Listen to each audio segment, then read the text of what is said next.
I should be up now.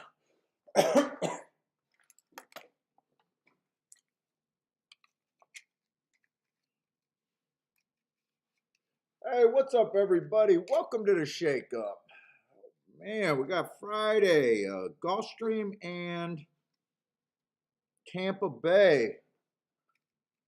Oh yeah, I'm supposed to do my fuck it. I can't think right now. Language. Hey, what's up, Marco Lou? Yeah, Pegasus Friday, man. I'm hating that card. It is taking me. Dude, I probably already got like 3 hours trying to mark that stupid card for tomorrow. And still not done. Hiram, what's up? So many shippers. Such a pain in the ass. But yeah, we'll be doing the Pegasus. I don't think the card, I don't know. I don't really, I'll put it this way. I don't think the Pegasus looks that bad. I know they got some marathon turf races. I'm not excited about that. Dude, just like yesterday. I hated the card yesterday and, had a very nice hit. Actually, a very good start. So, liking a card has nothing to do when you, I don't know. I want to say know what you're doing, but I guess I'll use the word have a clue. What's up, Kevin Edge? And don't want the language. That's how we got SMD. What does SMD mean? That's how we got SMD. And don't want the language. Don't watch the language. Oh, oh yeah, the song. Michael, how's it going, Michael?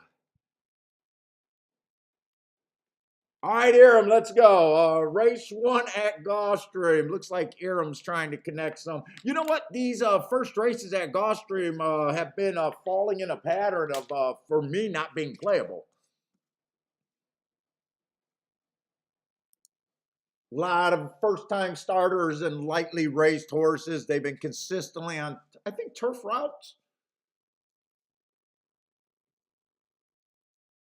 We got 3 first-time start. It's not the worst looking race. It's not the worst.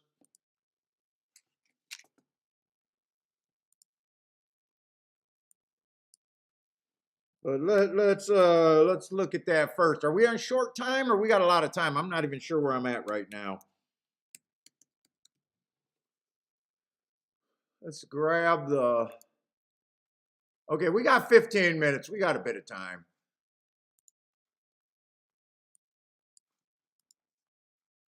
Charles, what's up, Charles?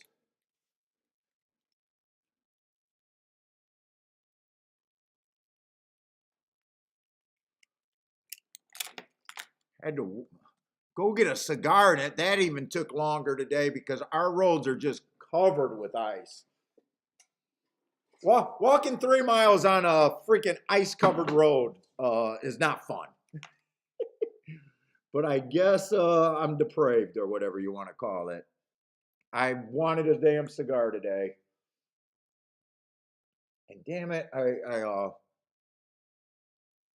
had to leave these outside posts in today because let me get this because if I can cut my thing down, I want to cut this down. I don't want to have that long. I think it cuts down too much shit. Oh shit, I didn't even finish this? Oh. All right, whatever. Fuck me.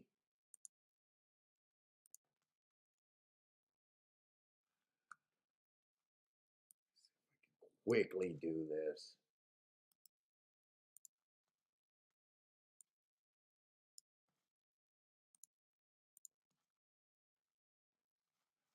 Let's see. I think I got to look for what race is that? 4th race. Let me just get this size down. I think it gets cut down by my big head if I don't. Ah shit, they are using the 15 hole. So I am going to be using a lot of it. Ah shit. I was hoping they'd scratch a few more horses.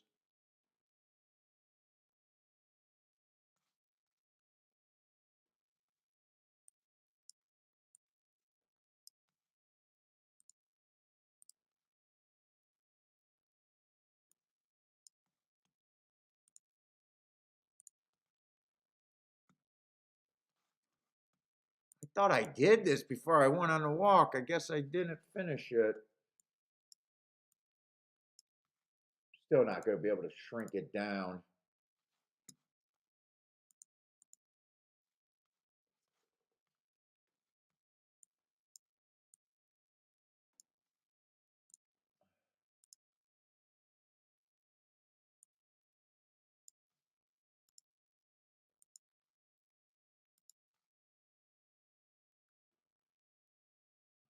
I didn't fuck that up.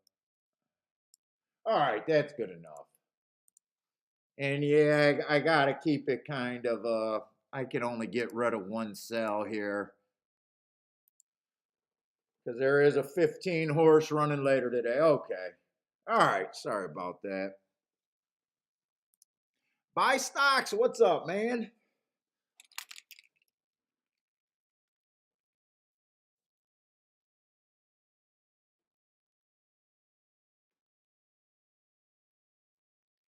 Let's see. Charles waited, downloaded, and handicap card at Gulfstream. Wanted to see all the scratched horses. Yeah, Gulfstream got the equine herpes again. Supposedly that's why we've been getting so many scratches in 3-horse fields. It's because they're quarantining barns. Now, the douchebags on Twitter thinks that they don't want to give anyone a chance to hit the pick 6 before Pegasus Day is the real reason we're getting all these late scratches.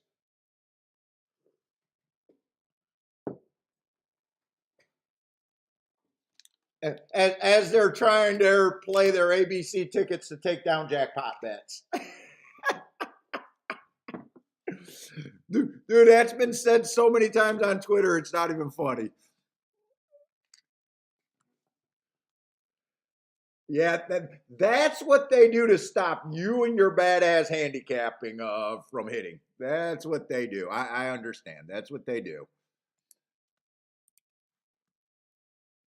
Handicappers are never wrong. It's what the track does to manipulate them into losers. What's up, Airhand?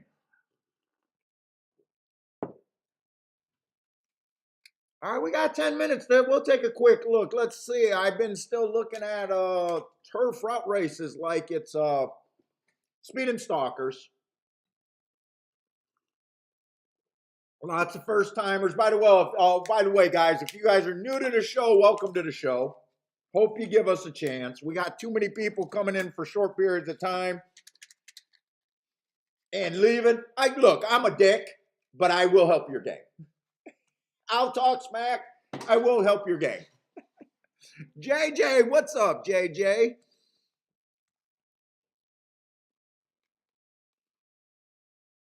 I won't say dumb things like our buddy Matt, the quota hire, the hot chick hire, who tweeted out on Twitter yesterday, and I could not resist. He goes, wow, I'd rather when I bet a horse at 15-1 that he doesn't run at all instead of run a strong second. This is a wagering, handicapping expert that's hired and been on big network TV for representing Horse Racer and what a bettor should be doing. I could not resist the responding. Ever hear of a backdoor exacta? Then I had to do, wow, you got an outside the box horse?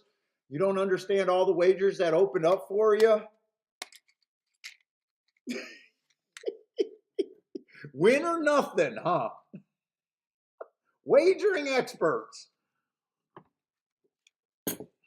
He's pretty and he can talk. He's pretty and he can talk.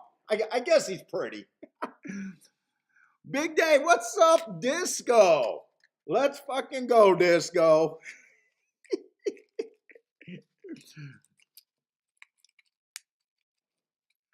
Let's see. Jay says, JJ Wilson, your name is twice as good as his. What's up, Jay? Yeah. Oh, Damien, you seen that? It was some. Well, you know what? There's a lot of new handicappers and a lot of handicappers that are bad. See, there's some things that you can take a shot on someone because they're getting paid and they're in the public.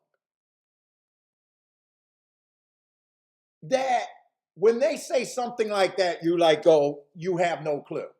But if you're just a regular Twitter person or a regular fan, you know, what he says might sound good to you.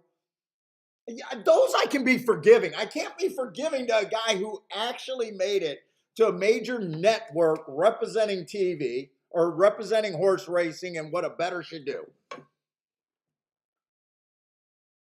You know, so there's like forgivable and unforgivable thoughts. But yeah, I mean, you know, that's the shit that irks me the most. Like, what did I have yesterday? I had a 25-1 in the last race. I did not play that race. He ran a nice third, got beat by the 8 horse that I couldn't see, and the 10 horse. If the 8 doesn't run, that was a backdoor exact opportunity, right? Or try or super if you played those, right? He ran good, and I didn't say, oh my God, I hope he didn't run because fuck it, so that was one bet. And I didn't bet that bet, but that was, I didn't play the race because I had a lot of contender. Then I had that 70-1 that ran a 4th that I'll defend that bet all day fucking long. And then I backdoored an exacta with a 40-1 and hit for $3,000 on like a $500, just under $500 total bet. If I was a wagering expert getting paid, I would have had nothing but a win ticket on them. I don't know, getting $3,000 on that bet, running second. I would have made more if he would have won too, by the way.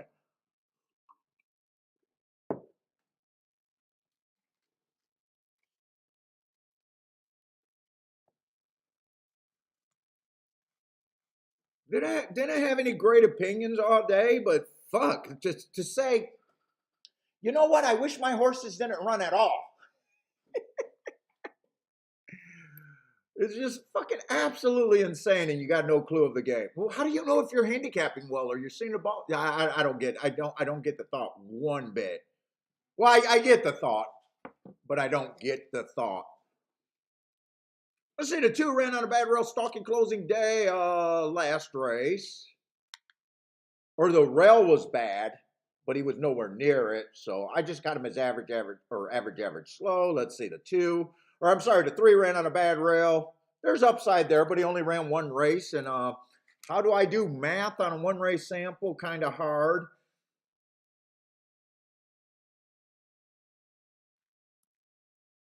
Although I'll say what, I think 22-1 offers a bit of value there. At least I can get there.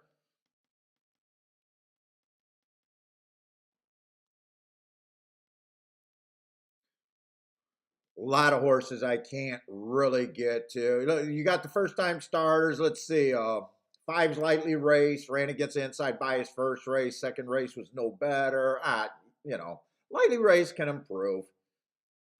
6, I'm going to have some shippers that I didn't look up today because I thought I was done with the card and I've been working on Pegasus for so much. 7 looks hopeless.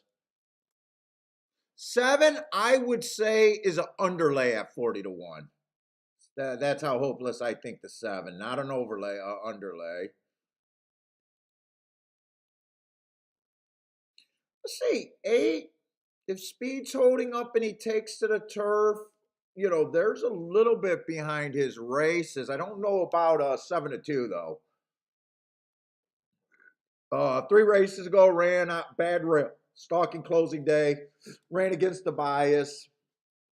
That's a nice race. Comes back, goes too fast to win on a stalking closing day. That's a nice race. And last race, stalking day, dueled on the lead for a little bit, going too fast to win. My thought is 7-2, probably roughly to where either where he should be price wise or not enough for me to jump in.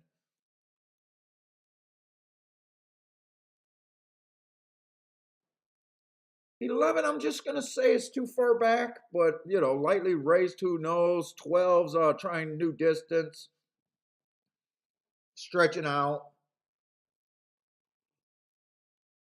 I'm gonna be rooting for the 8 and the 3 because those are the only two spots that I could get to here, really.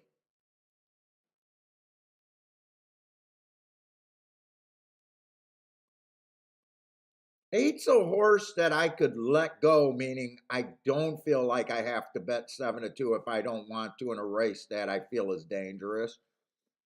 Three's a little bit different because three's the price where if he wins, he's that's a difference maker in your day. Where 7-2 is not really. Cindy, good morning, Cindy. Gas station sushi, how's it going? Mo knows. What's up, Mo knows?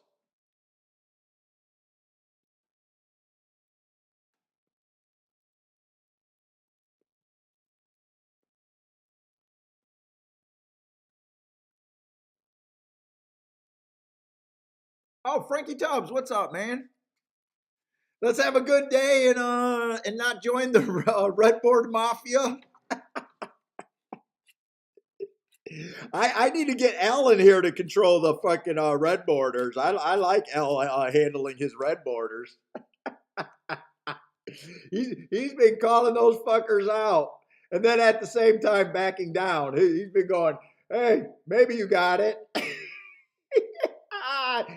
Then it goes, "Oh, it's all good. I believe you got it." He's been calling them out, and I think it's hilarious.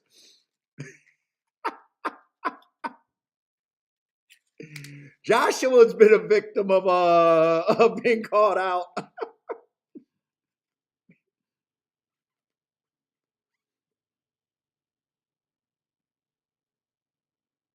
Marco Lou had to do a boom, haven't said in a long time.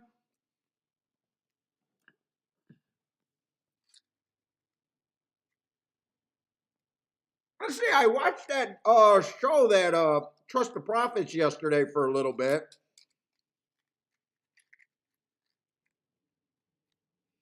They were doing what, Charlestown last night? I seen Dennis and Cindy hanging out in there for a bit in a Razor.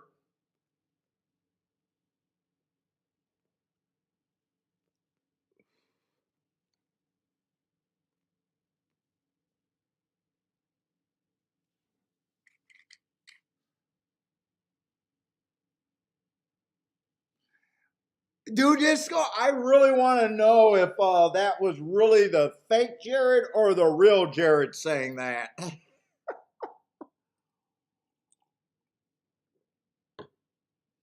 Part of me thinks it's the fake Jared, but I have no clue.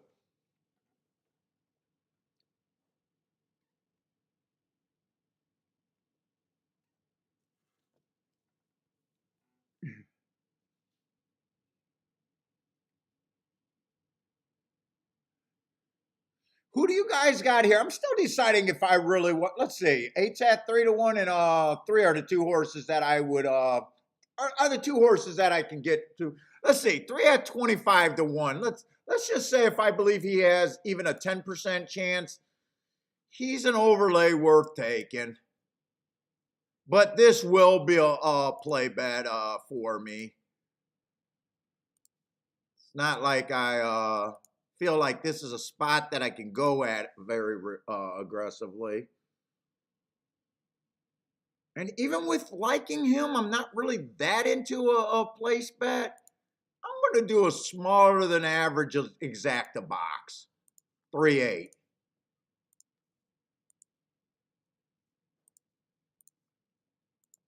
I either had that choice or I was going to sit out that race.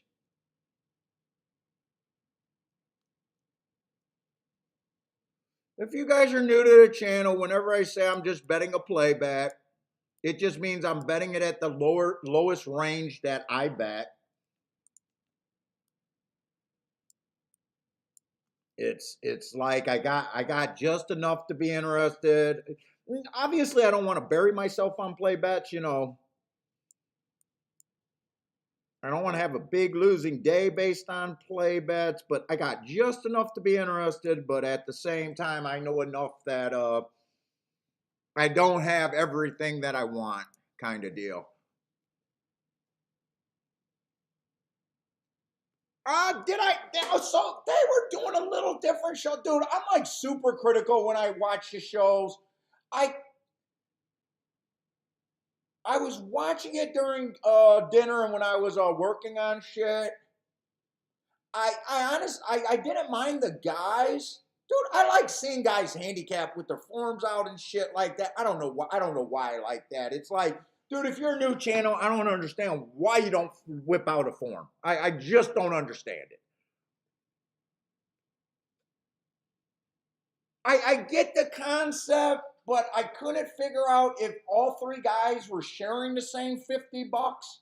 They were trying to make money with $50. I get doing like the low roller kind of shit to be more exclusive to people. I couldn't figure out if they all three were betting the same $50 or they all had their own $50. I thought it was very limiting for your betting. Like, dude, what if you came up with a real opportunity? I mean, what's more important, you making money? I don't know. It was fine. I wasn't following the bets all that much.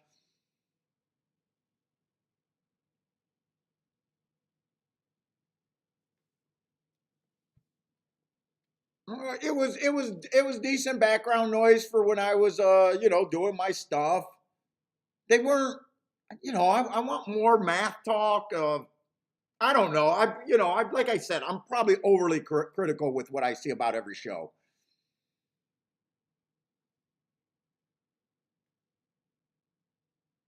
I don't like seeing shows where it's like so many handicapping shows, they sound like 13-year-old girls that are boy crazy. I like. Just opening up the form and telling me I like, dude, is not doing anything for me as a handicapper or a person wanting to learn.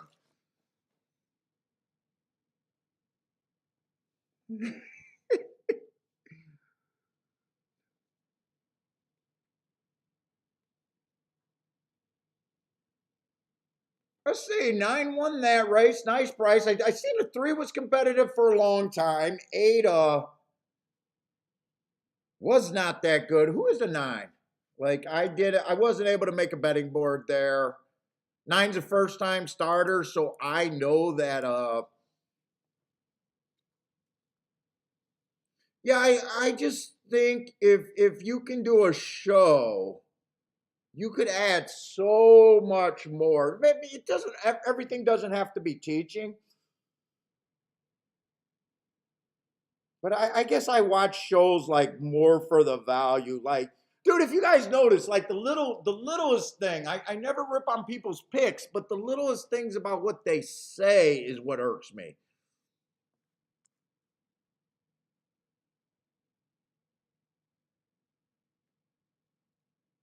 Oh, they okay. Cindy said that they okay. That's why I couldn't figure out. So they do a common bankroll, and it sounds like so they were like pushing it between 3 different guys.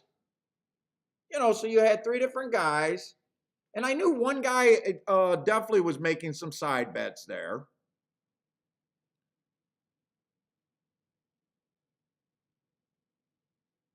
And then I seen that like they came out of nowhere.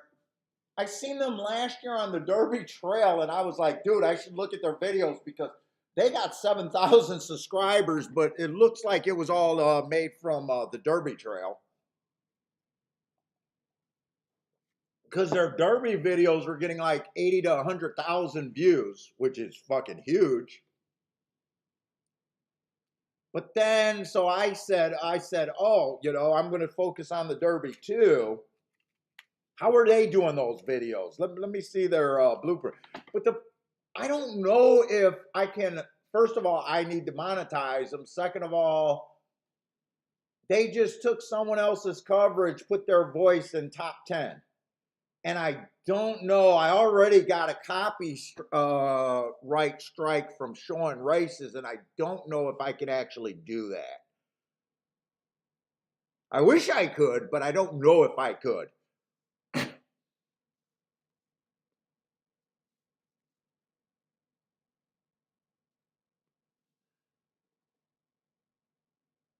Now, this ended up being a really good betting race. 7-1, over 8-1, over 45-1, 25-1, 19-1. Let's see, first time starter won. Oh, first time starter got second. First time starter got fourth.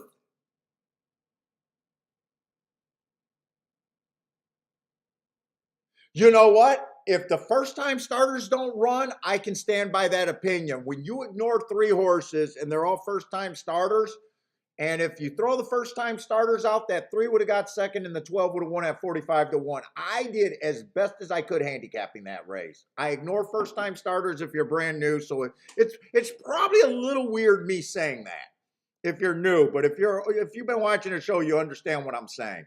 I ignore first time starters.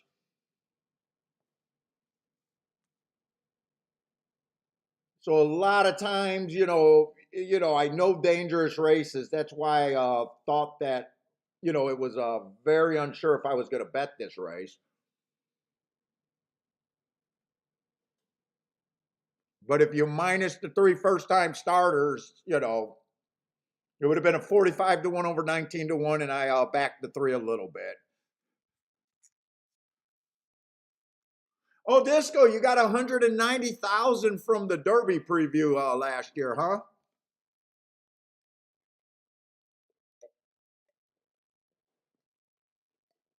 I don't know. I don't know if I seen your. I had to have seen your Derby preview last year. I had to have seen it. Those shows are really good for your channel if you're trying to grow. They're really fucking good. I tried to be sneaky. I tried to do a whole bunch of little individuals and just show my notes, and they did not get any fucking views. What's up, PDT? Lloyd, how's it going?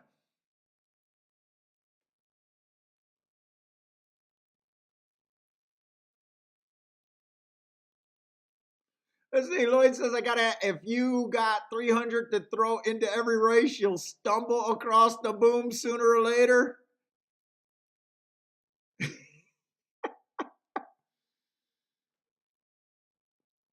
Well, that's probably a bit true.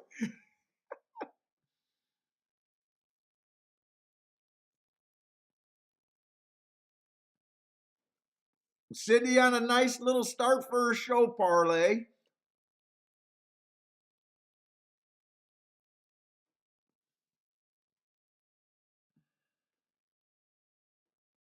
Oh, they were both with Caleb Disco.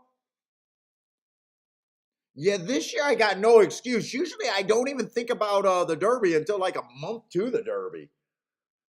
And then last year I didn't even think about the Derby, and then I seen all this new content.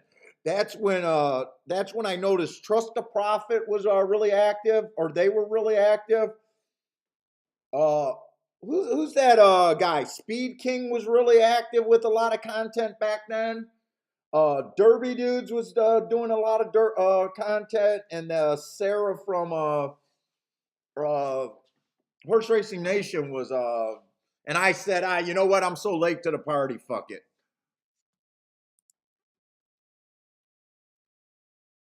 What was a profit yesterday? I don't even really look. Put it this way: that bet that I made in that race was about. I think it was 420 or 440. I don't quite remember. I threw that win bet in late. So I got like just under 3 grand just for that win. I don't even remember if I played a race before that. we were very unactive, and then I hit that break even exact later. So, dude, when the money just moves over, I don't take money out, and I honestly don't even look at my account.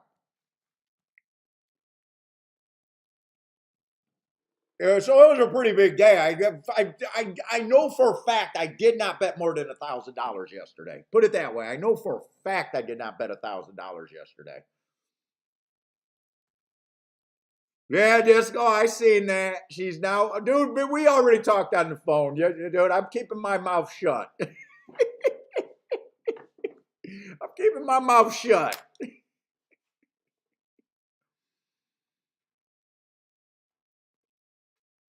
She used you guys like a stepping stone. She said, "I'll come to HRN. You guys, I ain't gonna be here for a minute."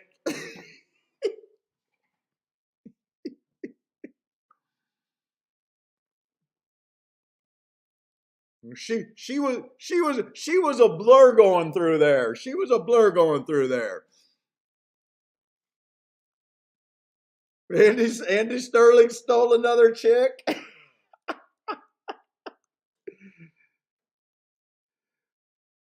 Dude, they said, what? Another youngish chick in horse racing, and she got the gay pride flag up there? Oh, fuck. We gotta get her. We gotta get her.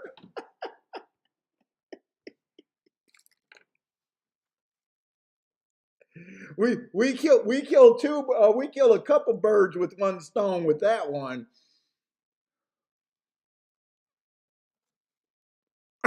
Joshua, I gotta keep it quiet. I'm okay. Dude, that fucking Parsons and my wife just gonna keep yelling at me. Paul, you wonder why. So Kiki had that talk with me again yesterday, and I said, you know what? We don't need anybody. We don't need nobody. Well, you want better. No, we don't need nobody. It's okay. I'm gonna be loyal to the people that follow my fan base, and I'm gonna say what I really think.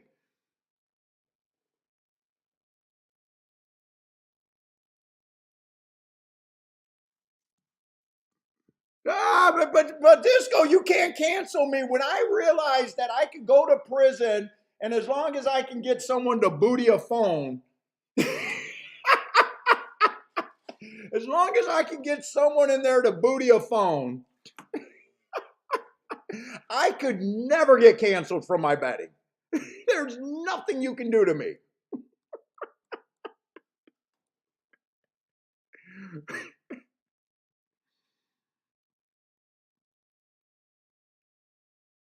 There's nothing you can do with me. I've been making a living for so long. There's nothing you can do to me.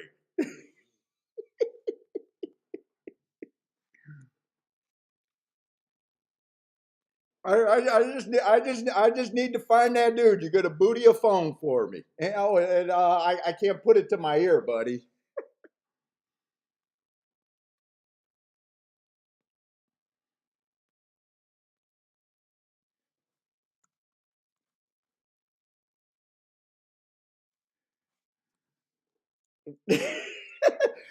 That's almost empowering. So when you know you're outside of the box, that's how empowering that was to me. When I was like, dude, I can say the dumbest shit I want to say.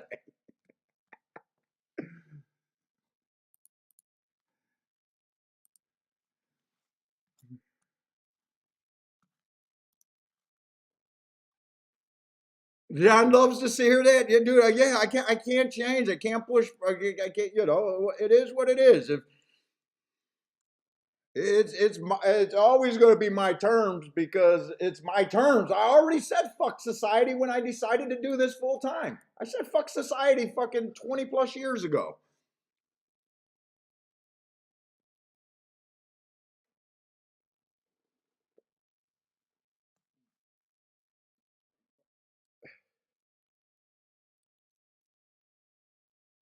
Let's see. We got Tampa Bay. Tell me I got a better thing over here. I say we got a little maiden special weight. The problem is, how would I get cigars in prison though? Oh man, I can't be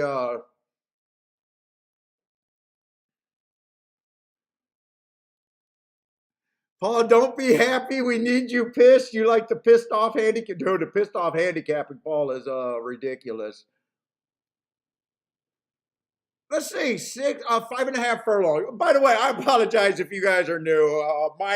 My opinions are my own.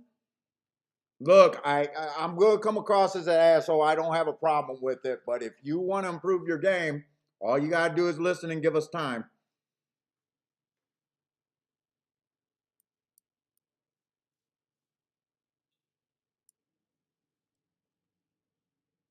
Let's say the one only ran one race. I hate Route to Sprint. Not a bad race. I mean, bad race if you care about speed figures and you care about beating lengths. But I got him going one tick slower than the fastest winner, one tick slower than the fastest winner, average at the 6 furlong mark. And I hope a lot of you guys know because I don't say it enough. When I do my profiles and everything, route races, by the way, I only handicap the first 6 furlongs. I don't ever. So whenever I'm talking about what that pace was, like, average, average, average in a mile race or higher, I'm only talking about the first 6 furlongs. So that's a nice pace. Now the argument is if you're a sprinter, you're supposed to go one.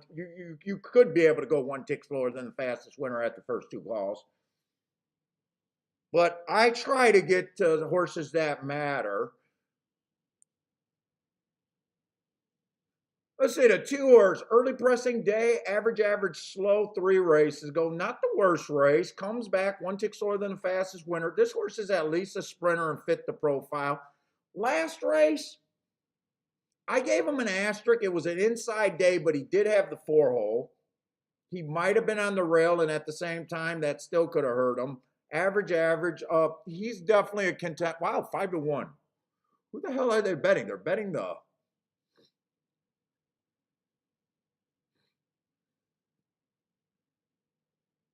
Why the hell is this horse? 3 horse can win.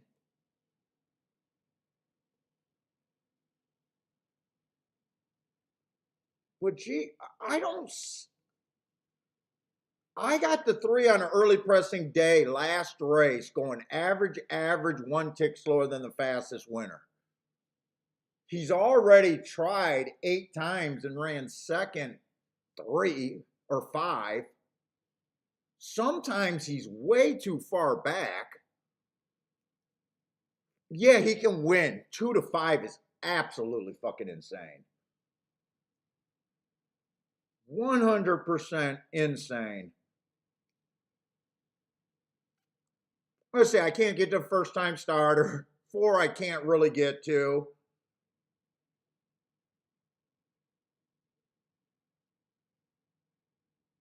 Six is a little interesting, running on a speed favoring track 2 races ago. And last race, early pressing day, and was too far back.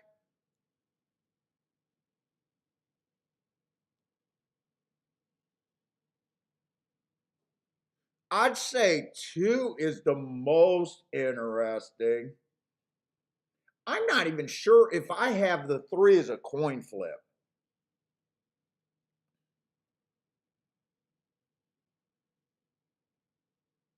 Now, I'm not saying he can't win. I'm just saying the math for him winning is so bad.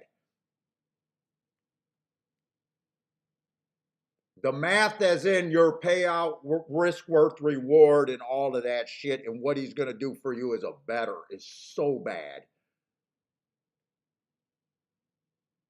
Especially in a win ticket, and probably the exactas.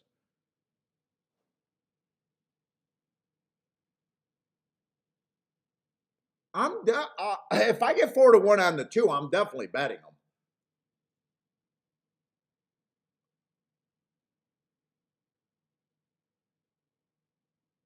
In fact, I might even do a small exacta box 2-6-1.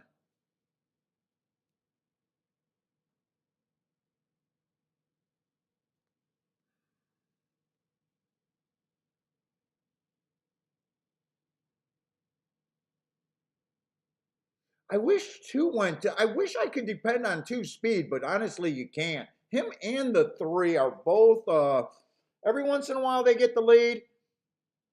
I think whoever gets the lead between those 2 should have the advantage.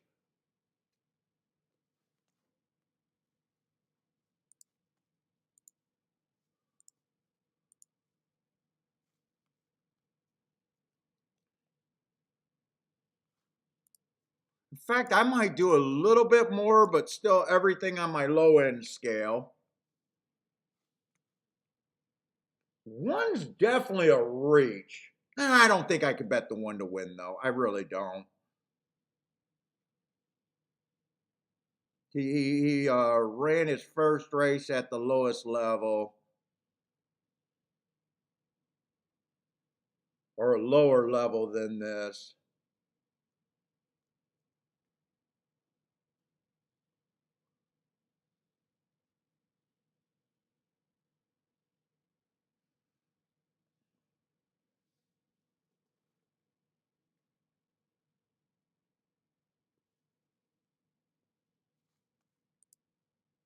I already bet the 2 to win. I think I'm going to come back and instead of that 3-horse exacta box, I think I'm going to come back and bet the 2 and the 6 to win.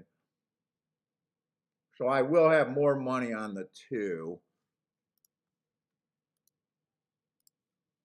I don't think it was worth me check. Let me check those exactas real quick. 3-2 is paying $3. Good luck, horse players.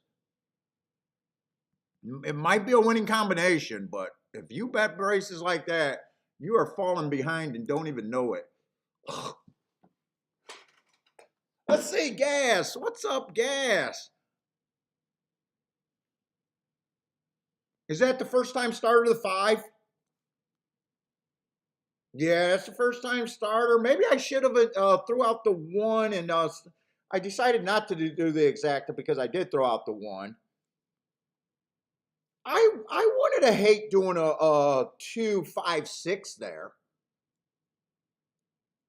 I don't really bet first timers, but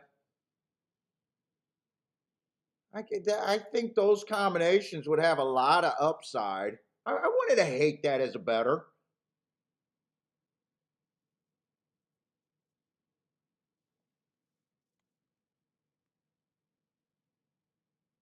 Cindy, you like my rants? Sometimes I wonder if some people get. I know people get turned off by me, Cindy.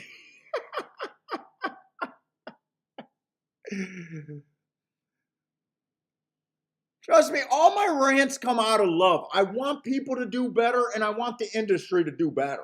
I fuck it. Trust me, I love the fucking game. I want the best for the fucking game. At the same time, I'm not one of these clowns that says I want this game to go on for 100 years. I don't give a fuck. Once I die, I don't care. It's just another gambling game that probably ruins more lives than it helps. I don't really care about the game.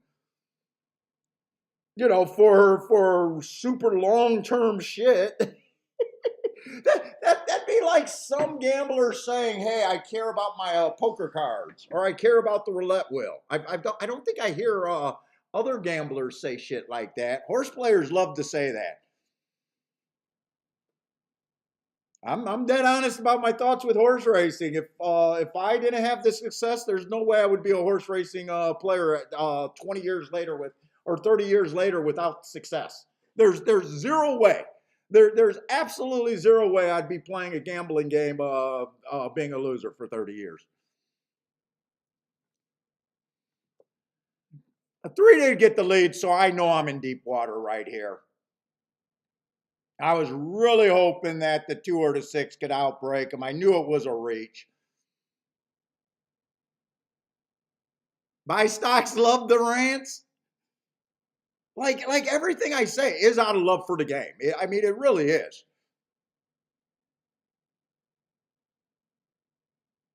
Dude, I'm like that coach that boxing coach with the tough love. I can't have a guy just keeps getting pounded every fucking day. No end in sight.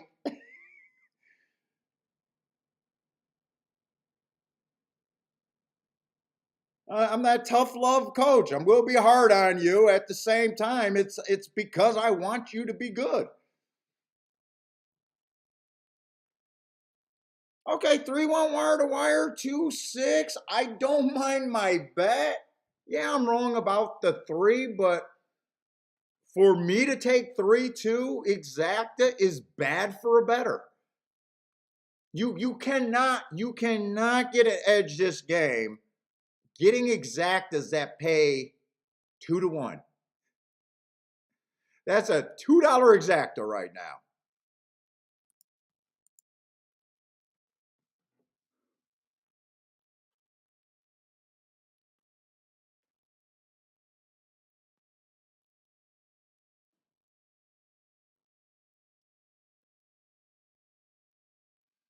No bombs for dude. It went down, Kenneth. It went down, and now I see it $2.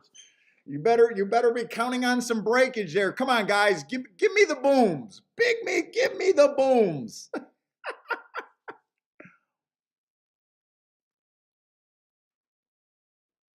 In, what's up? In is in the house. Oh no, I did not. I did not play. Oh no, I did play a little bit in the first race at Gulfstream. That's right. No, I don't know. You know what?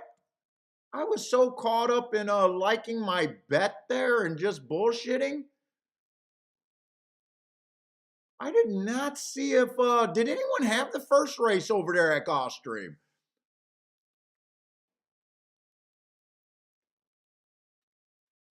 Was there any booms over there at Gulfstream? Charles, boom, win place and show on the 7. Or I'm sorry, on the 9. Win place and show on the 9. Q Savage, 9 across the board. Okay, so Q Savage and Charles. What's up, Blue Ken? Tilla said the one horse got second, right? Ran well. Oh, gas station sushi reacted there. What did gas station sushi have a combination or something, or ran second maybe? Who did he like? What's up, CR Reed? How's it going, man? Attila, what's up, Attila? Sorry about that. I kind of missed you guys. We always like to point out after a good result who had it. We don't care about sorry ass results, but if it's a good result, Q Savage, I like the 9 at Gulfstream. Well done, guys. You guys are all over that first time starter.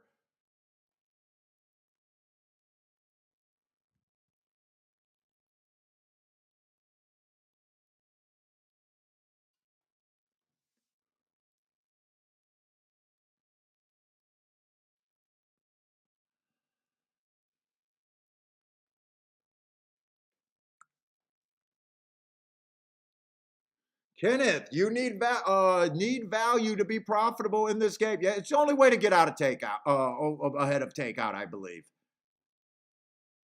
Now, by the way, if you guys are listening to me and you're a profitable show better, or you're a profitable chalk better, or you don't, or I shit on an angle that you're profitable with, I am not trying to change your mind. I'm talking in general. If you have a higher hit rate than I believe is possible, just smile, just smile. You're picking your spots better than in general. You know what I'm saying. Your skill is better. If you're able to make money betting, in the box horses, but you're such a better. Don't get insulted by what I'm saying, because everything's in general. In general, things are bad, or in my experience, believe it's bad, uh, kind of things. And I mean, you should really, because look, I'm steering guys away from what you're doing. So in a par mutual pool, that's actually good. Yes, Thaddy, if it works, do it. If it works, do it. Don't change. My big thing is I don't want players just to keep year after year just lying to themselves when it's possible to get better. Don't be that dug in person where you know your results.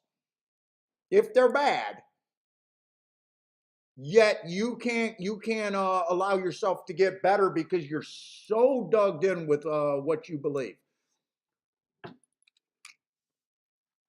That's more what oh, I'm sorry. Jesus Christ. How did I miss this race so bad? All right, we always start off a little slow here, missing races. Let's see, to Peter route. So unless they go super slow, I'm usually anti-speed here, unless they go 25 and 50, which they did not do. I think this seven's dead.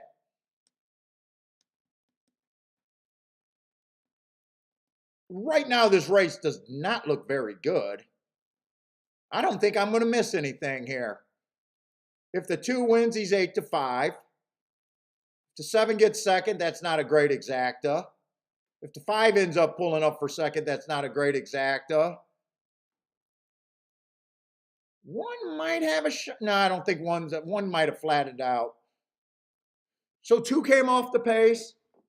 I don't miss anything when such a short price and that the only thing that could happen there if I play there is everything ends up bad. I would have still liked to have been able to handicap it.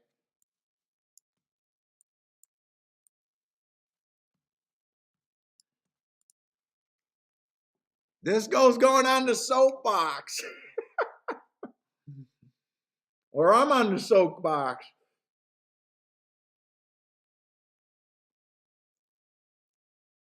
Disco, how did New York turn out for you yesterday? Did New York? I know they got a lot of scratches at New York, and you gave me a warning about Gulfstream might not be good yesterday.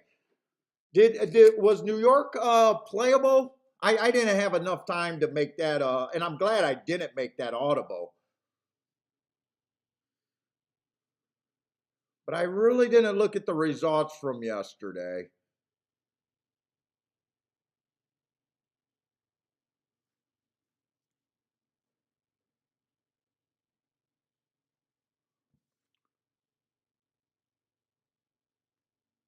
C.R. Reed skipped. Yeah, C.R. Reed skipped the second race. There ended up being nothing there with that result. $11 exacta, 11-1 exacta. Oh, you hit a nice pick 3 there. Was all chalky, but you were able to hit a nice pick 3, so it was definitely worth it for you. Yeah, I thought about it when you sent me the text, and me and Bentley didn't go for the walk, and it was like an hour before post, and I was like, you know what? I just rock with what I got. Gulfstream was completely done.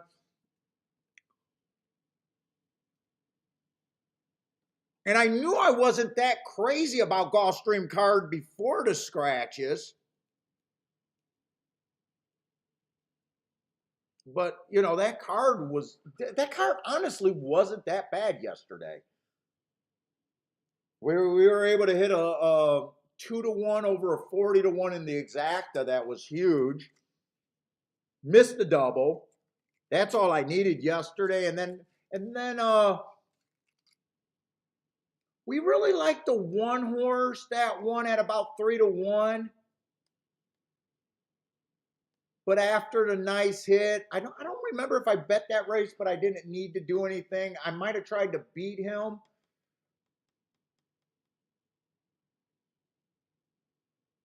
But if you didn't hit the other race, I probably don't try to beat that 3-1. I played a long shot exacta, and at the same time I boxed 3 horses that I thought I was getting about 23, 25-1. The exacta came in. I only ended up winning 30 in that race. That wasn't great, but the great part of that bet was the other direction that I went. And if the exactas didn't get the exactas went from like 25-1 to 15-1 after we bet. It wasn't that bad of a. It was like a more realistic saver bet that I thought, oh, that's paying too good for me to pass up. But I didn't. They didn't fool the public. Let's say Austin had a time. By the way, Austin, nice hit 2 days ago. I seen you making Grandma's highlight, right? Were you the Austin with the 43-1? I think 2 days ago. I think you made the Grandma highlight. But you had a Timex day yesterday. Still Timex. We need those Timex days. You need those Timex days.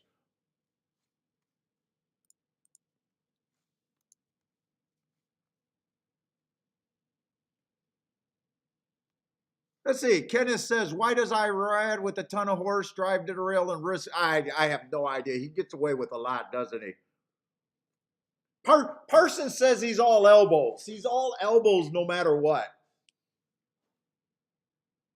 Did you hit the exacta, or did you just have the win bet?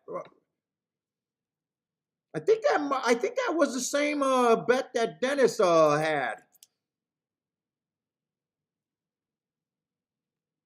He said that he had that 10 horse 7-2 on his morning line, and I think he said he had the horse that finished second at 35-1. I think he said yesterday that he had him at 6-1 on his morning line.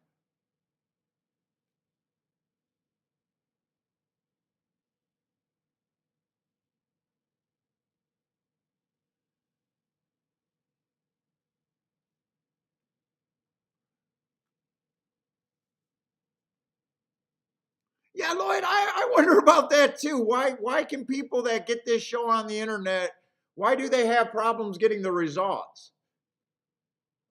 Maybe Charles is saying maybe they're foreign overseas and can't get our ADWs. I always wonder that too.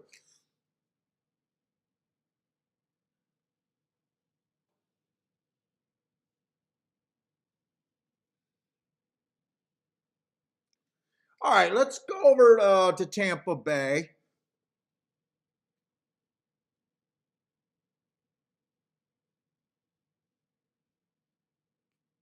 Oh my God, you're Roland's telling me about Earth in the next race at 5-2. Or Earth, you don't have to win today at 5-2.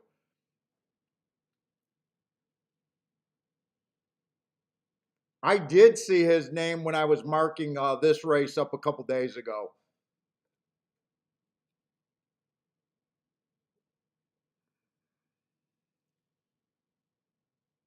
Definitely going to have to look up the two. Okay, let's get going over there. I don't think I made a single betting board yet, by the way. So, we want to be making our betting boards. We want to be looking at these races. We want to be using math. We want to get ahead of our math with our opinion. Coach Flat, what's up, man? Long time no see with the coach over there. Where the fuck you been? It's been a while since I've seen your name. I love seeing guys that I haven't seen for a while. Coach Flat goes way back.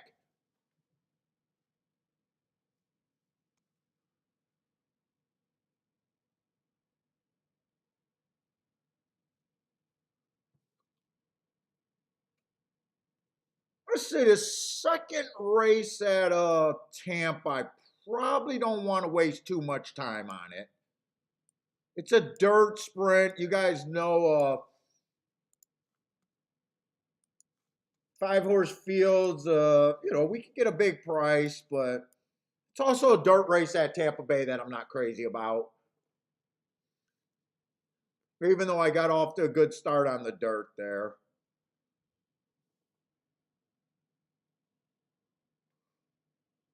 Let's see. One's about 2-1. It's $6,000 claimers. I'm looking for speed and stalkers over there on Tampa Bay.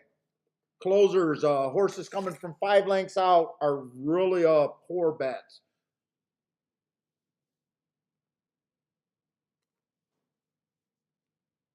Let's see, 3 races ago, early pressing day, average 1 tick slower than the fastest winner slow. A little bit higher of a level over there at Hawthorne, showing speed, dueling a little bit. I got no problem with that race. The pace was decent. He comes back, comes to Tampa Bay, early pressing day, goes too fast to win. I always love those races. He came back, ran again after that race. Average, bad rail day. Said he saved ground, but since he started in the 5 hole, I did not give him an asterisk. But I definitely say this horse is a player here.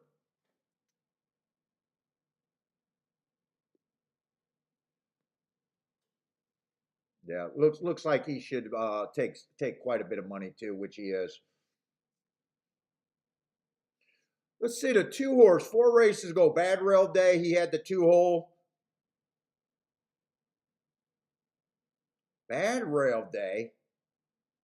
Okay, my marks are wrong there. He would have been the slowest winner of the day.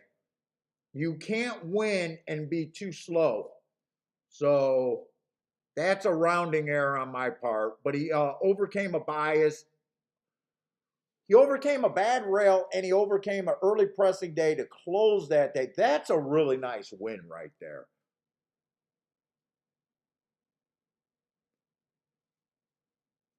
Three races ago, I got inside day. Wow. He ran in the 8 hole. The 8 hole is not inside. Average 1 tick slower or match rides with the fastest winner average.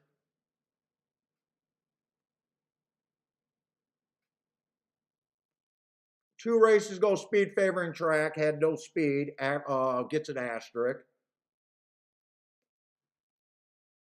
This horse is interesting, but in a way I'm a little worried because I got 3 races where I kind of made mistakes marking. Do I trust my marks right now?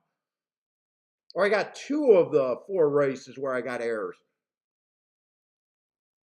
Comes off the pace. If the pace is fast enough, if he's 5 lengths back or farther, I don't think he can win. But this horse also fits in the stalking profile. 6-1, not a bad price. 3 horse, 4 races ago, was a closer on an early pressing day. Comes back, wins off of that race. Wins 2 races ago. Both of those were at a little bit lower of a level. And last race ran on a bad rail. I can make a story to get to all 3 of those horses. But then so is the public, actually. So is the public. The 2 and the 3 are, or the 1 and the 3 are taking all the money.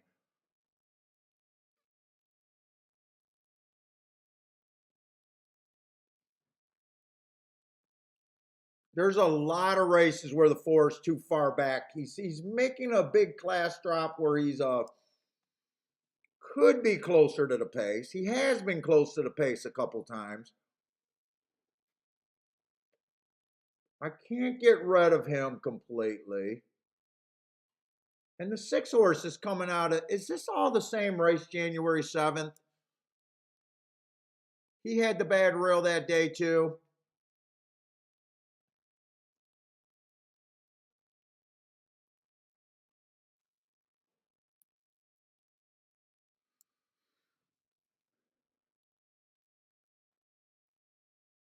So the 2, the 3, and the 6 are all right on that same bad rail day.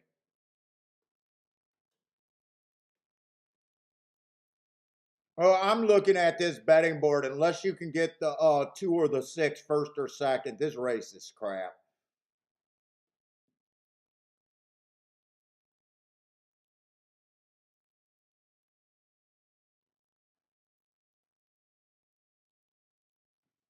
Let me wait a minute. Let me look at some of these exacta payouts.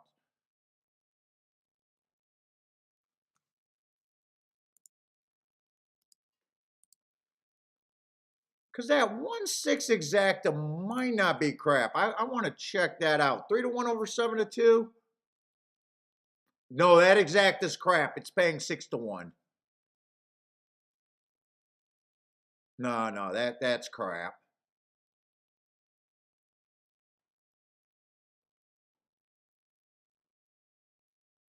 Yeah, I am right. I thought maybe those exactas could have been ignored, the 1661, but it's not. They're playing that like that's a chalk exacta. Right now, there's more value on those two horses to win than it is having them on the exacta. Yeah, this race right here, unless you can get the 2 or the 4 to be first or second, this race is kind of bad.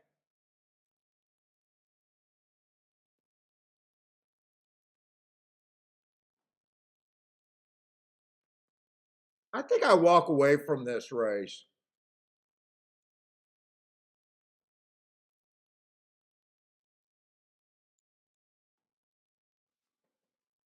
Let's see, Gosh. Yeah, if I waste too much time at this race doing a betting board and still talking through it, I think I'm beating a dead horse there for a bet. I don't think there's nothing there.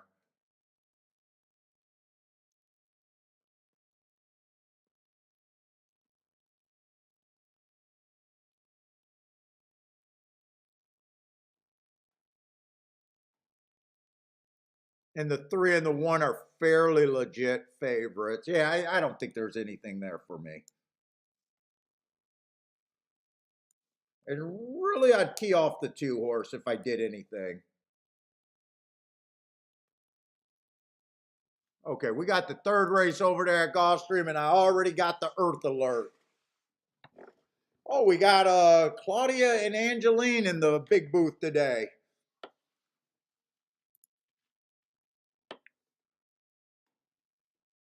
All right, we got Gulfstream. Hope Gulfstream should be a better race. We do have a dirt sprint. Once you get to 7 on out, it gets super hard to win, but they're not betting anything on the outside. The inside is normally where I want to be, and right now I see 2 favorites on the inside. That kind of sucks. That kind of makes this race where it's not great.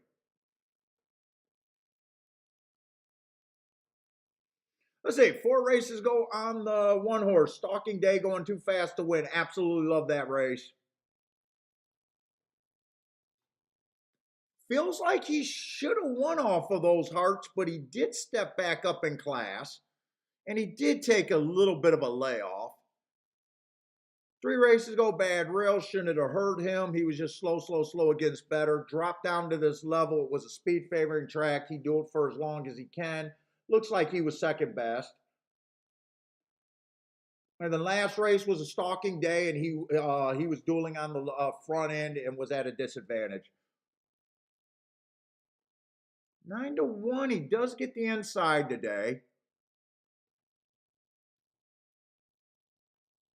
I don't think he's hopeless. Earth just beat him. 2, I would have to look up because he's taken a lot of action coming from Woodbine. I would have to look him up to see what I think about him. Earth, there's nothing I can say bad about Earth. This horse owes me and probably this chat room absolutely nothing. I absolutely adore this horse. But I can't wrap my head about taking 2-1 on him.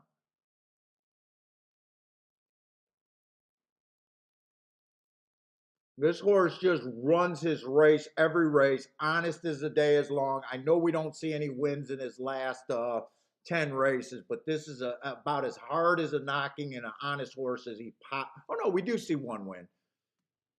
But we absolutely adore this fucking horse. 3 races ago was a very nice race. Stalking Day ran against the bias, dueling on the lead, going too fast to win. Great race. Comes back, runs a flat race. But we know that there was killers in that race with some quite a big dropping horses in that race. And he still was 3 lengths off the lead at the finish. And then he comes back and ran a very good race again.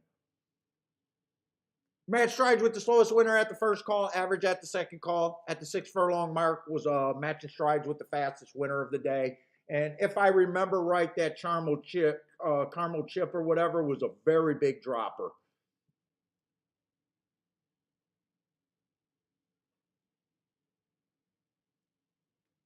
4 horse has some upside here.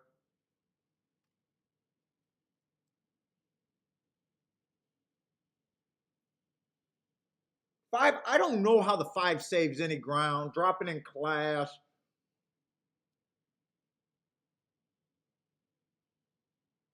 I'm not getting fooled by the hearts on the 6. That was at a route. I hate route to sprint. That's a nice race pace wise, but unless the track is completely switched to the outside, I don't think he has a real shot. I think 7's definitely going to get hurt by the outside unless it changed, and same with the 8. 8 ran against the speed favoring track. There's a little upside there, but fuck. I'm going to try to do a betting board here real quick.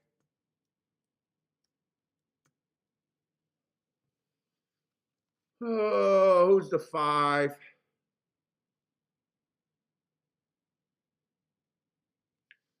5 just being in that position gets a little bit more upside than the other horses in my head.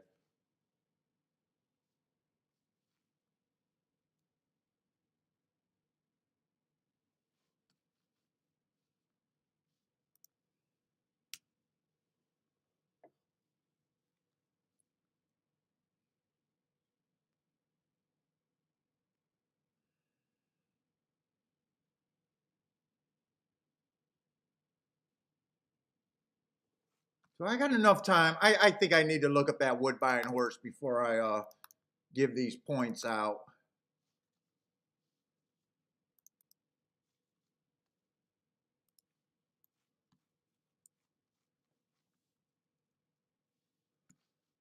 That's fucking not what I wanted to see. Bad rail day, and he had the rail. I did not want to see this.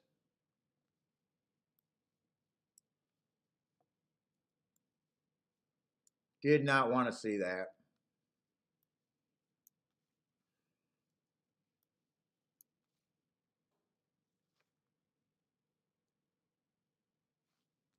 This was an early pressing day. Still a nice win.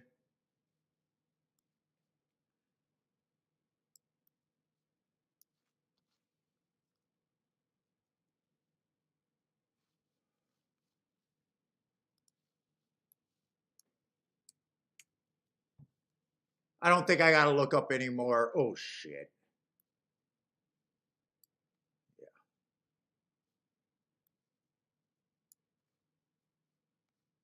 Yeah.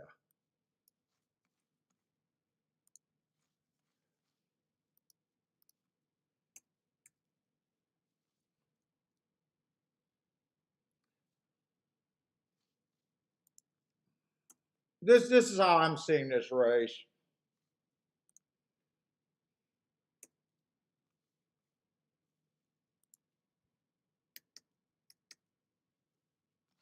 What's up, Mr. Hobby?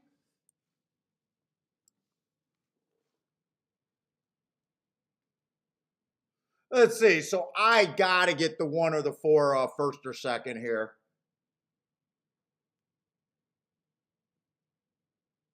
As a better, I know that's what I got, where I got to be. Definitely can't play a 2-3-3-2. Not worth it. I'd rather not play, or I'd rather lose than have that combination. Let's see. 2-4 is no good. 3-4 is a little bit better. 19-1.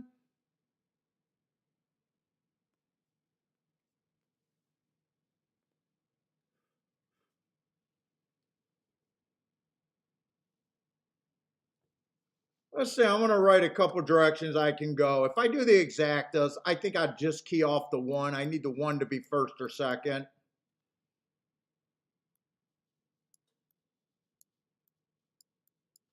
I'm probably going to do that exacta. I can also go with the 1 to win.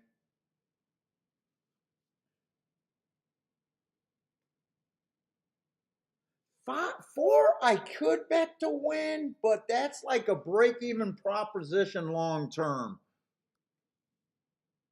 In fact, he's a little bit lower. I think he should be closer to 6-1. I'm getting 9-2.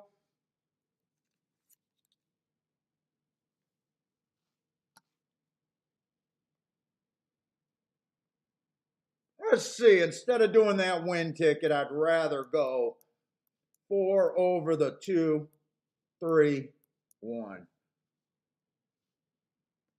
And I'd do that one straight.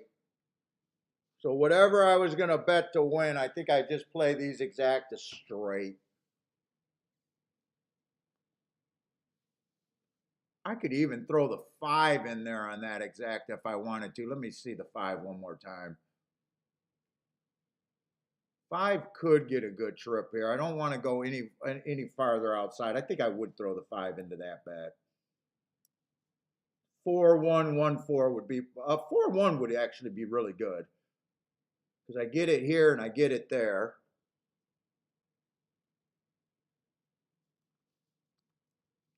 And if I'm throwing the 5 in there, I think I throw the 5 in here, but I play it for less.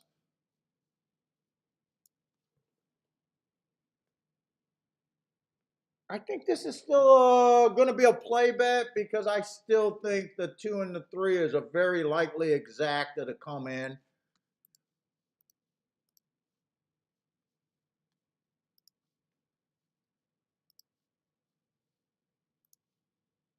Let's see, win on the 1. Exacta key box. 2, 3, 4. But I want to come back and get the 1, 5 for smaller.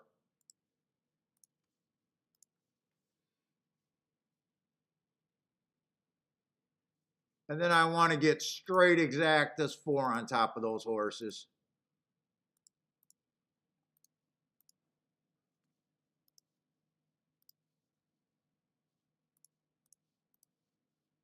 Jared, what's up? Oh, my voice is cracking. What's up, Jared?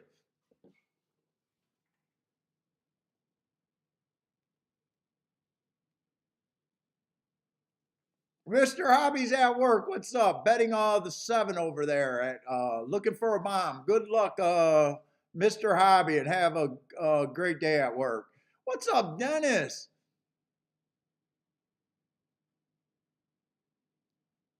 Dennis is king with the 4 and the 8.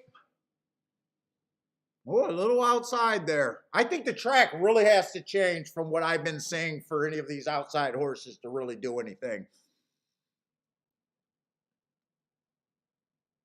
Attila likes the 2 over there at Gulfstream.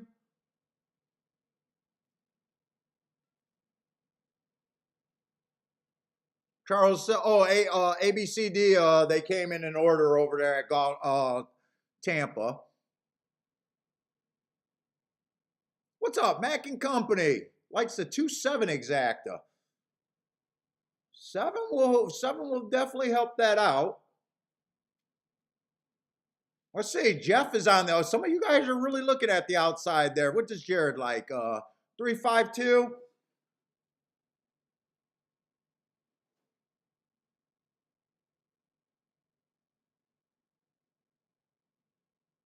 Keep this 1 and 4 interested. Keep this one on the rail. Let this be Gulfstream. He looks like he's working pretty hard, though. 7's running a nice race so far. We'll see how bad I think this outside of the track is right now.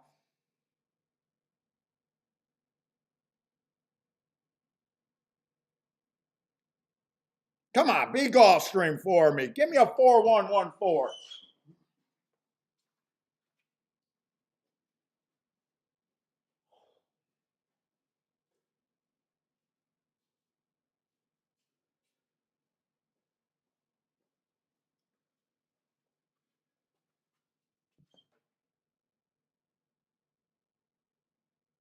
Four, 3. I need a 4-3.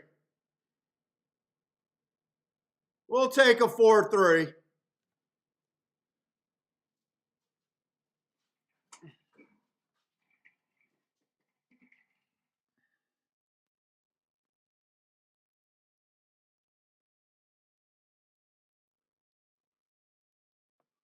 Joshua hit the exact and the win. I think I'm gonna do better with the exacta here. So I got $20 exacta, so I could have put $80 on him to win. Or I could have played four $20 exactas. Right now, I wish I didn't pay for the 5. I wish I did not pay for the 5, though.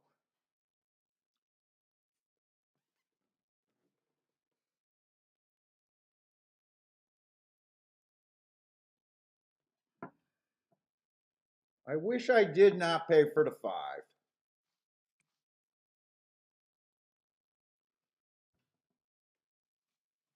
Let's see. 40 times 12. I'm wondering which way I would have done better if I would have just did the win bet or the exacta.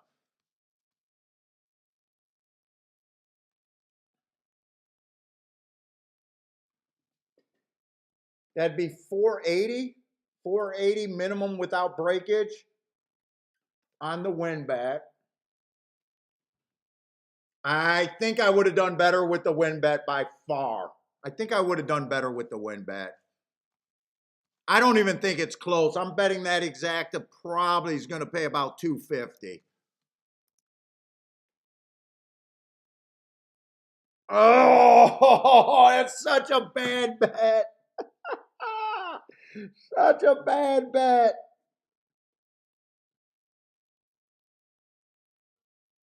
I would have just done better with the win bet.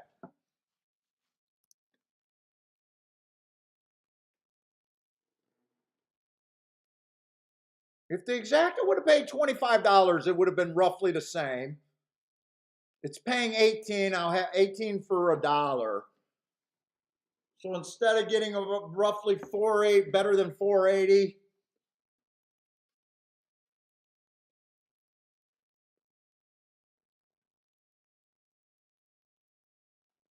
So I had 20 to win on the one. I want to see how I even did there. 20 to win on the one, 80 with the 4, 60 on that exacta, and $10 on that exacta. Total.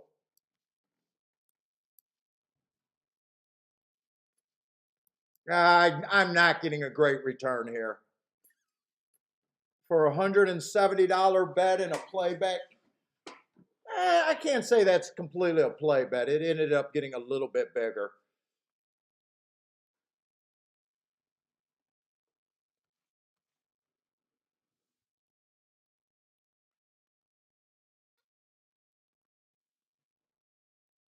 Oh, Joshua, was the exacta paying a little bit better? I glanced at it and I thought it was like 25 was the lowest ones I could have hit. I thought when I glanced at it with the 4 winning.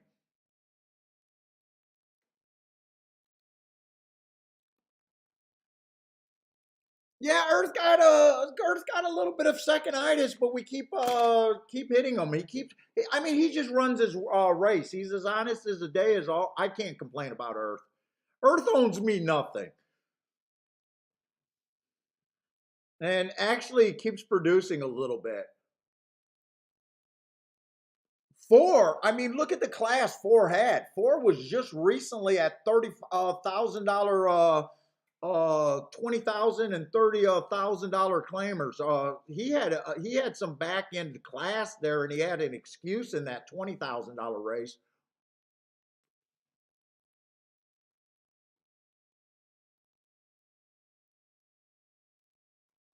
Yeah, okay. So Joshua, it was paying like $25, so it would have been a little bit. When I made the bet, it was paying a little bit better.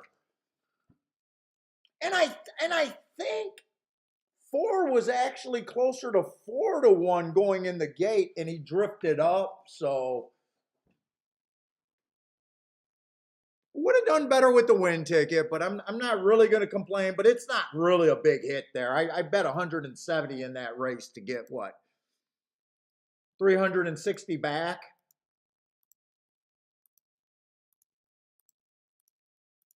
So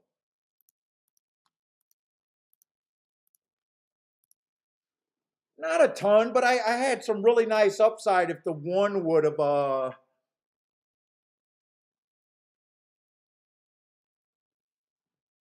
if the one was the horse there.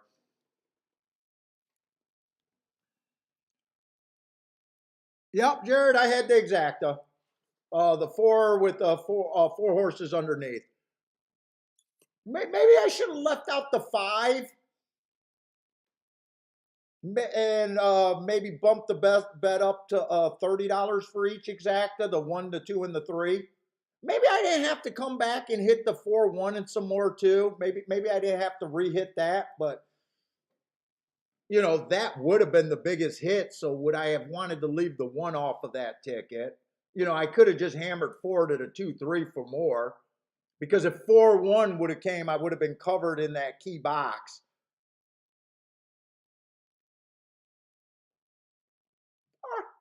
Not terrible, but not the biggest hit.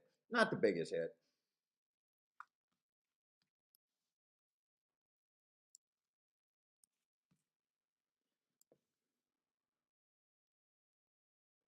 Oh, we got another Marco. What's up? We got Marco Lou and Marco Granger in here.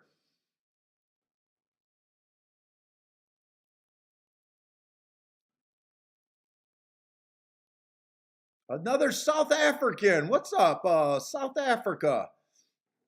Cape Town. What's up, Marco Granger?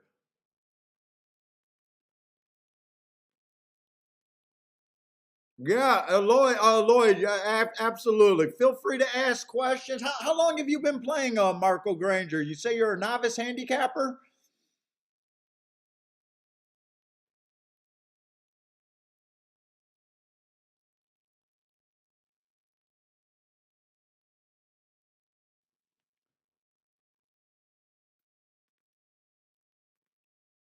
Jeff D, what's up, Jeff D?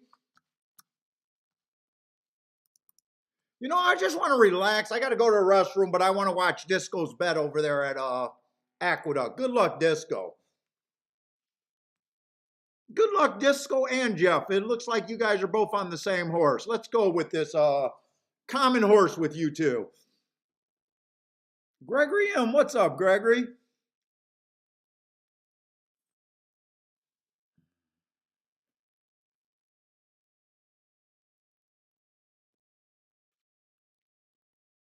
Cindy, who are you playing? You got some girlfriends playing with you today? You guys are already up $375 and they want to quit?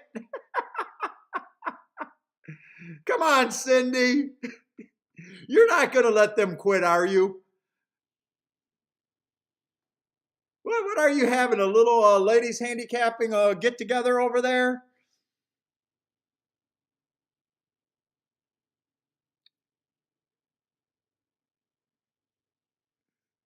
Ladies, you got to listen to Cindy there. Cindy's one hell of a handicapper.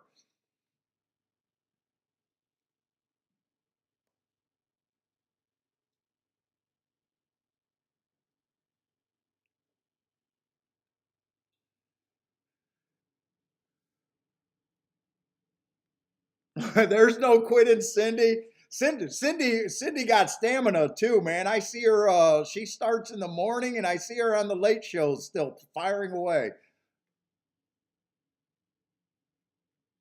I don't know how you have that energy, Cindy. Aqueduct did not work out on that too.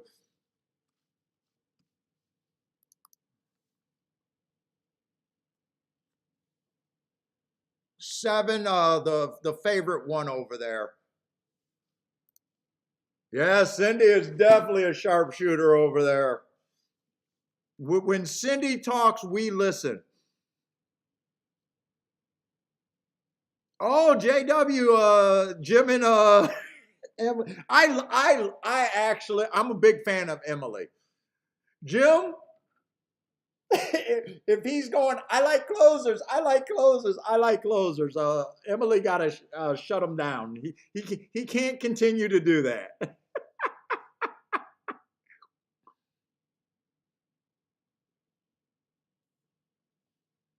What's up, JW? Oh, you started with a $5 show parlay, seniors lunch. Oh, you think they want to go and play slots? Come on, ladies, you got to stick with Cindy. Cindy is I imagine Cindy has to be a plus player over there.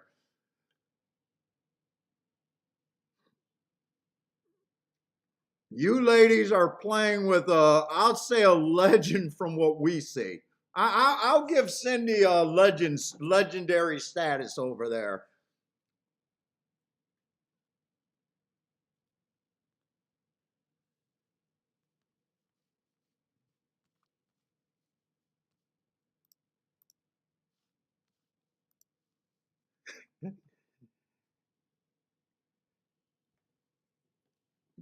By the way, I rip on show bets, but Cindy fucking oh, that was a show parlay for $375. If I'm reading of that sounds like they did a $5 show parlay.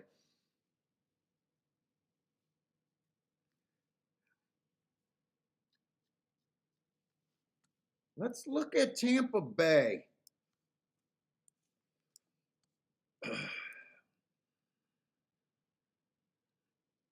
I think all you got to do is go to YouTube and type in Hawthorne, and you should be able to find the Emily show.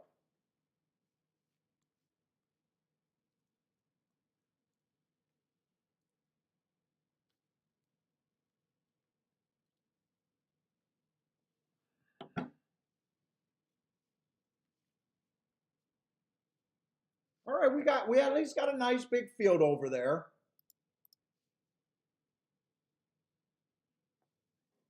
Turf race, turf route.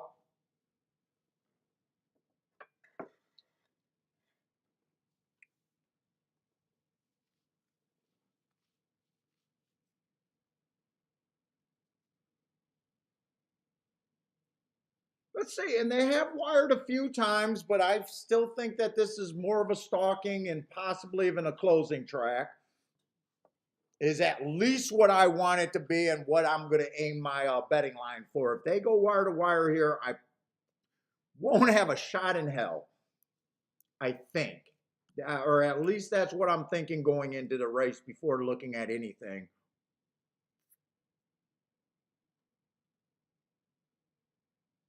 Well, yes, dude, that food at Hawthorne, it's not free, but if you cash a ticket, they charge you an extra 2 or 3% there.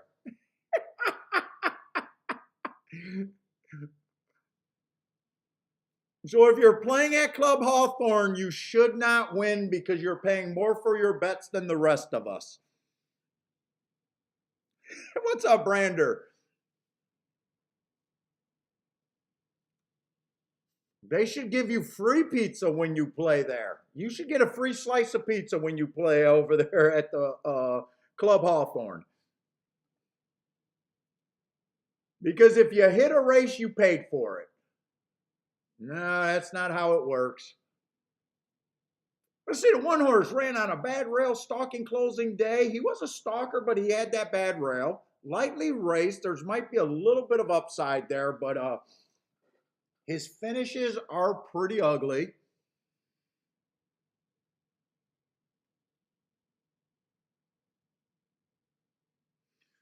Two horse ran on a bad rail stalking closing day, was nowhere near that bad rail shouldn't have been. Hopped at the break. There's a little bit of trouble there. One tick slower than the fastest winner, average slow. Tough call. After two races, I don't know his running style. Might have been trying to go to the lead. Three looks like the speed horse. Stretching out, trying a turf route for the first time. I'm going to be hard on him because I'm anti-speed there.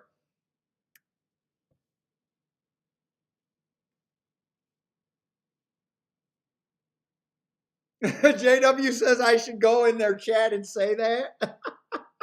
I know another track that's going to hate my guts.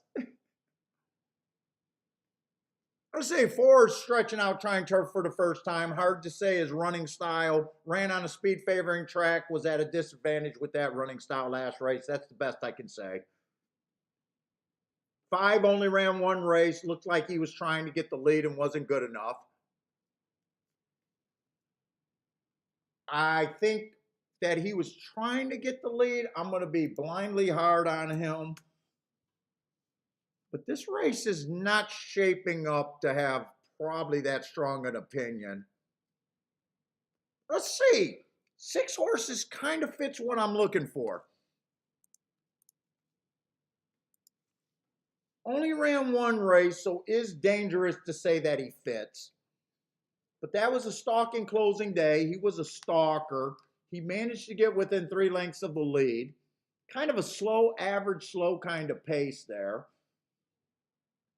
I think the 6 might have a little bit of upside. I don't know if I can bet him at 10-1. 7's a first-time starter. I got no clue with first-time starters. I'm going to say 9 ran such an ugly race that I just can't get to him. Let's say I skipped over the 8.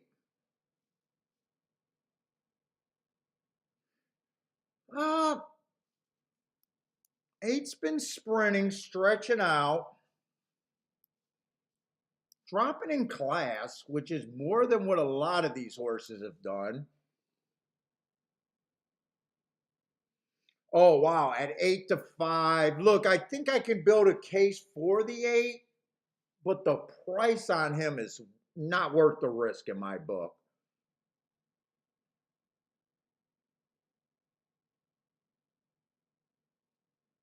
10's tricky.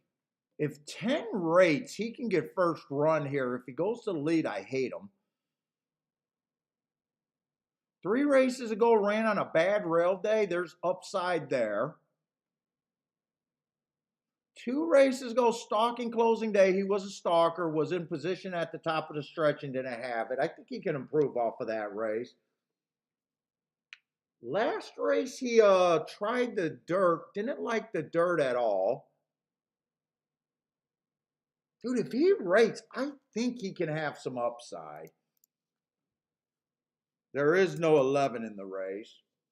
Let me see where I think my math is. 1, 2, 3, 4, 5, 6, 7. I got 7 horses.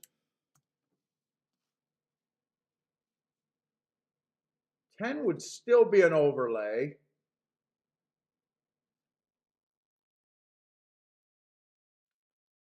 7's a first-time starter. I want to give the 7 a...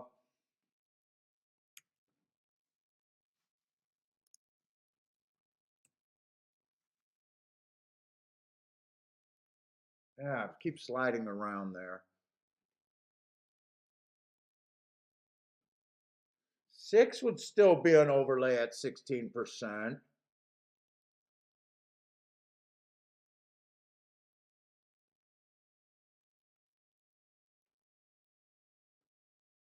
Holy shit, 2's 31-1. I think I'm going to have to bet this race now.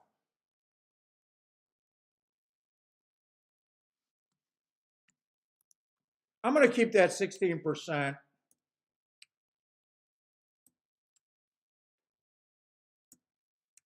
They take a long time to walk here. I think I can map out a bet here. Let's see. 2's good for me as a better.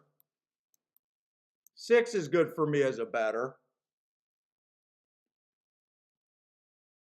And 10's good for me as a better.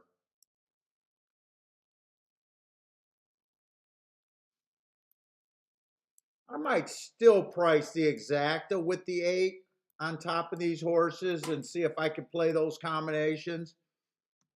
I think I want to play that combination a bit.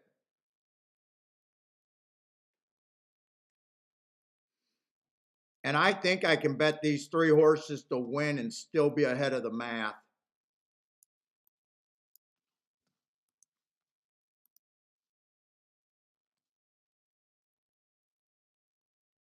Let's see, 8-2 can definitely be played. 8-6 is 18 to 1. I'm not sure if I want that completely. 8-10 is a no-go at $10. I will take the 8 on top of the 2 and the 6. I will do this 3-horse box. And I will bet these win tickets.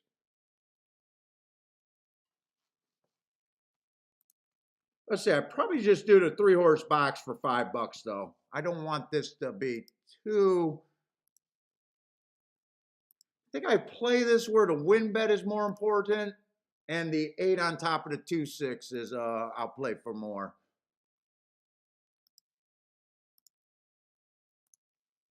2-6-10 should be good. Exacta straight.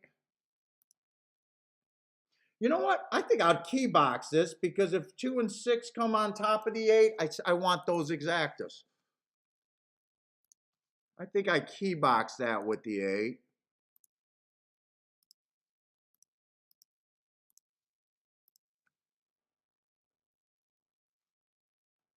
Technically, if I think this 2 should be around 5 to 1, I could technically do a place bet if I wanted to. I might even do a rare place bet for me.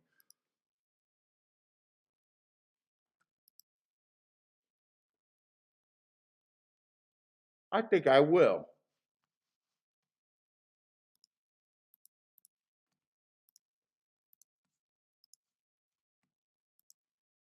Two to win in place, I guess.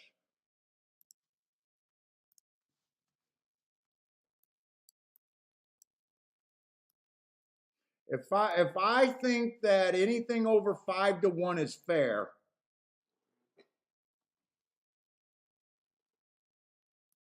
I can definitely do a place bet. If I think 5 to 1 is fair, or over 5 to 1 is fair for a win bet.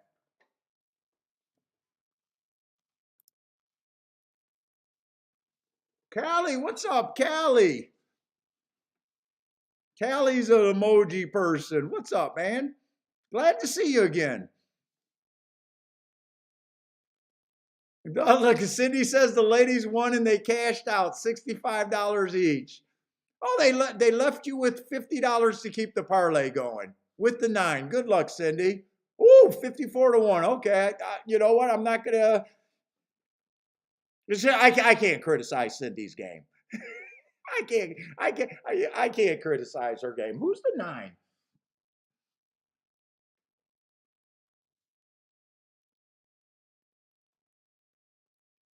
Ran against a couple biases, trying turf for the first time.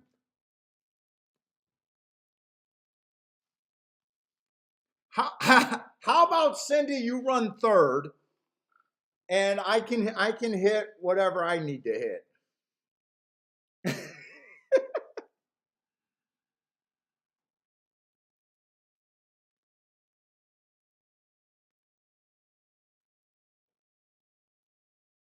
Let's see. Dennis Trusty is on the 8 and the 13. Who's the? Wait a minute. Who's the third? Oh, 8, 13, or is that 8, 1, and 3? That must be 8, 1, and 3, or he's looking at another track. Daddy likes the 8 with the 4, 7, 9. Oh, if the 8 wins, I can't hit with Thaddy over there. Oh, Dennis, you're at Gulfstream. Oh shit, I gotta rush over to Gulfstream. Why do we have to be on top of each other? Turf route race too.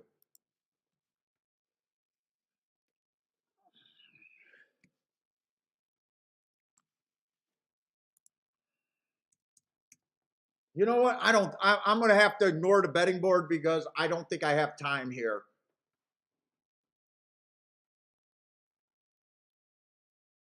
Four and 6 is out. They helped me out getting rid of a first-time starter.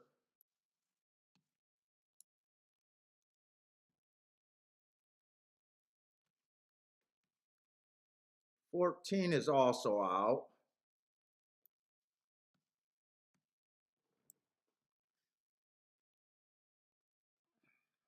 And 13 is in. I got a couple horses. I did not do the marks on the 13 and the two outside horses.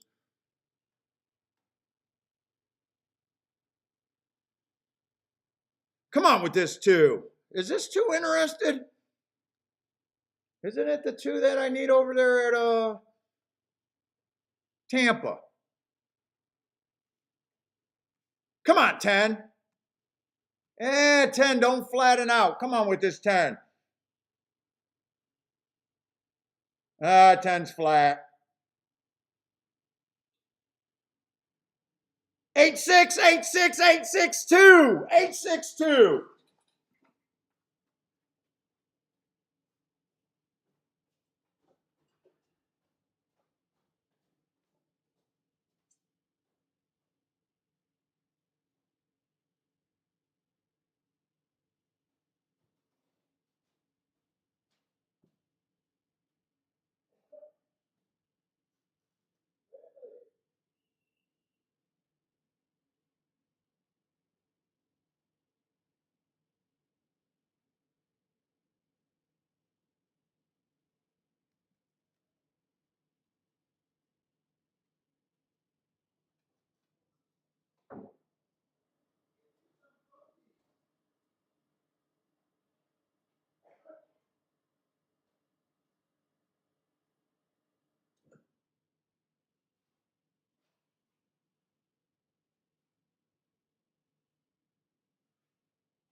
Why did that 8 have to win?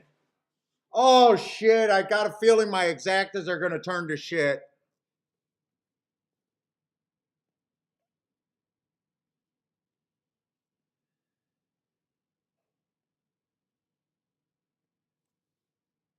Eight, 6, 3, 2, actually. God, I got that exacta, but I got a feeling it went to shit. I'm scared to look at that payout.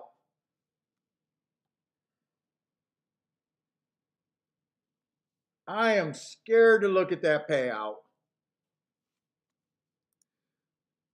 I might have hit. I definitely hit the exacta,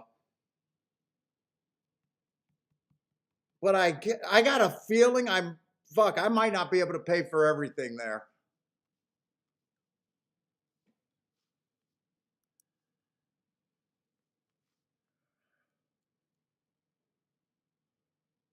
Gulfstream, I'm probably just going to let Gulfstream go away. Yeah, I don't have time for Gulfstream.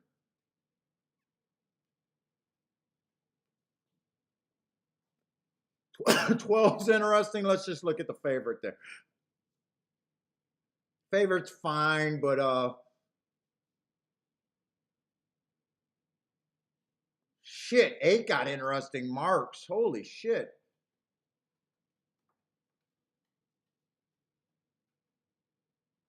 Dude, I shouldn't do this, but I'm betting this 8 at Gulfstream.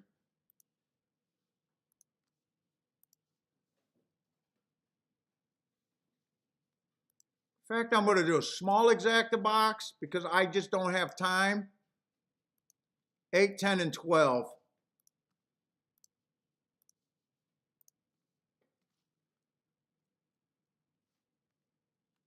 I had to do this small, though. 8 to win. 8, 10, 12. If I wanted to bet more, if I thought I had enough time and had a time to really look at that race, I think I would have liked to bet the 8 and the 12 to win.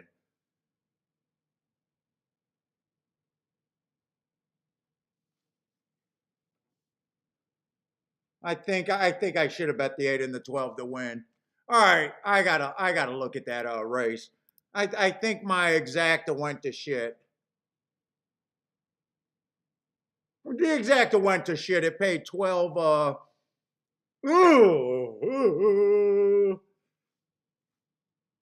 That exacta went to shit.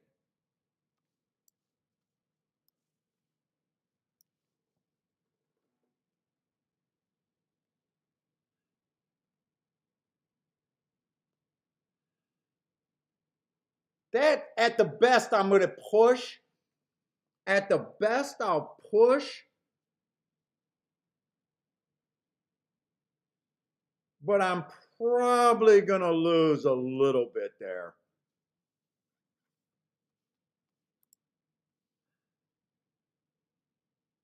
I shouldn't have key boxed this in hindsight. I should have just played that straight for more and it would have been okay.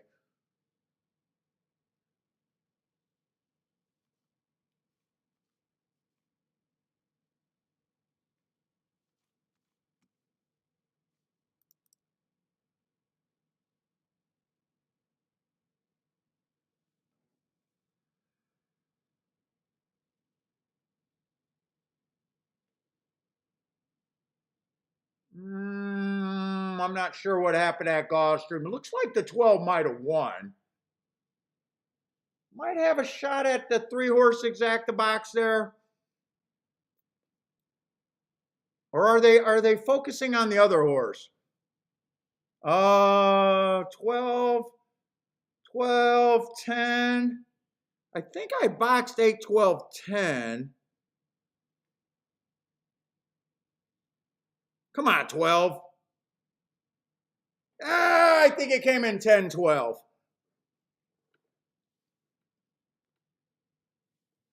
I think it came in 12, 10. I'll hit the exact. I'm not sure if that exact is going to be any good, though. Come on, can 8 get this head bob? I don't think he does, though. Nah, I don't think he got the head bob.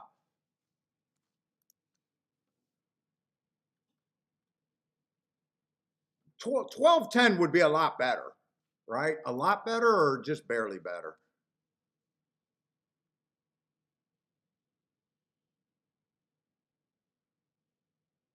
$20 or there's not that much difference. It's a $5 difference.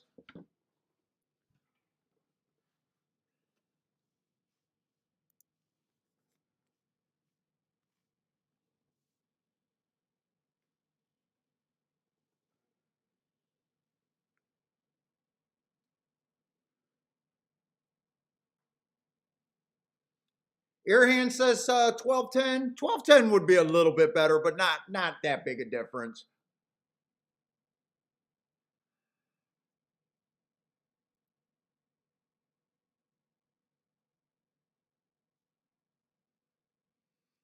Cindy says the ladies were smart. Took the money and ran. 13 was one of the horses that I didn't have marks on. Okay, a little bit better. 12 did win, and I did say I wish I had a couple more minutes because I think I would have bet the 12 and the 8 to win.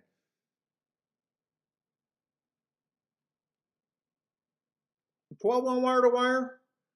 Barely, barely.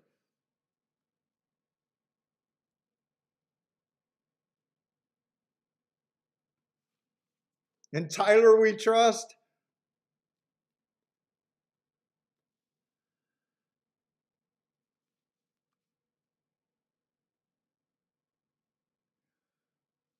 Let's see, Airhand with a yes. Looks like Marco Lou might have had it. He said pew over there. So it looked like he took a deep breath on that photo.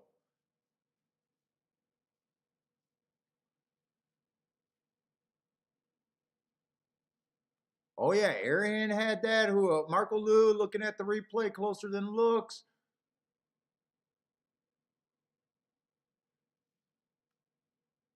That he might have been all over that. I think that's before the race or after the race, these calls.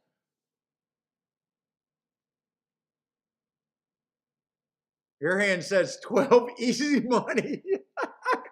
I don't know if that one was easy. That's a pretty tight photo. Well done, Airhand. Marco Lou did the easy money too. And Marco Lou got to put his boom on. Nice, Marco Lou. Said it's been a while.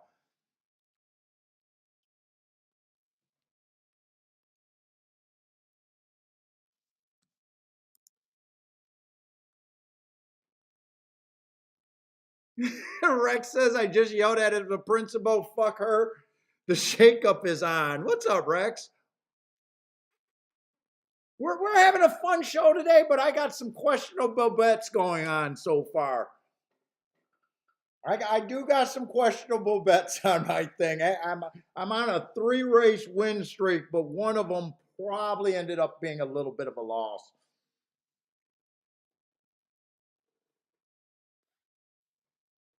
Or they're not my proudest tickets. Although the 12-10 is actually not that bad.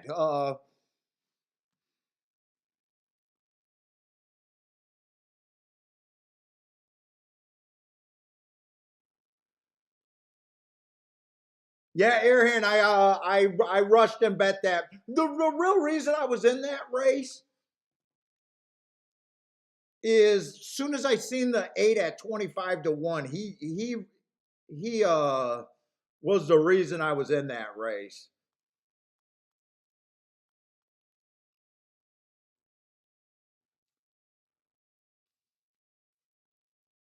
I did not think I guess the 12 probably should have been 25-1, but at the time I did not think he should have been.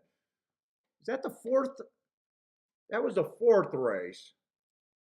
Am I looking? I'm not looking at the right form. Hold up, I got to get my head together. We actually did a rare flurry of actions. Okay, so the 12 horse did win, and I just played the marks.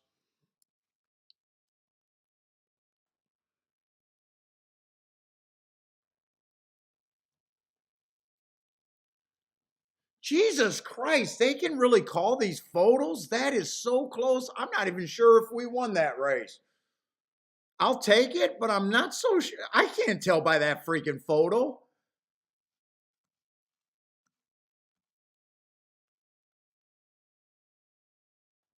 Rick says 12 looks, say 12 caught my eye with that race 3 back going too fast to win. I didn't have the marks in his last race, but this is what caught my eye. That heart. It's the same thing that caught my eye on the 8, though. 8 earned a heart. And 10, I just said, you know what? Give me, I said he looked fine. And I just took the favorite with him. That was a real rush job. Real rush job.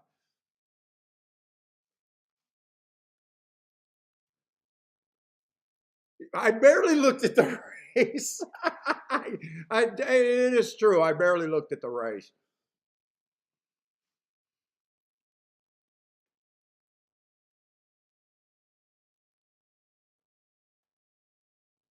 What's up, Blair? Blair says, yeah, form is definitely temporary.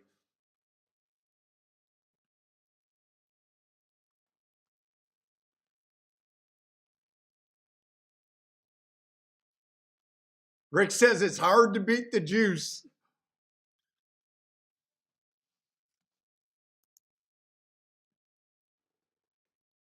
Yeah, I thought there was a shot when the 8 had the lead and the 12 was there. I was hoping just to get a nice 12-8 or 8-12. Well, 12 had the lead and 8 was stalking. When I got up on the backstretch and walked away. All right, I mean it's fun, but I'm going to try not to keep running up, putting in probably some questionable bets if I had to admit myself. Probably some. I didn't do my due diligence over there at Tampa Bay, and I did hit a $12 something exacta. Ugh.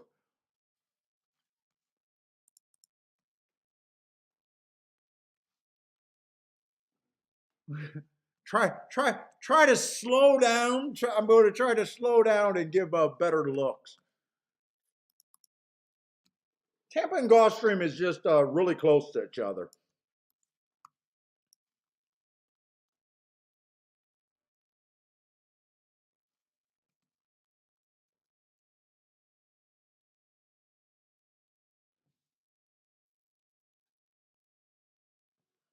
Let's see, Tampa, they are going in the fourth race.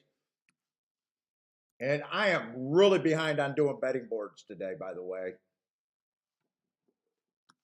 I don't think that's a good thing to keep doing, though.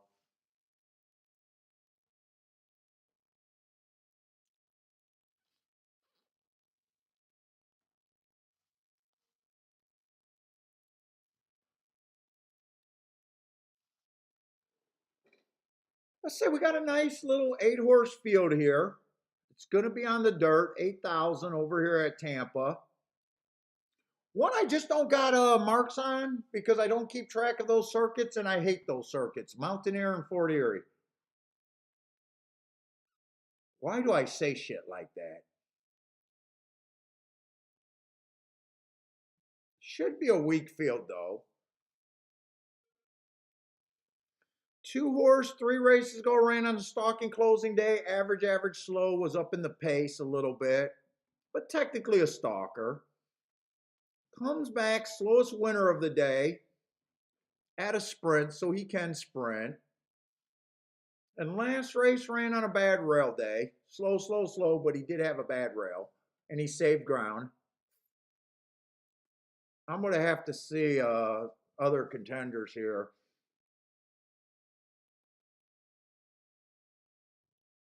By the way, Cindy, how often do you, is this the first time the ladies played with you, or do you guys do that very often? By the way, all these people that are talking about how to save horse racing and all that nonsense and what the tracks can do, you know, I definitely got to applaud Cindy. I don't know if that's something that she does a lot with the ladies or if this was the first time she did it, but that's something that we can do as players. Bring your friends to the track, or you know, you guys are playing at ADW's coffee shop or wherever you guys are at. Introduce some of these people that you know in the horse racing. I mean, that's actually something that we can do. So Cindy, well, I don't know if you're still here, but definitely, well, I do appreciate that. That's way better than just shouting out what fucking horse racing can do.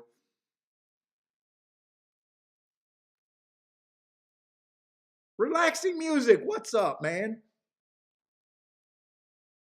Let them have their fun, cash them out, and maybe they had a great experience and might become handicappers. Who knows? Or slot players. But that's actually something you can do as a player.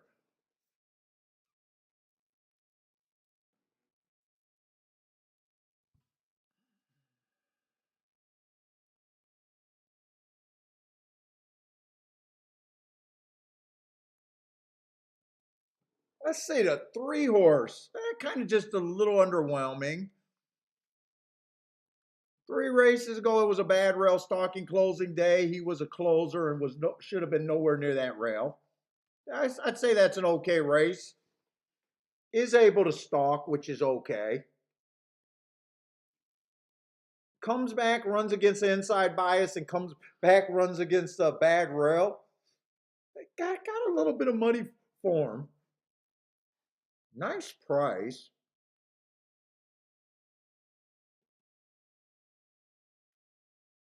4, I don't trust his speed being a router.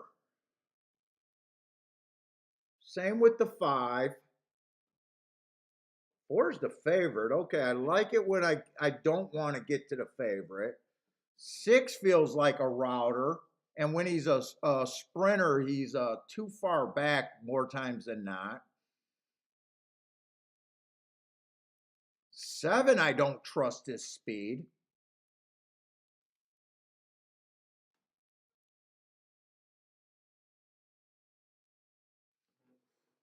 Oh, this 8-horse is a mix. Last race was really nice. Trying to go wire to wire against the stalking closing track.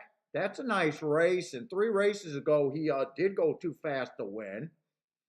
He's able, that race 2 races back where he was sprinting, he was close enough to the pace to fit the profile.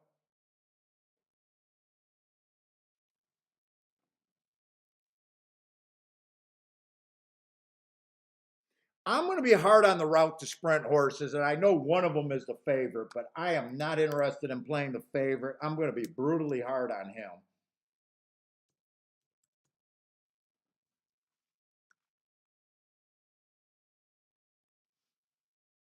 Was it 4, 5, 6, 7? I want to be hard on all 3 of those horses, right?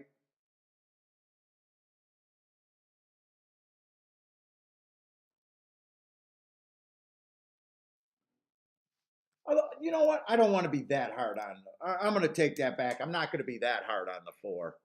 I'm going to hold that up. There is not a lot of speed here. Shit, the Fort Erie horse is actually a sprinter.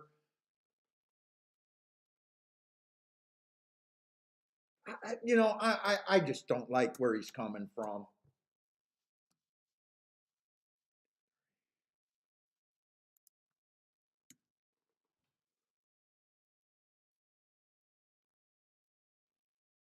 I'm going to leave the 4 in there. If I just say these as 24%, I'm not going to break this down anymore. I know where I can be.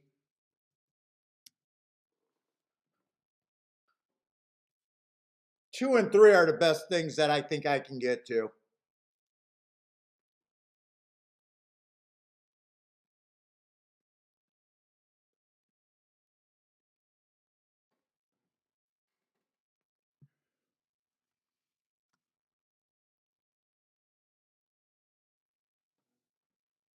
I might be hard-headed on this one horse, but I'm going to stay hard-headed on him.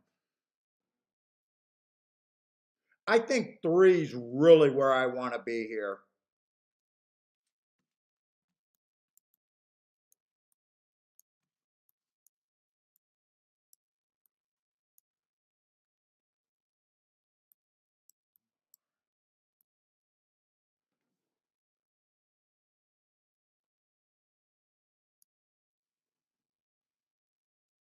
Maybe I should use the 1. If I'm king off the 3 and it comes in 1, 3, 3, 1, that would irritate the freak out of me. Yeah, that would definitely irritate me. Maybe I just play the 3, 1 for less.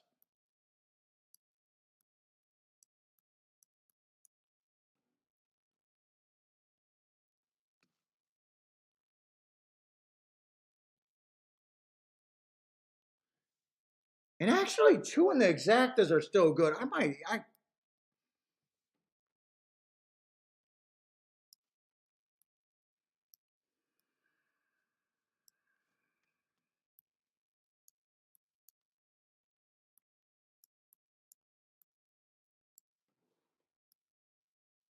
I was surprised that the 4 and the 8 winning and the 2 is still paying good.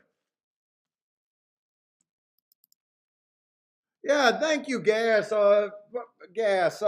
Hit the like button if you guys are enjoying the show. I got to start pushing that. I don't want to ask a million times. It drives me nuts when I'm watching other people do it. But I got to play the YouTube algorithm game.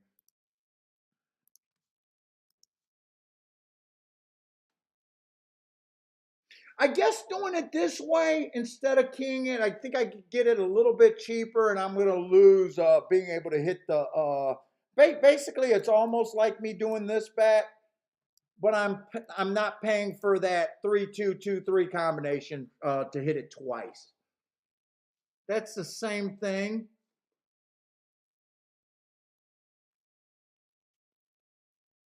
So instead of being a $12 base ticket on that, it comes to be a $10 base ticket. But I don't hit that exact. I'm not paying for that extra. Let's see, I did the win bets already. So I am going to play these for the same amounts.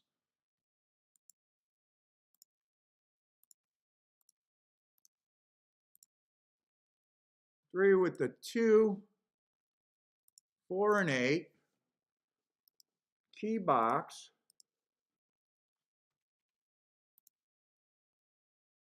2 with the 4 and 8. Key box. And then I am doing the 2 and 3 to the 1, but I am playing that one for less.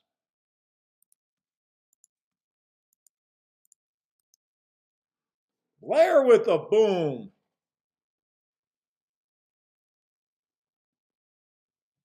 And let's see, I definitely don't want to waste a lot of time just staring at my paperwork. I want to go look at Gulfstream. Gulfstream, they're going in the 5th race, and we got 6 minutes, and it is a dirt race.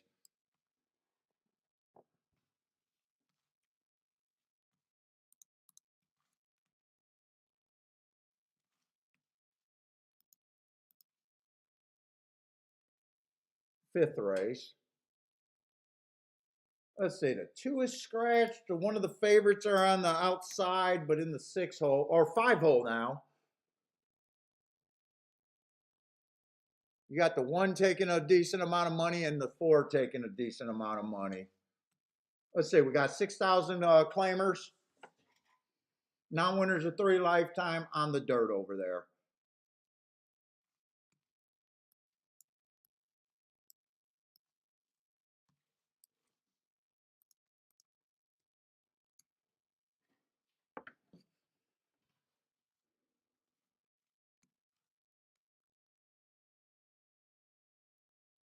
Let's see, 1, 4 races ago went too fast to win. That was at a route. Comes back, wins off of that race at a sprint. Inside was good.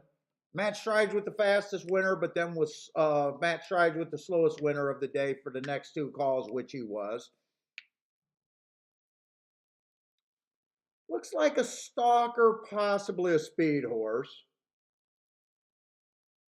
2 races ago, I got him as just average, slow, but he did chase the slowest pace of the day. That could be sneaky. And last race, again, he chased one of the slower paces of the day. Got an awkward start. Probably could have deserved an asterisk if I wanted to watch that replay, but I don't. 7-2.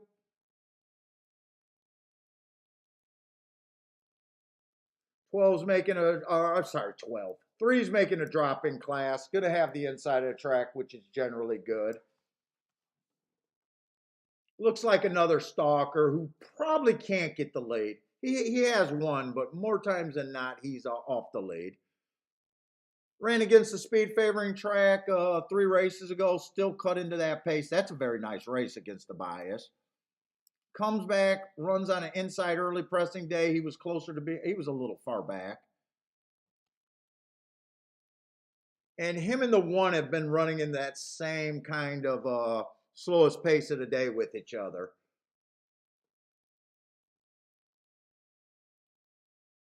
4 doesn't have any speed. Will be in the 3 hole, but looks like another stalker.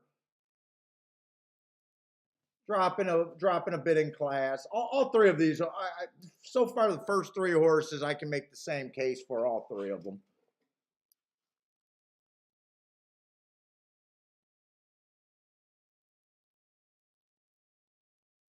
5, I think, is farther back sprinting.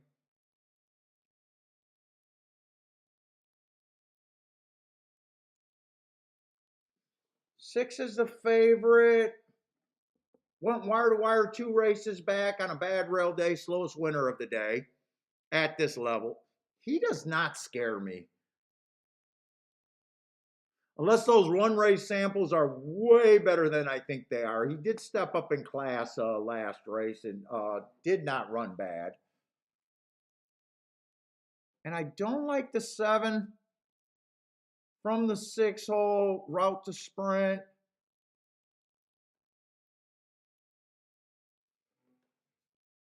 And I'm against the 8. I'm against both of the outside horses.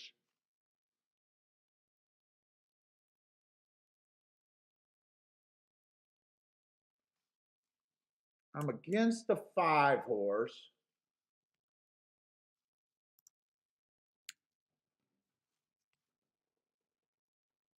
Six is over bet.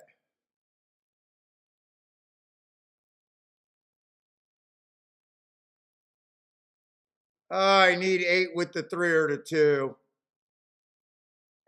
3, come on, keep fighting. Or wait, is that the 3 on the rail? Tell me that's the 3 on the rail. 8-5. 8-5-3, I think it was. Or did I have the 2 there? Wait a minute, I think I played the... No, I played the 2 and the 3.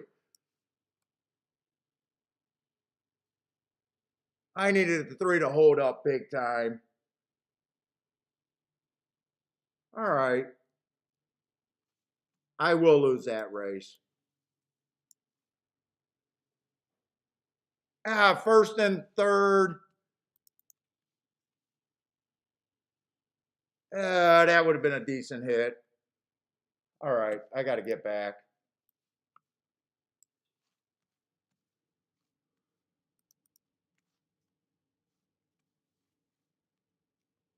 I should have bet the show, damn it. I should have bet the show. Maybe I'm a convert now.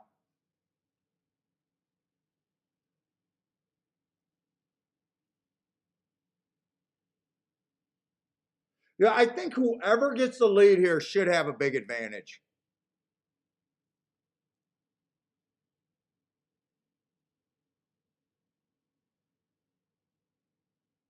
Six probably gets the lead. Let's see. Although I'm not that scared of the 6. Hold up. 6 to the 1 is no good. 6 to the 3 is 16 to 1. That might be the only one I want to play with the 6 on top.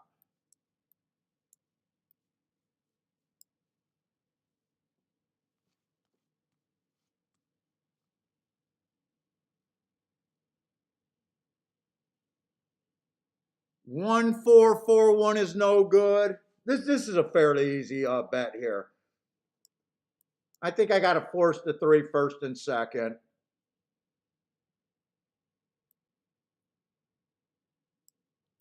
With the 1, the 4, and actually the 6. I think I got all of them.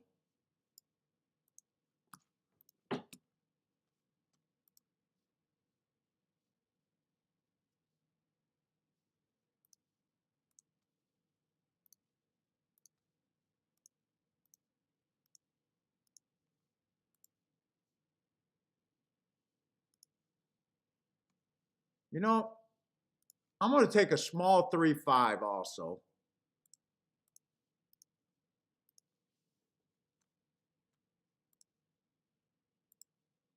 And I think I will bet the 1 and the 3 to win here. I don't know if I like that. I don't know if I love my win bet though. I did a small 3-5. There's no 7. That looks like I'm betting the 7. And I didn't do this bet because it's right here.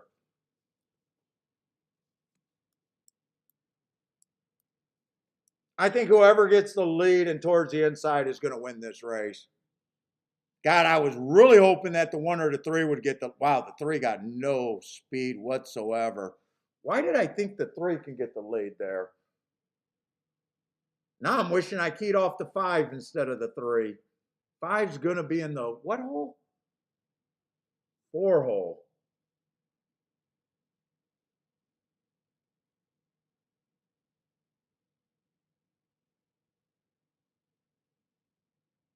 Shit, I only got the 5 with the 3. Right now, I wish I keyed off the 5.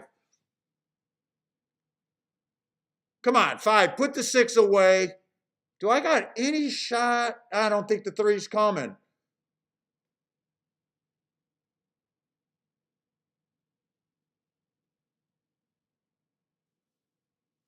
I don't think I got a shot to win anything but the win bet.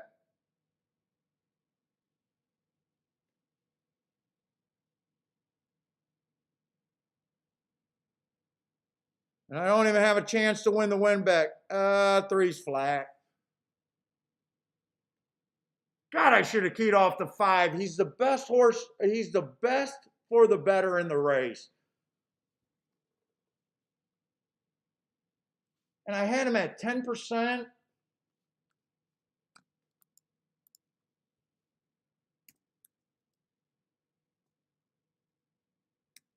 That could have been hit. That should have been hit. The math was so good on him.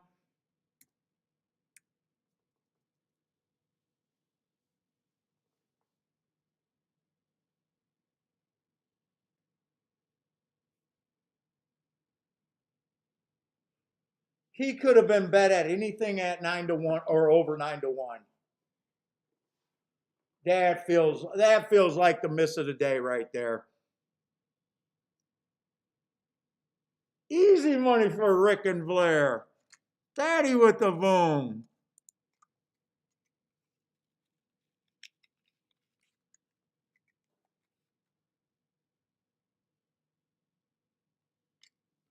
In fact, I shouldn't have played the 6. Soon as I said, I'm not that impressed with the 6, or I said either I'm not that impressed with the 6 or I'm not that scared of the 6.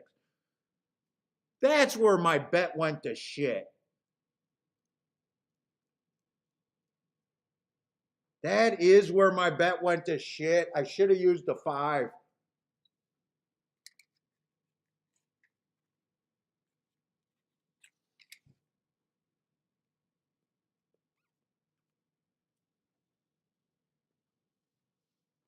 The math was best on the 5 by far.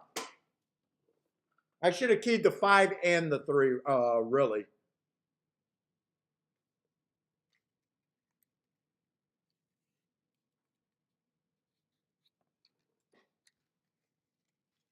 Kathy, how's it going?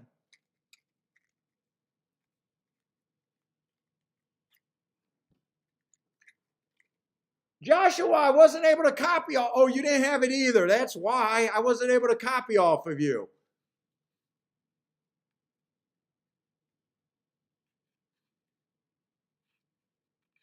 Rick smashed the 4-horse big. Nice call on the 4.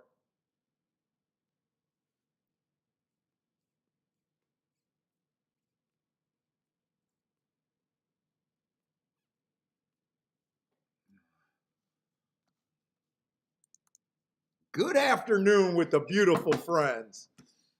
Kathy comes in here.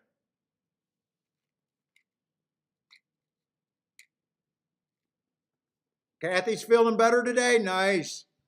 Was feeling under the weather the other day.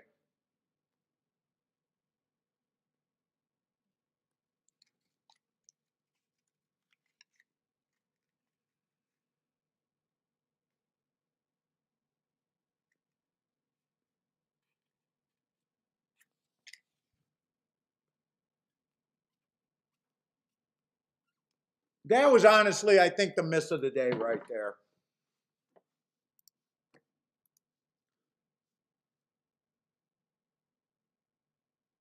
Actually, the exacta paid good. Not as good as I thought, though.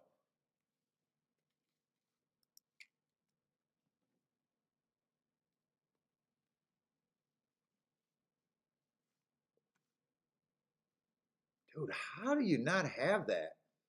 In fact, even if I didn't key the 5 first and second, the better bet instead of taking the 7-2 on the 1, who was a half a point overlay, would have been so much better betting the 5, who I thought was a double over fucking 15-point overlay. That's not like me. That's not like me. I don't want to make that betting mistake very often.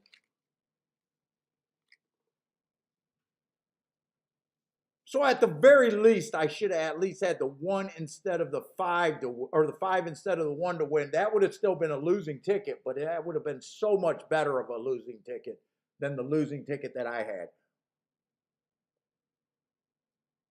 Let's see, I did overestimate the 3 by a lot.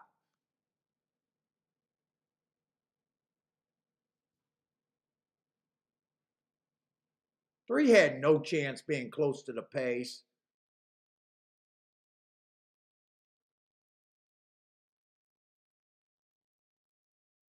Sometimes he's 7 lengths back. He's only been on the lead once.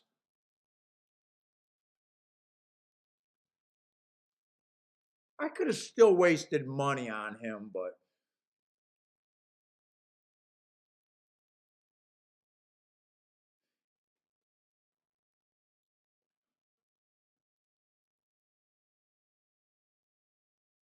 all right.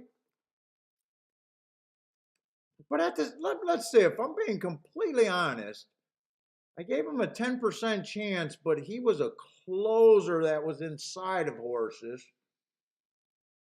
Wow, he actually got the lead fairly, around the turn he got the lead?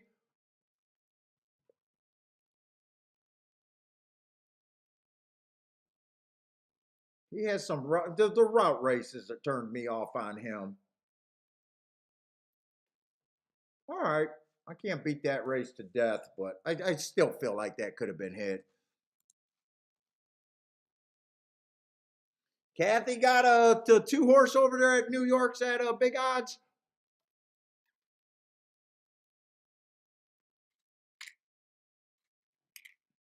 Oh, you're making cornbread yesterday. I do like cornbread. I want to watch this race. I need to slow down a little bit. Let's say one. Okay, one did get a brutal break at the gate,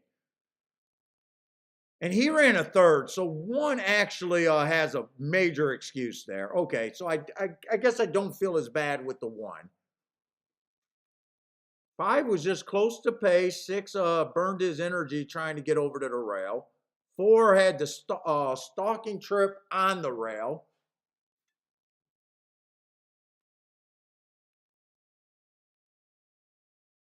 And 3 was just way too far back.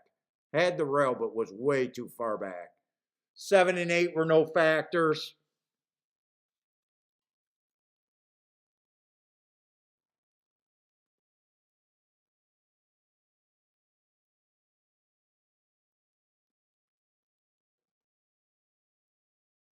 I got no problem with the 4 winning that race. I just thought he was a little bit overbet, and I'm going to play to where I think overlays are at. Still feel like that exacta could have been hit. Oh, Kathy, I didn't mean to hide your thing. Wait a minute. Wait a minute. Hide users.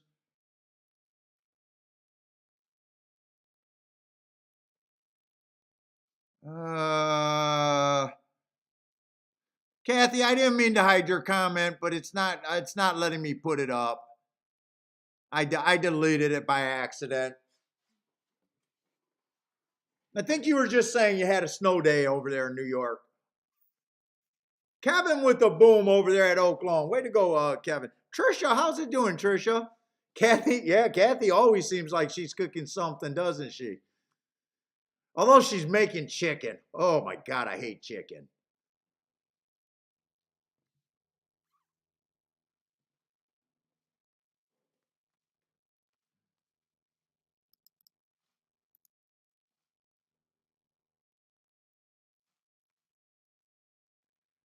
All right, the last 2 races were rushed again.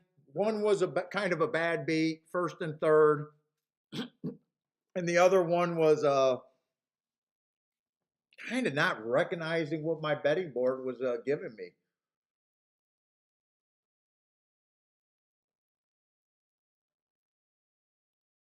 Kind of not realizing what's the best thing for a player there. How can I? Oh, chicken is the worst. Chicken is the absolute worst.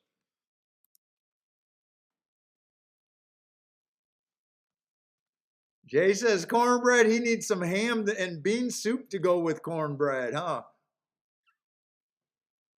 What's up, Rennie's do? How's it going? Oh, we're surviving. Hit a few races. I can't say they were all great hits though. Hit a $20 exacta. Hit a 12 something exacta that I ended up losing money in a little bit. And hit a 18 to 1 exacta where I would have just been better with the win ticket. Not bad, but not great.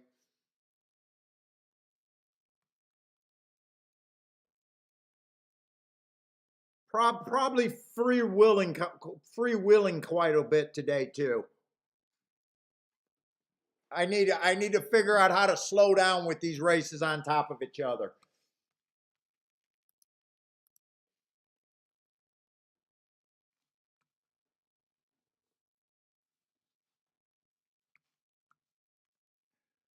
Oh yes, Marco, we are doing an entire Pegasus card tomorrow. I hope it's not all night. But yes, we're doing Tampa and Gulfstream tomorrow.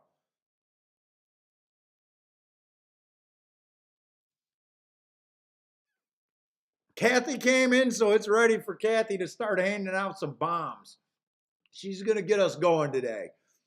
Get us off of these $18 and $20 exactas, Kathy.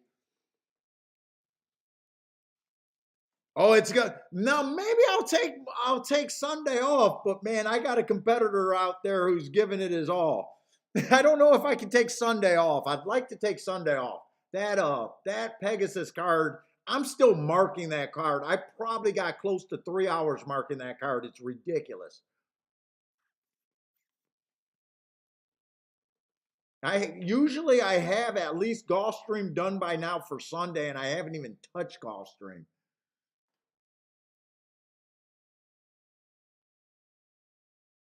Let's see, we got 16,000 claimers on the turf. They did come off the pace in that turf race today. Got at least one first timer, if not more. One first timer. 10 horses, got a big field.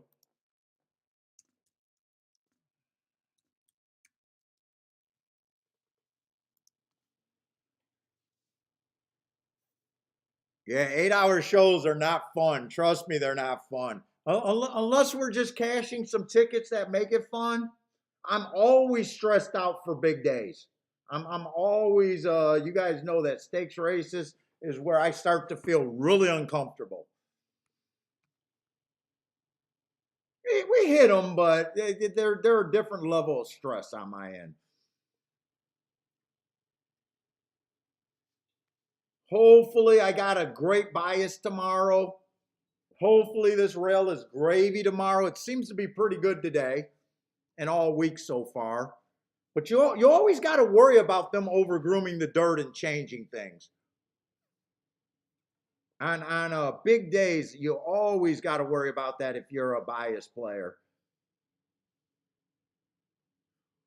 Let's see, the 2 horse, 4 races go inside early speed favoring day. Big asterisk. That's a very nice race, making up some ground at the finish on a speed favoring day.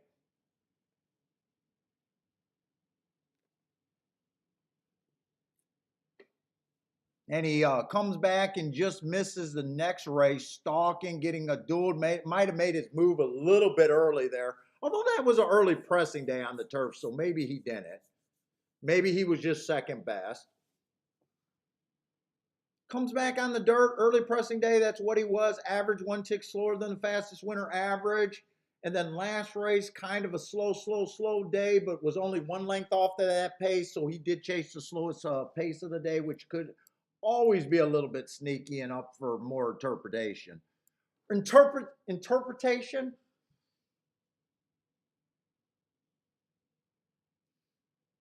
Let's see, I'm going to think that the 3 gets the lead here. Nice price here. But I don't think the turf is super kind to front end horses. God, he's a nice price and tempting, but let's say 4 only ran 1 race. Earned my best mark stalking closing day, going too fast to win. Definitely a sign of I would say anytime I see hearts is on my form is a sign of good things to come possibly. Wow, 7-2. I would like more than 7-2 because he might be a speed horse and that might be no good. Let's see, 5 ran against the speed favoring track last race and had no chance. He got to improve. trying turf in a route for the first time. I don't know how he fits here.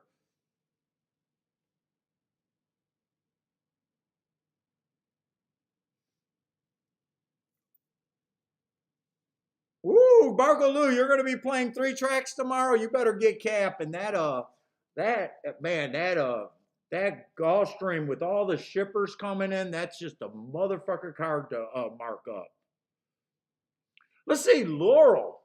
Laurel. Oh no, those are dirt races at Laurel. I was going to say if those were turf races, could be interesting. He can still be interesting. 7-1.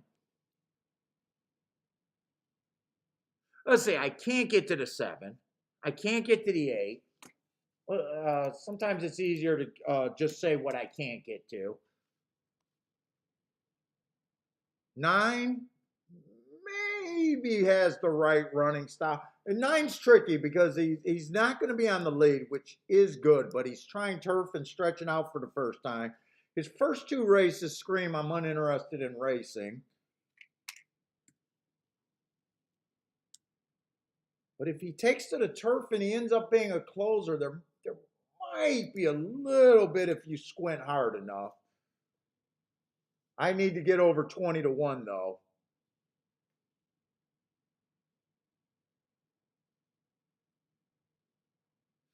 Ten's coming off a really nice race. Stalking closing day. Went too fast to win.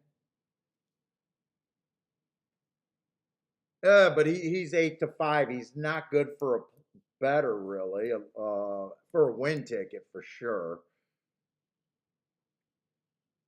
Dropping in class. I'd probably agree that I can see why he's being the favorite and probably should be the favorite. Questionable running style.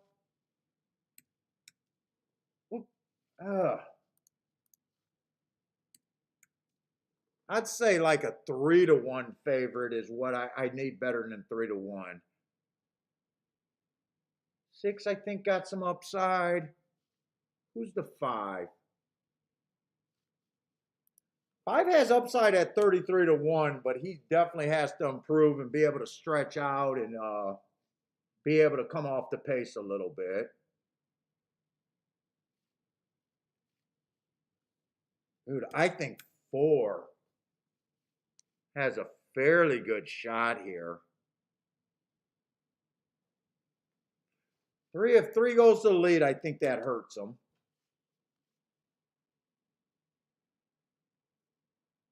2, I think, got some upside.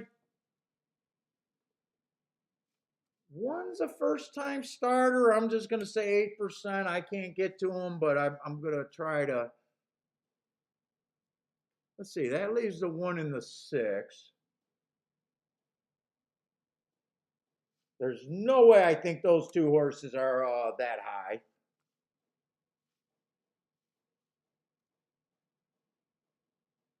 No, 6 I do think can be that high.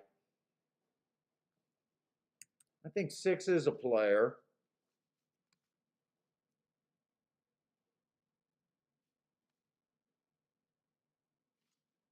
2, I think, is a player. I think I got some extra points here. 3 extra points. I don't think I got to hand those out. So let's see. My main contenders are 2, 4, 6, 10. 2, 4, 6, 10. So 6 and 10 would be the best thing I can get to. But for the most part, I am agreeing with the betting board here. Is there any combination there that are overpaying? Let's see. 2, 4 is 23-1, 33-1 to the 6, 19-1 with the 10. Those aren't bad. 4 with the 2 is 16-1, 23-1, and 7-1. So you don't want a 6-10 for sure. 10-4 you don't want. 10-2 is dicey. 10-6 is dicey. I think I only used a 10 at second at the best. I don't think I want him to win.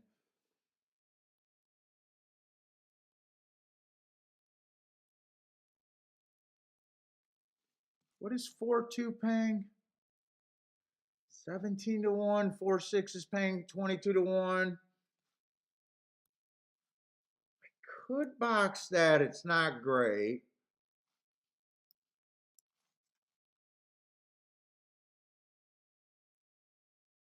Two 10 is 20 to 1. 4 now. 6-10 is the only one worth it.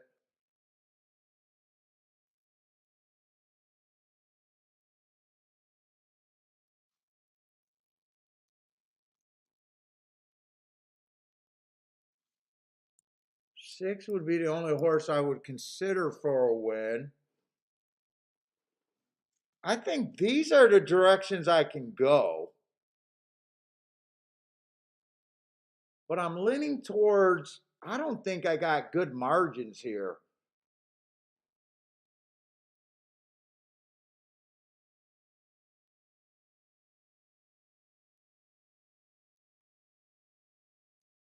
I think I just sit out. These are the directions I could go, but I think I just pass on this race.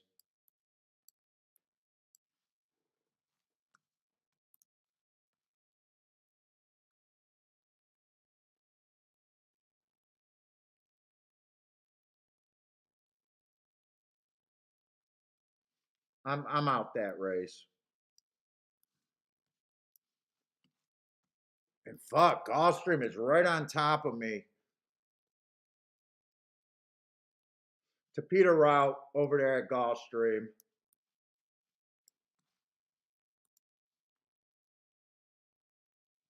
Going in the sixth race there, no scratches, 7 horses. Everyone's at 17%.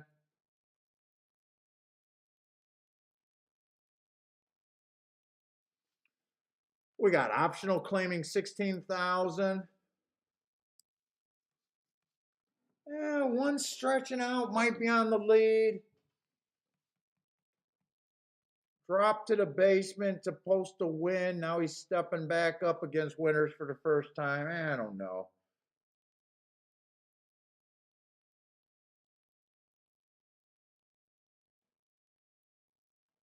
Two got a nice race, two back, stalking closing day, winning, running against the bias there. I think two got a little bit of upside. Let's see. Ooh, three's at 19 to 1. I don't think three should be 19 to 1.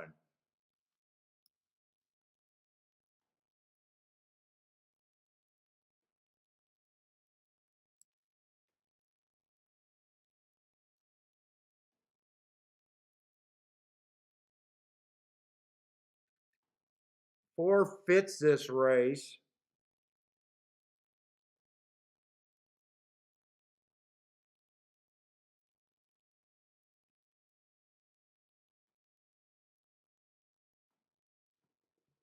How are they betting this race, huh? Let's see. They're hammering to 1.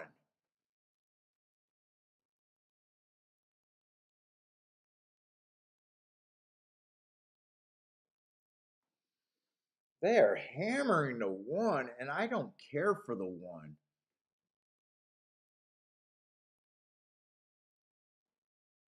Slowest winner of the day last race.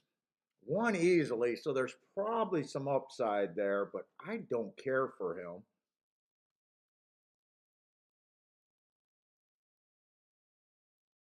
I don't think two should be no, two could be 6 to 1.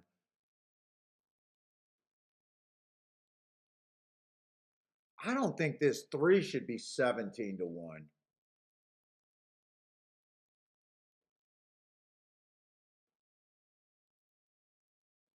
Four's at 5 to 2. I think I'm okay with four taking money.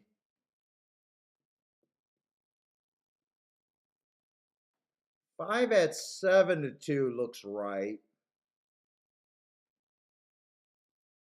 I can't get to the 6 horse.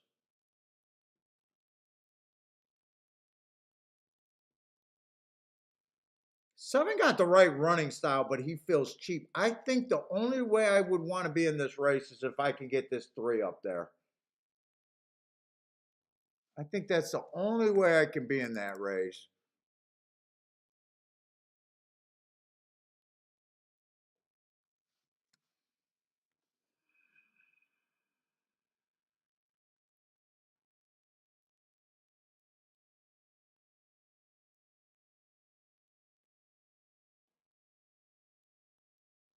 I think the 4 and the 5 are solid. 1 I definitely got questions on. Dude, even if I think the 3 has a 10% shot here, he's definitely I think, the best thing I can get to as a better.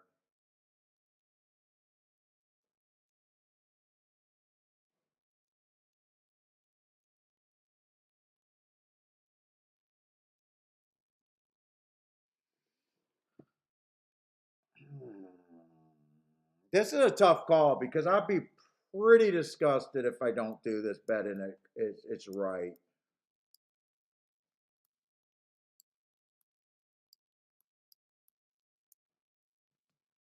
I'd use it with the 1, 2, 4, 5, and I think that's it.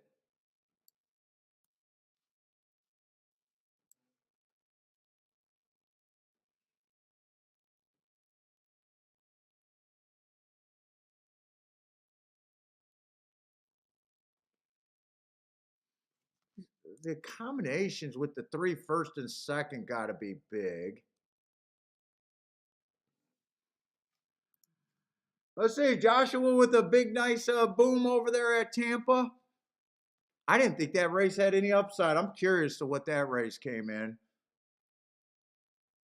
I think I got to play this race. I think I'm priced in on the 3.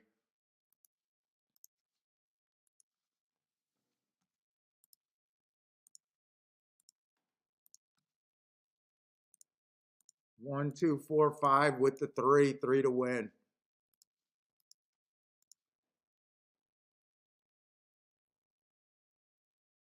Seven, I like the 7. I just feels like he's too cheap in this group. Yeah, I can't use the 7. Three's the horse that I got to key off of.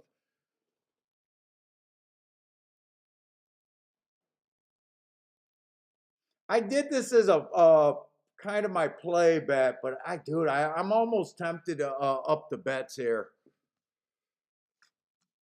But I don't think I'm going to go any more than that. What the hell happened at Tampa?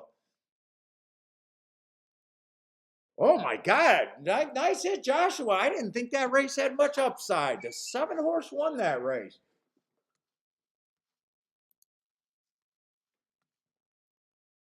Who is the 7 that won at Tampa? Did he go wire to wire? How did he win? 10 did get second, 2. So it was all the 2, 4, 10.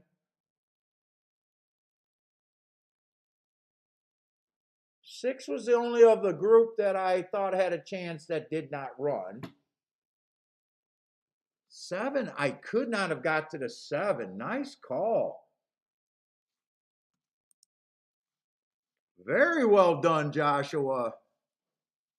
Anyone else have that ticket over there at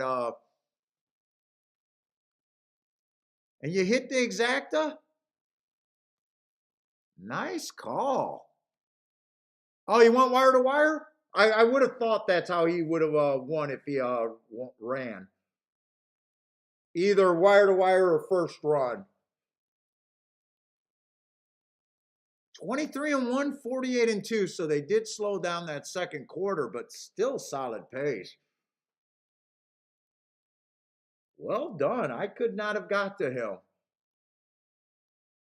Wow, I thought the way I was looking at that race, I thought there was a very little upside there.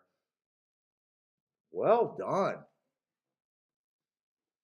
So what, 75 to 1 exacta, 76, something like that? Yeah, very nice. Well done. All right, let's see. Gulfstream.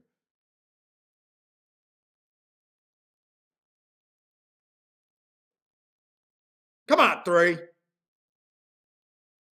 Give me a lively run up this rail. No, he's flattening. Come on, 3. No, you can't get second. 1's coming over the top. 3's done. 7, like I thought, was too cheap, and this is just obvious horses.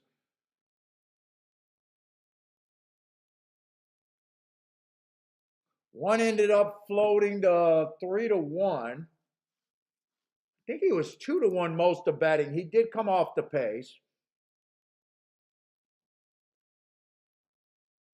5 got second. 4 came way too late. 154 over there.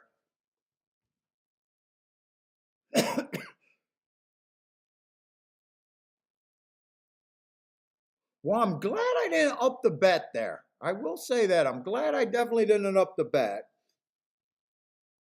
Yako, what's up? Yako with the boom over there. Small boom over there at Gulfstream. Kevin will take the exacta.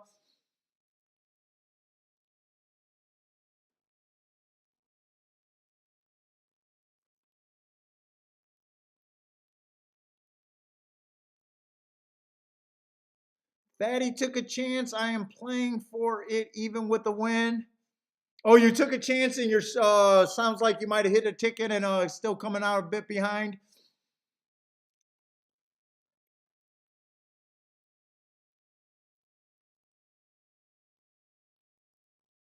And the pace went fast there. Well, the one I know, well, the pace went fast for the first call. They got the slow pace at the second call. 1 did come off the pace. I seen that. I'm guessing 2 went to the lead. 4 came way off the pace. I'd like to see that race, and I definitely want to see the Tampa race. I want to catch both of these replays if I can. Tampa, I am going to miss the replay. Well, I'll see the head on.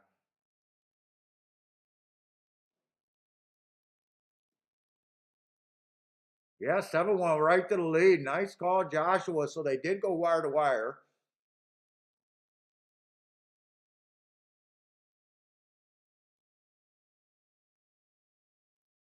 Seven's a lightly raced horse.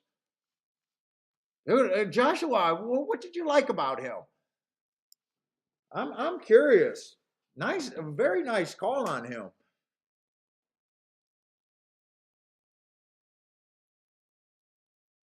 Kathleen O'Connor, not that I look at trainers. I'm just ran against the speed favoring track first time out.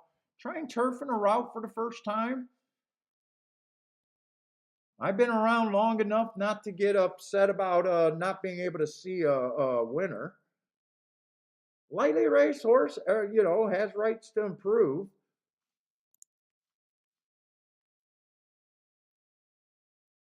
Small bet took a shot. Well, so nice. I mean, shit.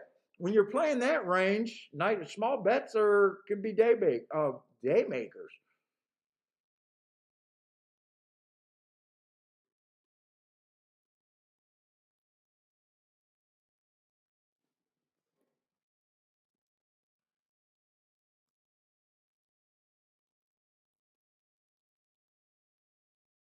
Old time trainer hack is what you got on him. So was 7 the horse that you liked, or did you backdoor the exacta? I didn't see what you hit there. What did he hit? Hit the exacta.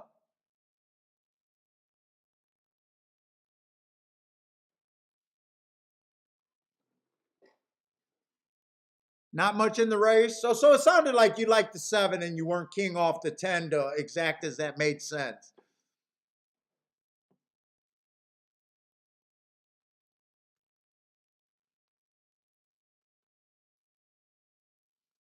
Joshua, you're going to move up from a top 10 handicapper.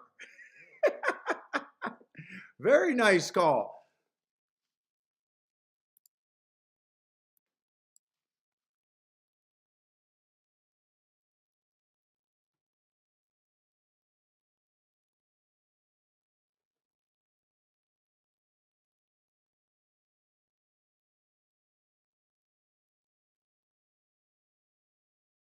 And then you had the favorites in second. Yeah, I was just curious because I could have seen you coming back and saying, you know what, you like the 10. He looked like the safe play, and you just had to play exactas that made sense. That gives you a ROI. That's why I was curious. Was 7 the main part of that bet, or backdoor exacta? But it sounded like seven's the main part of that bet, which is even a better handicapping job. The other way is kind of weaker, just knowing what you need. King off a certain horse. Very well done.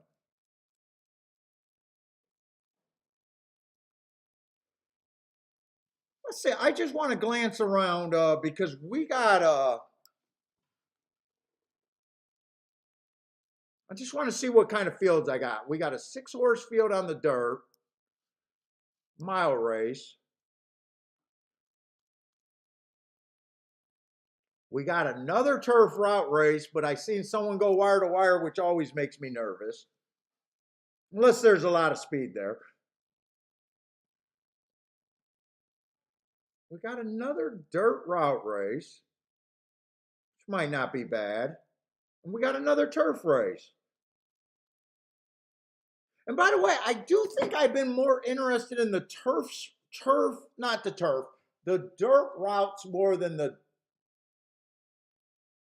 dirt sprints at Tampa. I think I've been doing way better on the dirt routes than I have the dirt sprints.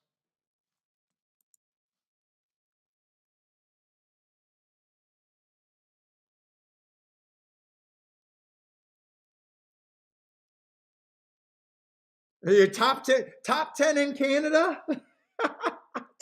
top 10 handicapper in Canada. You might be able to broaden your scope. You might be North America, you might be able to say soon.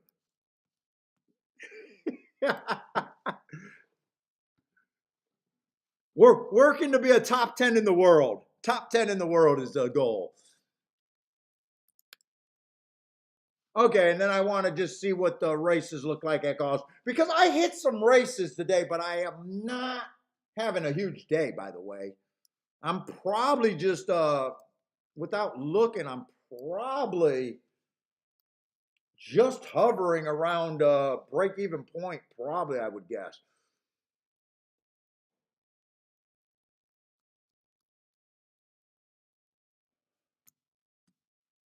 I definitely don't think I have a secure day or a day where I think I could sandbag. Let's say we do got a turf sprint. That's this race. So I definitely, lightly raced horses, but I still want to look at that race. And we got a dirt sprint coming right back after a turf sprint. Definitely want to look at that race. Then we got a turf race that, late in the day and a Tapeta sprint. Okay, I don't think the card looks that bad, really.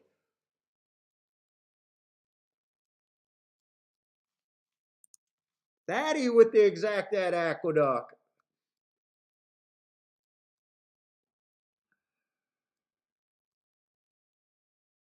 Except I gotta go to the restroom.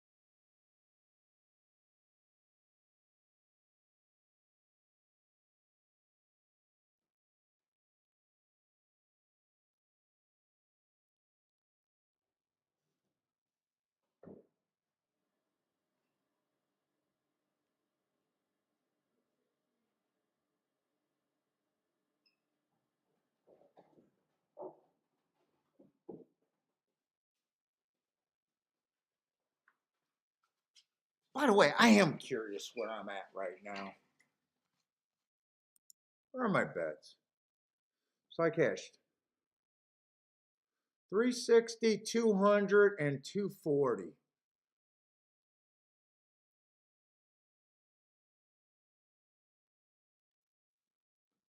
360, 240 roughly, and 200. Yeah, my day is not made either way.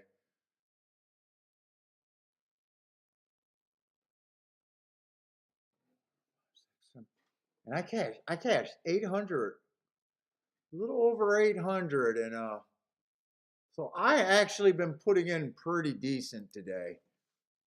Okay.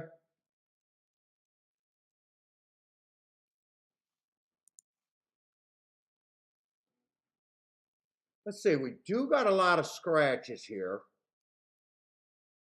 And I do want to look to see if I can play a double here. Because I love the turf sprints at Gulfstreams. Uh, Speed is very important. Uh, I'm looking for horses that get the lead or within 3 lengths of the lead at the first call. Speed is very important there. Dangerous race because I got a lot of lightly raced horses. Let's see, only 2 scratches and some first time starters and lightly raced horses. So it will be a dangerous race for me. But I got a dirt race coming up in the second leg. And I do like how the inside has been feel like the inside's been at least good enough.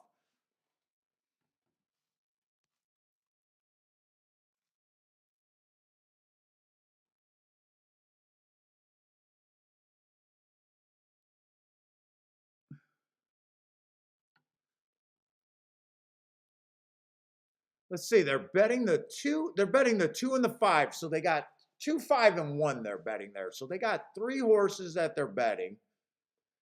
And then after those 3 horses, everyone's a pretty big pay raise. Okay.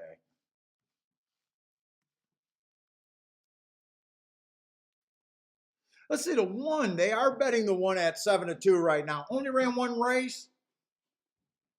It was a 1 race sample.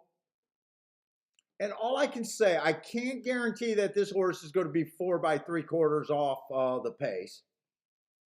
But I will say if he continues to run with that running style in this race, that's probably not going to be where I want to be. I want horses to be within 3 lengths of the lead. It would not shock me if he has speed, but at 7-2, I got to get rid of a short price horse that can beat me. Let's see. 2 has the right running style. He did run in the same January 8th race, that 1 race sample with the 1. He was faster early. Checked at the 3/8, so there was a little bit of trouble there. That's probably a nice run with the check without watching that replay. 2 races ago, inside, ooh, that's kind of, I don't know if I like that. The inside was good. He was an early pressing horse. He matched strides with the fastest winner, average slow. That was his worst race according to the speed figure. 2 had the right running style, or 4 has the right running style first race out, but man, did he was 1 tick slower than the fastest winner at the first call, and then he hit reverse. 5's a first time starter. I have no clue what he's going to be. 7 horse ran against the speed favoring track first race out. That's a very useful running line. And then the next race out, it was an inside day, if I'm right about what I called the bias was. It was an early pressing day. Feels like he can improve off of that, but I don't know if he is a speed horse or not. But at least he got 2. He's a nice price, and he got 2 nice excuses.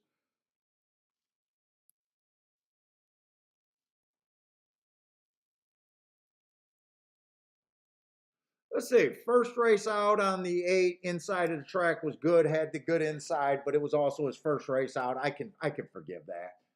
That next race on the Gulfstream turf, One race sample, I can't say anything about the time. All I can say is at Gulfstream on the turf, going sub 22 and sub 45 is usually a good sign of speed. Right running style, he was 40-1 that day and just missed. That's a nice race just by looking at it, but I don't have any notes to back that up. And then he goes to the Tapeta.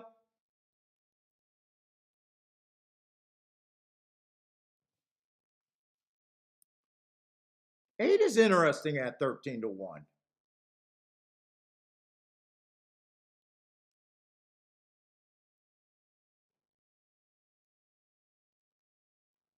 11, I probably don't want to get to. He had no speed first time out. I mean, you know, likely race, could have more speed. Then they tried him with a route. That's an okay route, but I can't get to the 11 myself. 10's a first time starter, can't get to him. 12's a first time starter, they can beat me. I do want to look. I skipped over to 9, but I want to look him up.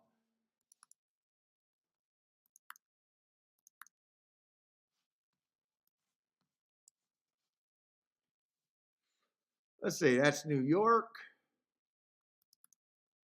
Because he looks like he got a little bit of speed. November 10th.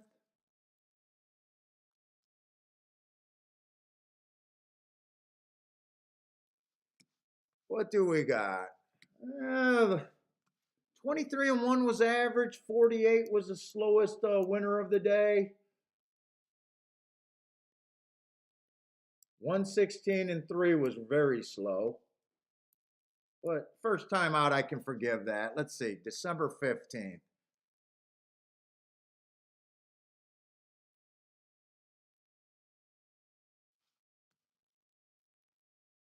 I got bad rail stalking closing day, so he was nowhere near the rail in the 7-hole, or he shouldn't have been.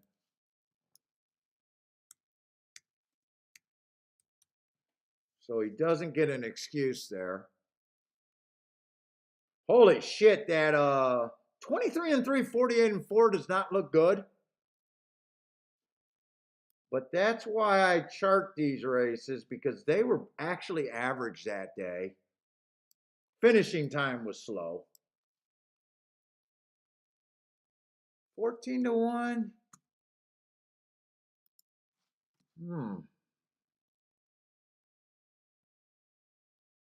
I'm definitely interested in the 8. Interested in the 2. I can't go with the first time starter, another 5-2 shot. I think I'm a little interested in the 9. 4, I don't think I could get to the 4, and I'm not interested in the 1. Big dangerous race here. Makes me almost, where the race is so dangerous, I don't even know if I want to go with the 2. I might just want to go with the 8 and the 9, and that's it. Let's see. Should I be able to make a betting board here? Not really, because there's a ton of first time starters and lightly raced horses. I don't think I can really make a betting board, really.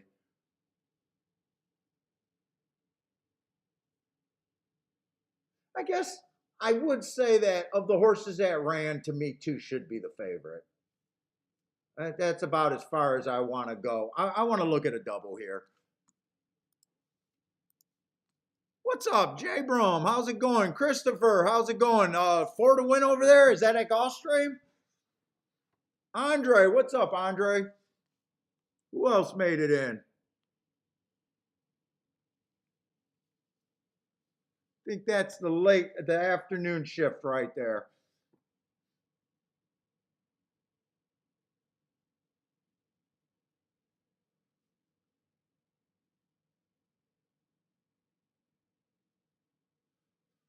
Let's see, looking ahead, let me make sure there's no scratches there, because I think I want to play a double.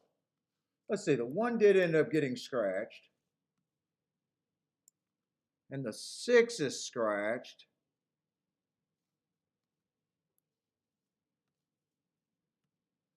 We do got a couple horses that I don't have marks on.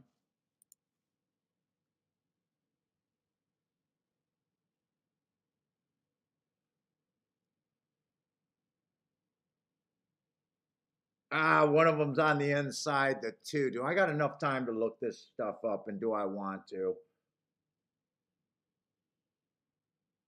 I kind of do got to look up horses if I want to play a double, I think. Think I do.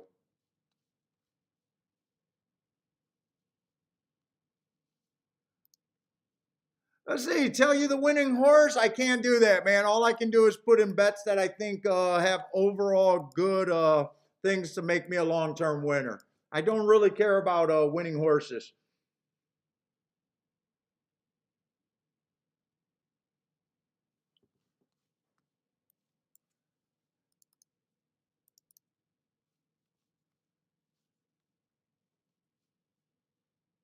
That I don't care about. Which sounds weird on a handicapping show, but if you stick with us long enough, you'll understand what I'm saying there. Holy shit, this seven I'm trying to look up, but he's been off for ages. Ever since March.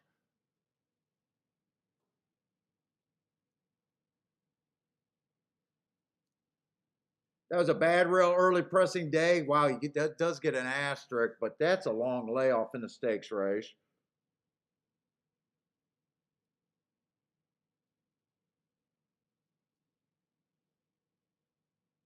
Holy shit, this horse has been off a year.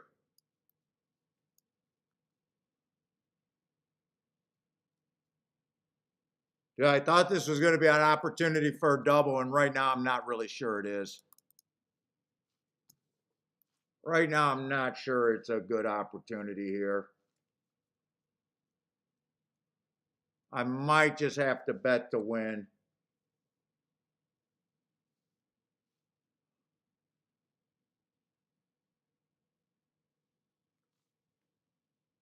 This is actually not that bad of a race. One tick slower than the fastest winner, average.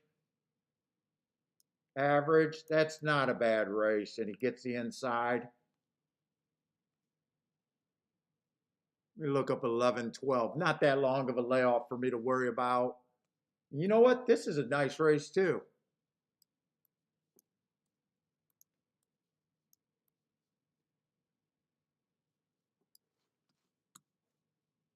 Oh,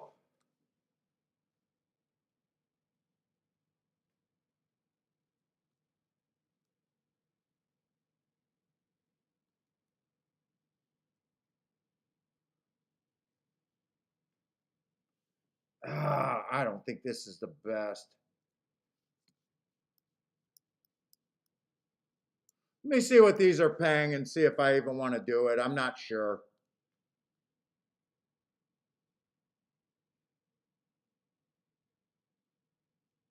This is a horse that I like best of the horses that ran, the 8 horse.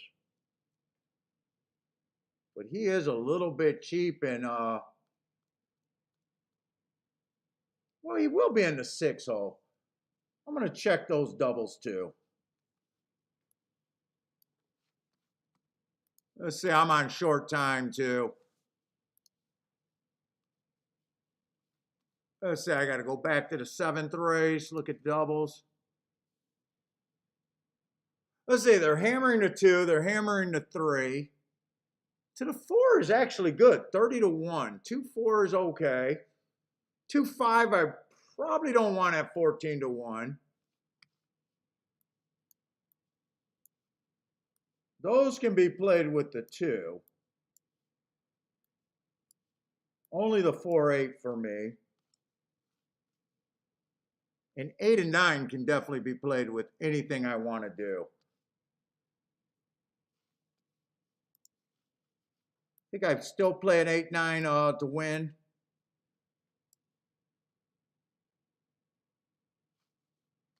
Let me look at the exactas real quick too. 2 with the 8. Yes, 2-8-9 is not a bad exacta box.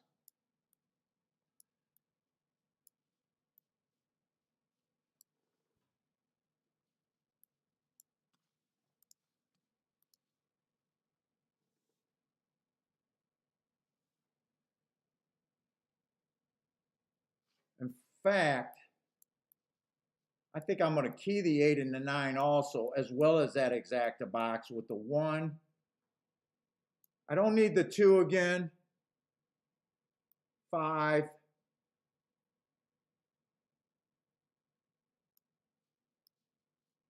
Do that. I do the 3-horse exacta box. I'm just keying the 8 and 9 to be first and second.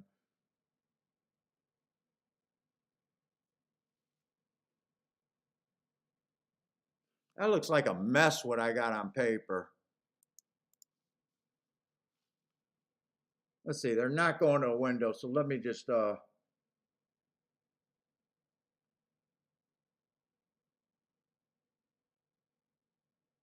know what? I'm playing the 8 more than the 9. I'm playing the 8 more than the 9, even in my combinations, except for the 3-horse box. I'm playing them more in the doubles, which means it's going to take me longer to get all of this in.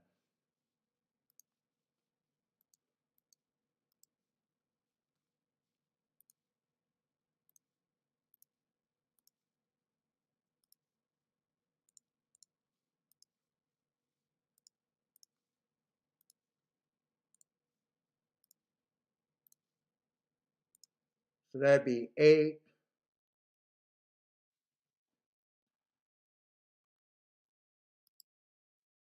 Oh, they just scratched the 1. Good. Well, I didn't really want them to scratch the 1. I'm going to hit the 2 in here for more.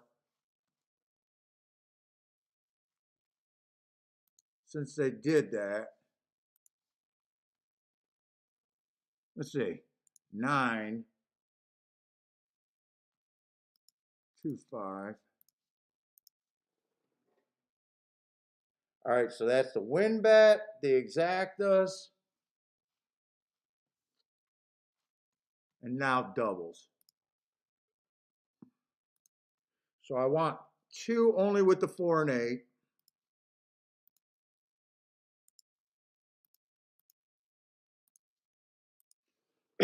That one I'm playing pretty solid.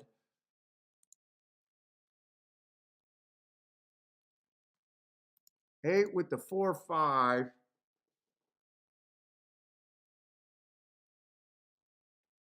8.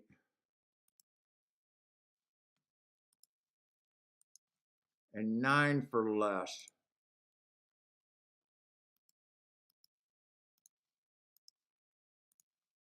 All right, where are we at?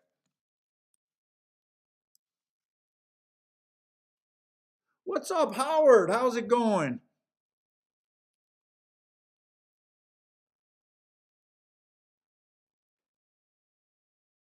I actually wanted that 1 to be in the race because I did not like the 1 all that much.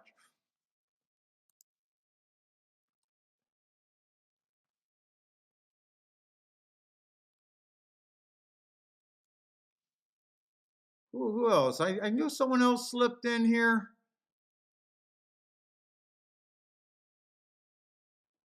I don't see his name now. I wonder if he took down the comment.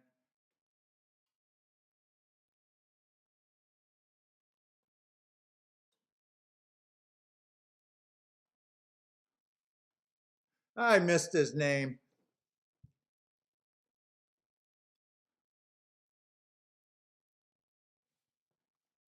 Did I miss his name? What's up, hombre? Kathy's back.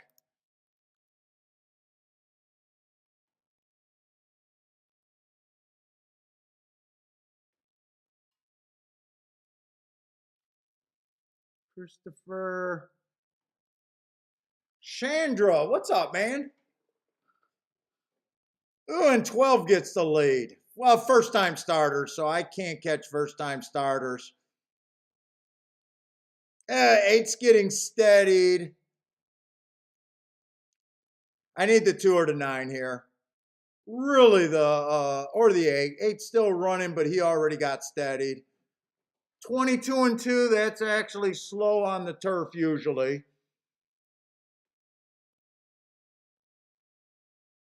Come on, 8. Keep running with this 8. Can this 12 just go away for me?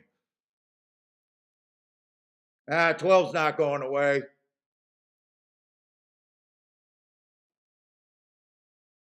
Come on, 2, don't be a gump. 5's coming from way too far back. I'll be alive in the double, but that's it. I'll be alive in the double, that's it. Only the 2 horses, though. Who the hell was the 12? First time starter, so I got no problem. At the same time, I can't catch first time starters. Very rare that I catch a first time starter.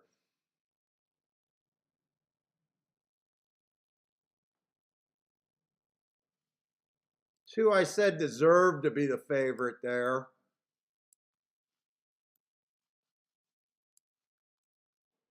I need to be right about the 4 and the 8 next race to get paid here. That was a combination that I played the doubles like that, by the way. I weighed the doubles.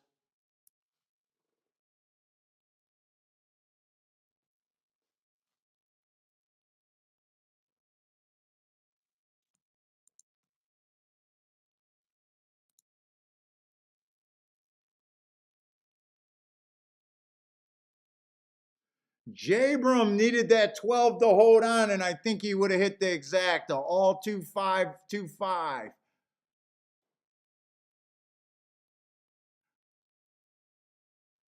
Kathy said 7 is a B plus on the turf.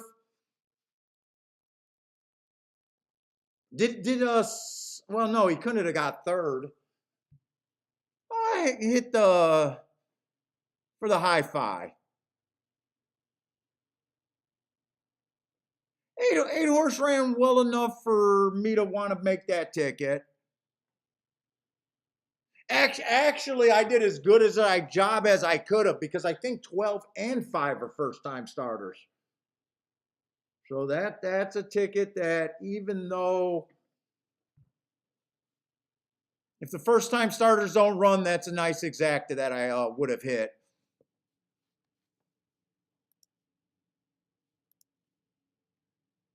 Yeah, 5 came from too far back. I don't know what Irad was doing there. This turf course is just, and 25 and 2 is slow on the turf at Gulfstream.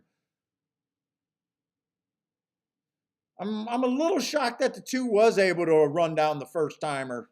Probably if the first timer had a race, if the 12 had a race before, I bet that 2 probably couldn't have ran him down.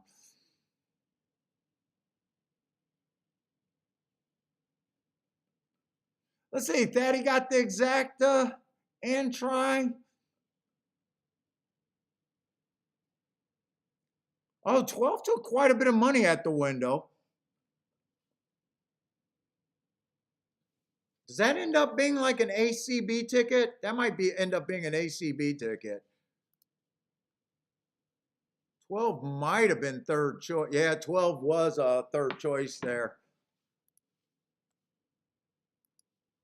Kathy with the Uncle Mo alert. Let's go, Kathy. Oh my God, really? The Aqueduct pick 5 is paying 33 to 1? Is that right? Oh my God, I love you bettors. I love horse racing bettors. Is that true?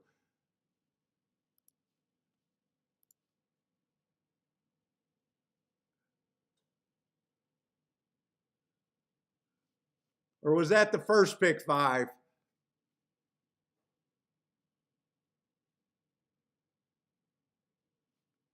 Oh my God.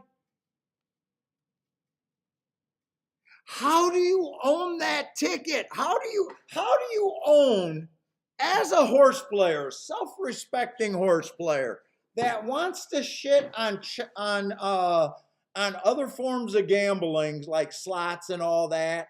How in your right mind can there be enough people that could have a $10 pick 4 and a $33 pick 5? In what world is that right?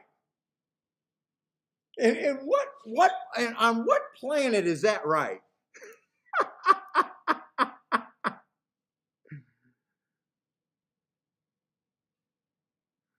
Oh my God, Rick, is that not the funniest shit on the planet?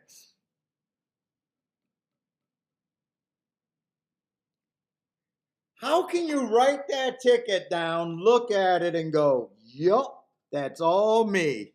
That's all me. What's up, Edward? Edward, don't come in here and tell me you hit that pick 5. Please don't tell me that. What's up, man?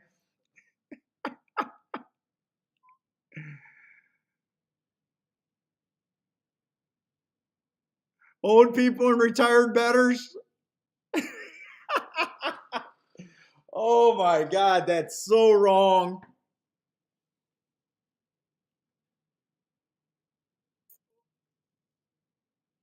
That is so wrong.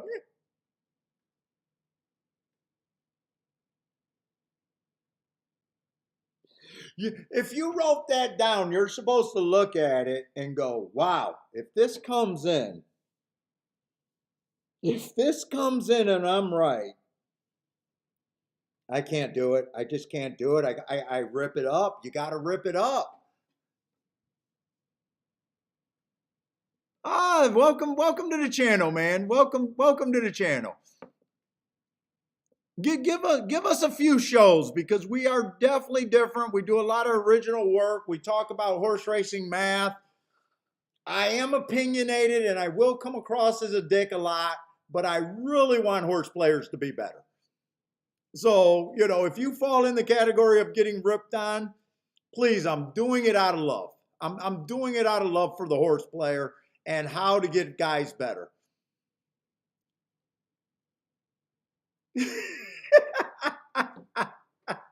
But welcome to the show. Obviously take part in the chat room. Feel free to throw up your bets. We got a lot of super sharp handicappers in the chat room. We will call out boom abuse though. Make sure after a result that the ticket is worth calling a boom. We want people to have fun. We do want people to have fun, but we definitely want people to get better and be able to win at this game because it is possible. But yeah, welcome to the show. Do not be shy, by the way. We answer questions. We don't mind healthy handicapping debates.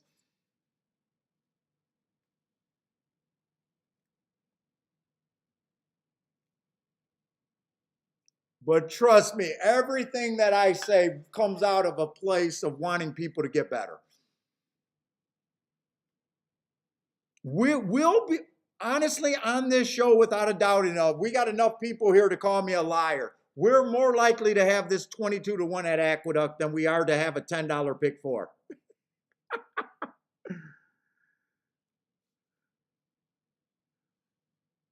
Oh, David, what's up, man? You know what? I'm not a big bankroll management strategy. I've been winning at this game for 20 plus years. I'm in a position where I don't really have to worry about bankroll. I suggest guys, and I'm probably being a little less aggressive, but whatever your money is, I would suggest you give yourself 50 max bets losses in a row. That's probably a little under aggressive, but then again, I don't tap out kind of deal. Now, when I said you got to lose 50 max bets in a row, obviously I'm not a proponent of every race is a max bet. I believe you down low. In fact, I have not made a max bet for at least 4 years.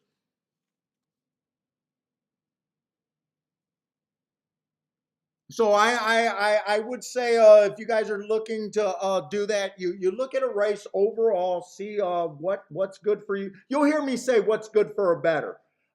Usually I'm doing winning percentages on here, and I'm not playing the horses I like best often. It's more about the math and being ahead of the math. But I do suggest, guys, so it's really hard to win when you're playing the minimums all the time. You have to have your bankroll where races that you like better, you got to be able to play them more for your than your minimum bet. So you got to kind of know what's your minimum bet, what's your medium bet, what's your max bet kind of deal is. And the real secret of the game is using your handicapping to price different scenarios that you see winning that are good for you, and obviously being in front of the math. Basically the game is this simple for win tickets. If you think a horse has a 33% chance to win and you're getting 2-1, it's not good enough. If you're getting over or under that, it's a bet that you got to walk away from. You're behind the math, whether he wins or loses. So if you think a horse has a 33% chance, win or lose, if you're getting 4-1 on that proposition, it's a good bet. You basically, the game is about overlays. You won't hear me say, I like. I don't care what you like. You want to like bets more than anything. What's up, Grandma? But we'll be here. We'll definitely be doing a whole show tomorrow. And just depending on, I'm planning on doing a Sunday show. We've been doing the entire meet at Gulfstream so far, all 5 days. Disco, did you hit that $33 pick 5? Come on, Disco, be honest. Show us that $10 pick 4. But basically, I'm talking about all the stuff that a lot of people know that they don't have the discipline or the steadfast, the real desire to do what they know is right in the long term. I play this game where, my philosophy is you play the game for the year results. And any day means nothing unless you're just trying to be on the internet and having people troll you. Gulfstream is my main track, but Tampa has been becoming my second track. Let's look at Gulfstream real quick, and I'll tell you, we got 13 minutes. I'm alive to a couple doubles here. So we got a couple new people and they're asking questions. We got about 12 minutes here, so I got a little bit of time. What I do, you see me mark my form a lot. It's just my shorthand on my notes. What I do every day is I chart races and I build a winning profile and I match them with my notes. So I'm a big bias guy.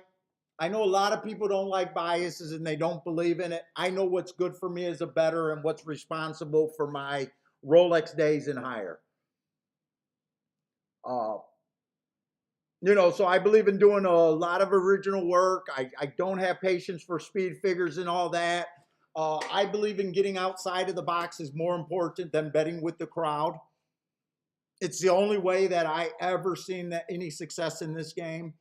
So I do a lot of, it looks like I do a ton of work in handicapping the night before. Honestly, all I'm doing is looking up my profiles. I keep track of about anywhere between 8 to 20 tracks at a time. And basically, I go to where I think I got the strongest profile at, which has been Gulfstream.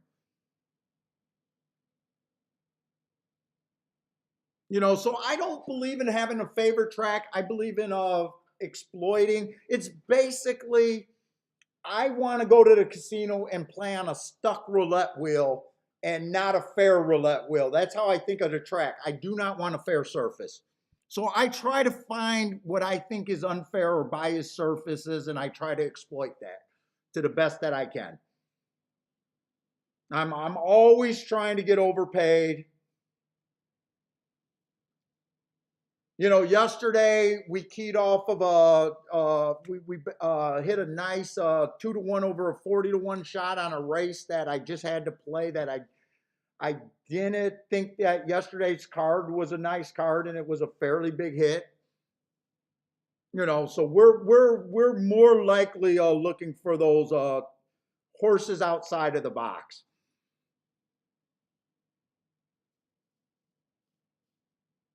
What's up, Larry?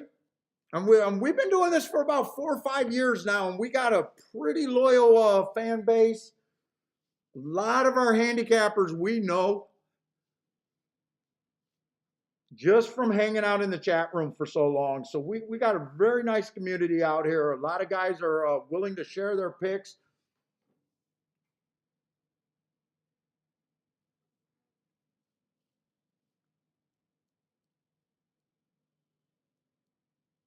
So I'm basically, I started out a double. Yeah, I didn't get a great price in that first leg. I wanted to play to the 4, 5, 8, but the 5 was a crappy double. But I did think the 4 and the 8 was more than fair when I put that in. So I actually got to make sure I still got upside in that bet. Let's see where we're at. Let's see, am I even at the right track right now? Let's see, Will Pace. Yeah, I had to leave the 2-5 double that's paying 10 to 1. Oh, I think this went. Who am I live to? The 4 and the 8. 21 to 1 and 17 to 1. Not great, but I did weigh those doubles, so it won't be bad.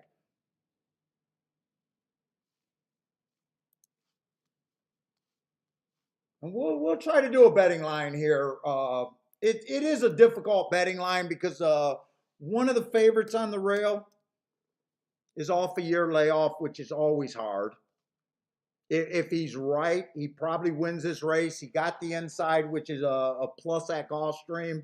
He has the right running style. But the double to him was only paying 680, and I couldn't play it. If he wins, I got a bet that I think extract value, and if he wins, I just get beat.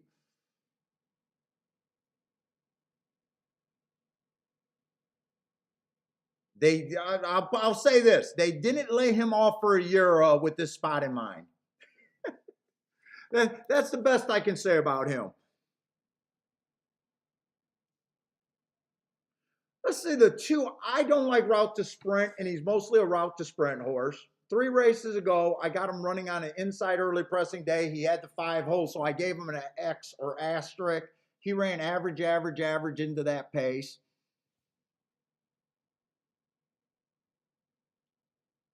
He's dropping, but I don't like route to sprint. I don't think he's the speediest, but the inside always helps.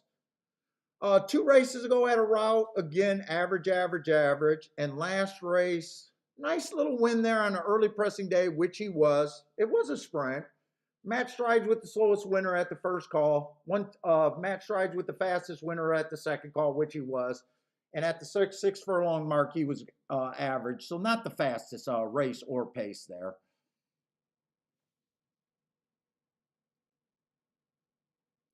4 I do have. I looked him up late. 2 races ago, 1 tick slower than the fastest winner, average, average, right running style.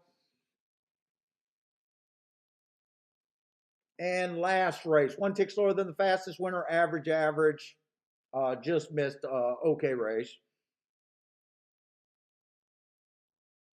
5 winners shocked me, but I think his doubles weren't that great.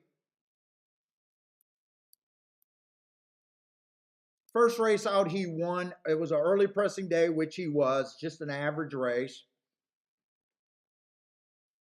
Comes back, average, average, match strides with the fastest, winner of the day at the 6 furlong mark. And then last race, 1 race sample, ran 3rd, but I got no extra notes on that 1 race sample race.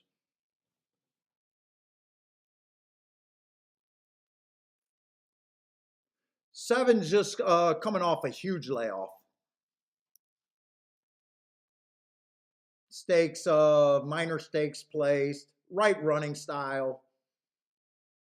In 8, I would have liked the 8 a lot better if he was in post 1 through 3. But I am alive to him. 3 races ago, went too fast to win, which is my best marks. The hearts, every time you see a heart, they went too fast to win. hearts are so strong that I expect you to either win within 3 races if there's no bias excuses, or improve your speed figure, and he did both. He topped his top. He won 2 races later on a 1-race sample.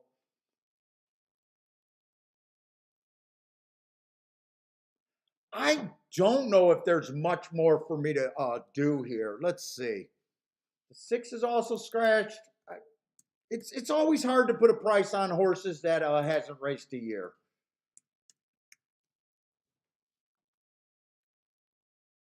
Let's see, we end up with a 6-horse race. If you guys are new, I do a 120-point betting line. I like to get my baseline. So 6 horses, they all start with 20%. And all I do is take points away from the places that I can't get and give them to the places I can get. That spits out my odds on the side. And, you know, it's as simple as playing overlays for the most part. Let's see. And some races you just can't do a betting line. I just can't complete, and I got a feeling this might be one of them. There's no one that I hate in this race.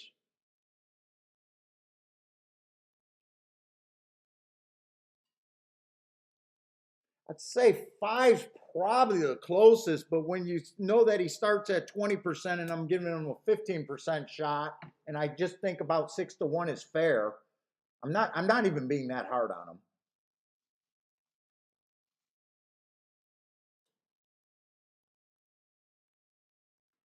Actually, I'm talking and saying the wrong horse. That's the 2-horse.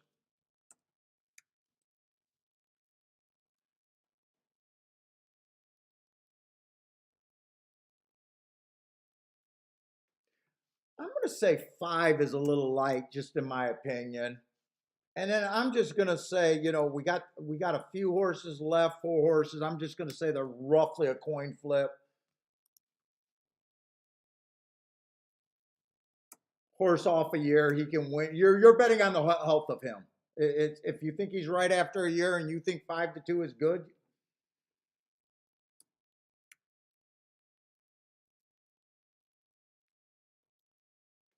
Is it supposed to be 23 or 24%, by the way? Wait a minute.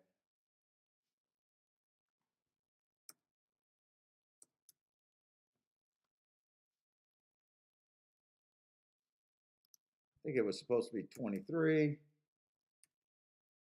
I'm a little over at 122, but I'm not going to change it. Let's see. So, you know, then I just look for who can I bet at overlays. Let's see. For win tickets, I just want overlays. So right now, I don't have an opinion, but you don't need an opinion in a lot of races. 8, I think, is an overlay right now. 7-1, but I got him in the double. So do I really need to come back and bet him? A 7, I got right on the thing where he's fair value. 5's a little overbet in my opinion. 4 is an overlay. I could come back, but I got him in the double. So do I really need to? 3 is a little overbet. 2 is a little overbet. I don't think I'm doing it. I think I'm just riding with the 2 horses.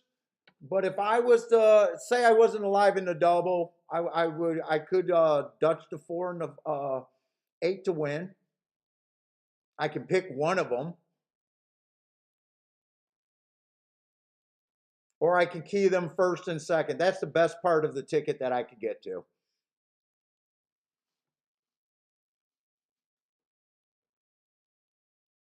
Let's see, Rick's a pace handicapper. I'm trying to catch up on the comment because I don't have that much here.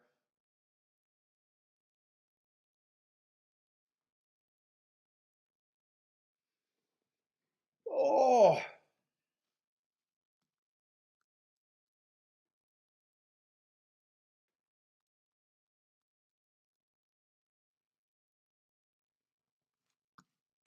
Let's see, Tampa's off and we just didn't have time and I just got distracted. Turf route races, the profile is I think they come off the pace.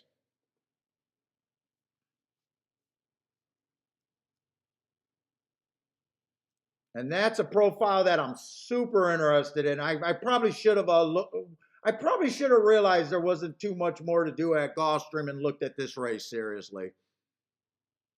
If they come off the pace, I got a shot to hit it. If they went wire to wire, I got no shot, and they're coming off the pace. Nice price too, 738. And there was speed in their race because 1 and 2 were nothing but speed. 3 would have caught my eye. Oh, shit. No, no, no.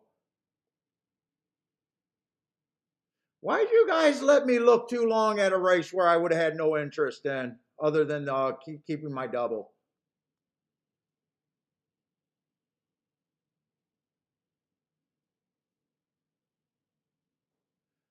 I know I would have been interested in the 3. 7 would have, oh no, that's the 8. No, 7 wouldn't have been a problem. Right running style. In his last 2 races, ran on a bad rail last race. 8 has the wrong running style. 1 and 2 has the wrong style. 6 has the wrong running style. And the people that know my marks, I would have been interested in the 7, the 4, and the 3 there. 3 ran on an inside early pressing day and went too fast to win. But before that, he was a closer on a turf route. Oh, did anyone have that? Tell me someone played that. Let's see, Kathy with the 7 over there. Nice job, Kathy. Disco is calling the inside over there at the duck. Good luck, Disco. Loves the 1.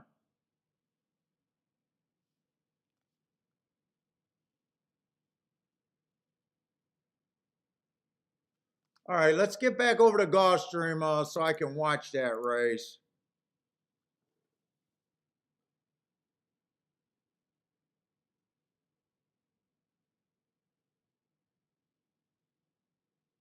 He got the lead, but I'm worried about how much, if he used too much energy getting the lead. 4's too far back. It looks like 8 is my only out here. Who's the 7 that's giving me pressure?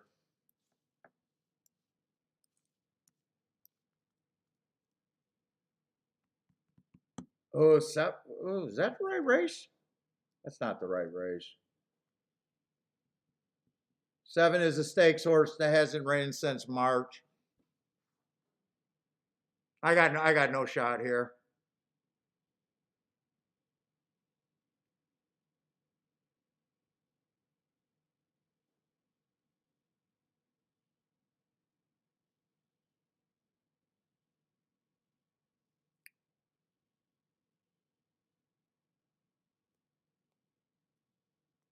Seven went off at 4-1.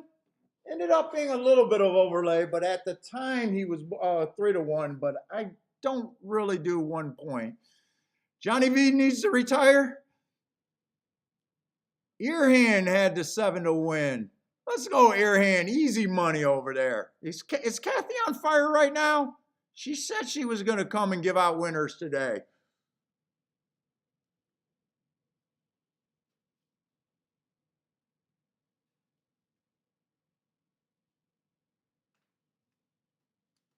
On break, boom exacta over there at Gulfstream. Nice call on break. Keyed the 7 on top of the 4-5.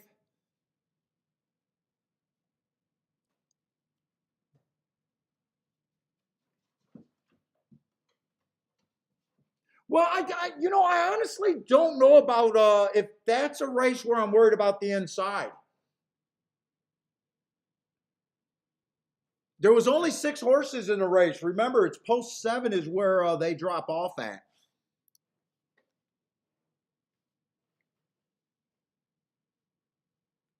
Because normally I don't touch the 8, but he was actually in the 6 hole.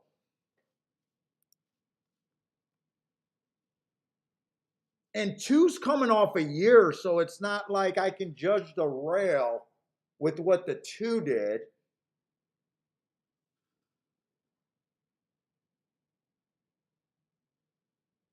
Three horse, I don't like route to sprint, so, and he didn't look like he had any speed. You normally need to be a speed or stalker. Four horse, a little disappointed that the four horse, I don't even know if he never even went for the lead.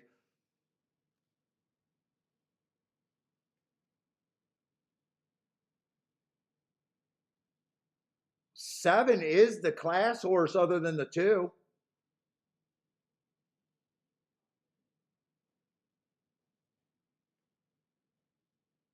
I don't really think I would let that race discourage me thinking inside, really.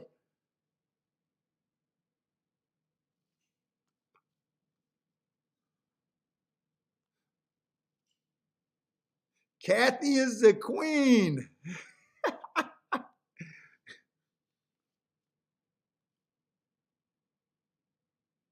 Kevin's taking a shot at the against the 1-5 at the fair. Good luck, Kevin. That's the right play, right? 1-5 can't ever be right, right?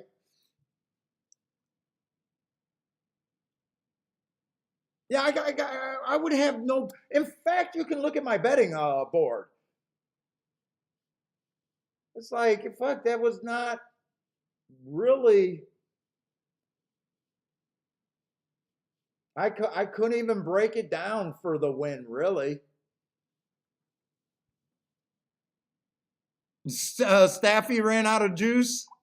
he got to go to the he got to go to the lab again. Let's say Marco Lou's alive did a 239. Marco Lou, did you hit that 22-1 over or whatever that four horse at the Duck?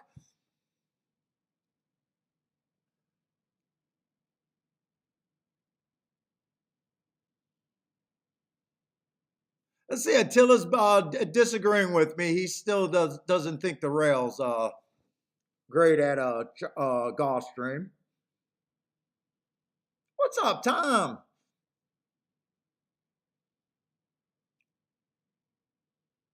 Dude, I'm not upset at Gulfstream. I'm more upset about not being able to get myself a chance to look at that Tampa race.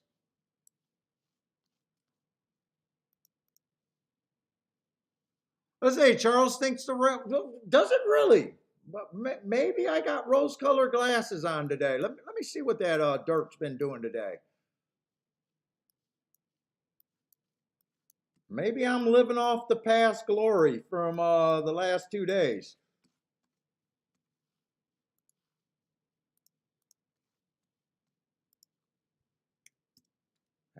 I think we had a couple dirt races today. Let's see what the dirt's been doing over there at Gulfstream today.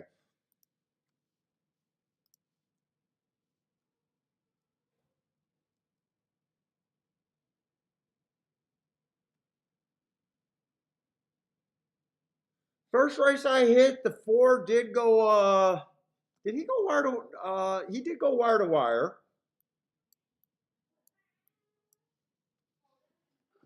He was in the middle of the track. It says 2 wide, but I think he was about 2-3 wide. The three did get second. Earth did get second. Earth was in the 3 hole, and the four was in the 4 hole. That, well, I can't be mad. I hit that race.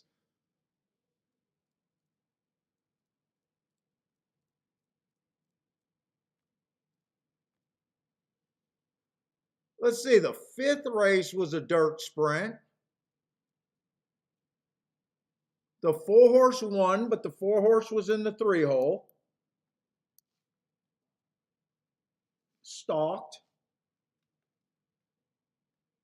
That was a race where the 5 got second at 22-1. The 1 completely missed the break there on the rail. He ran third. And the 3 had the rail, but he was he ended up being a deep closer that couldn't keep up. I'm not worried about that result either. That's kind of what we're looking for.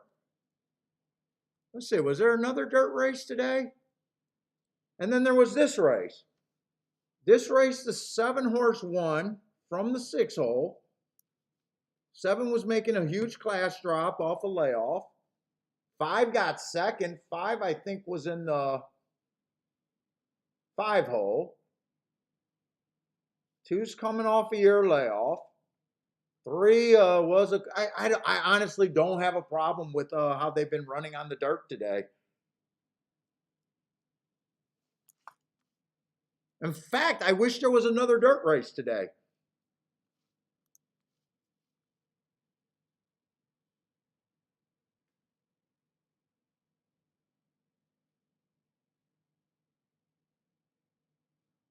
Let's see, Rick's working for tomorrow, doing some capping for tomorrow.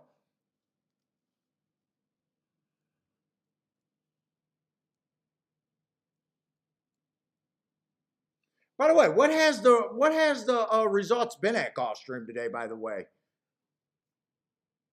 we had a lot of turf races. You know what? I don't feel like Gulfstream's been too chalky today. How have they been today?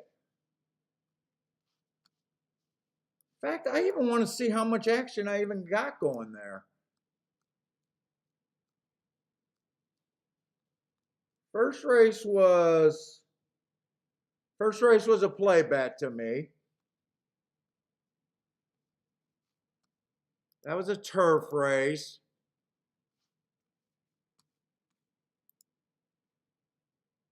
That was chalky. Wait a minute, first race. No, first race was a nice price. First time starter. Actually, I think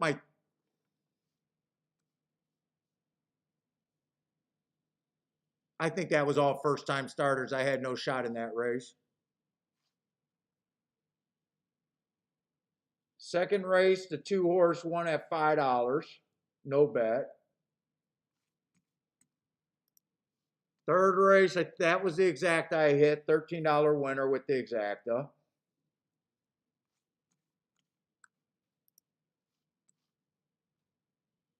Fourth race, hit that exacta. $12 winner with the exacta. Oh, just the exacta. I did not play him to win. That's 3 races so far today there.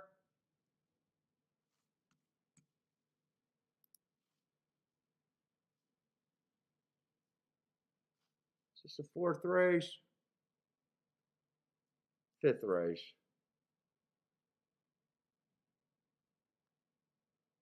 5th race, I should have hit that if I played with a betting board. That race, that was a missed opportunity. I used the 5, I overplayed the 3. That race, I wish I had back. 2-1 over 25-1 or whatever it was.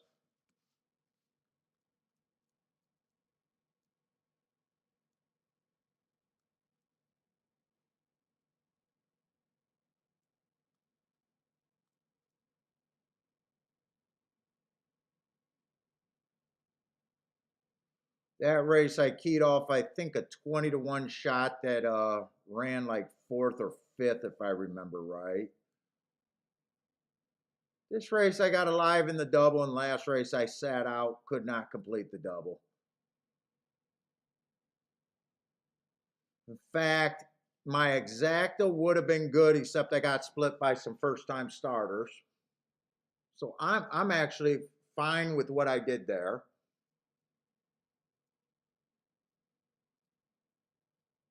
We got 2 more races. We're going in a late double there. And Tampa,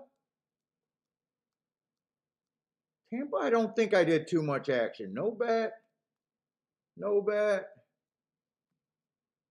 Hit the exacta. That paid for itself.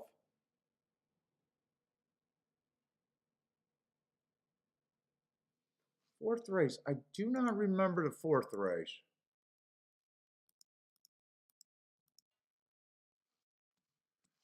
Had the winner. I ran 1st and 3rd there, and the 3 was I think 16 or 18-1, and I needed came in 8-3.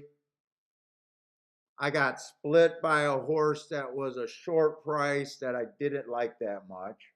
And that exacta was not a, so I do not mind that play right there.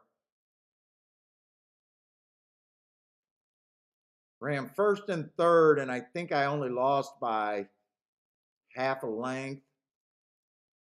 This race I did not bet. Don't think I bet this race.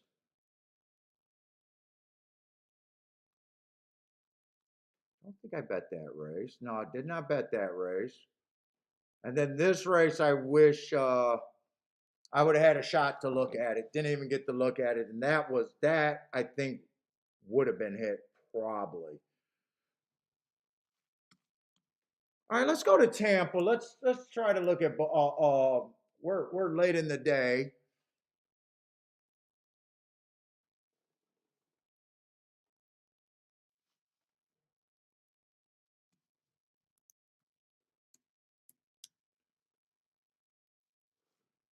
I'm a little curious what Tampa's been doing on the dirt today. And then the last race is another turf race, so I definitely want to look at the last race at Tampa. But I'm curious about what they've been doing on the dirt routes today, if anything. I don't know how many I've seen either today.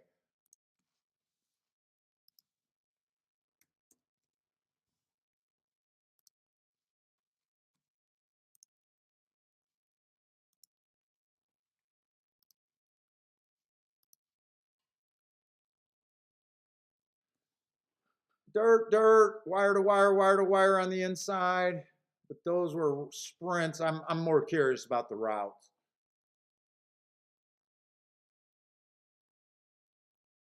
Pretty much a wire to wire there, but that's another dirt sprint. I'm not sure if we've seen any the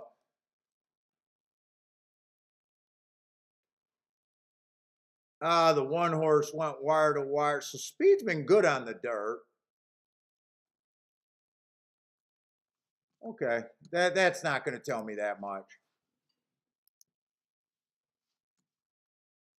Don't even have to do the tic-tac-toe board. But I do want to look up my buyer's report real quick. I'm pretty sure I'm looking for speed and stalkers towards the inside at Tampa Bay. I keep forgetting about the routes, what I'm looking for.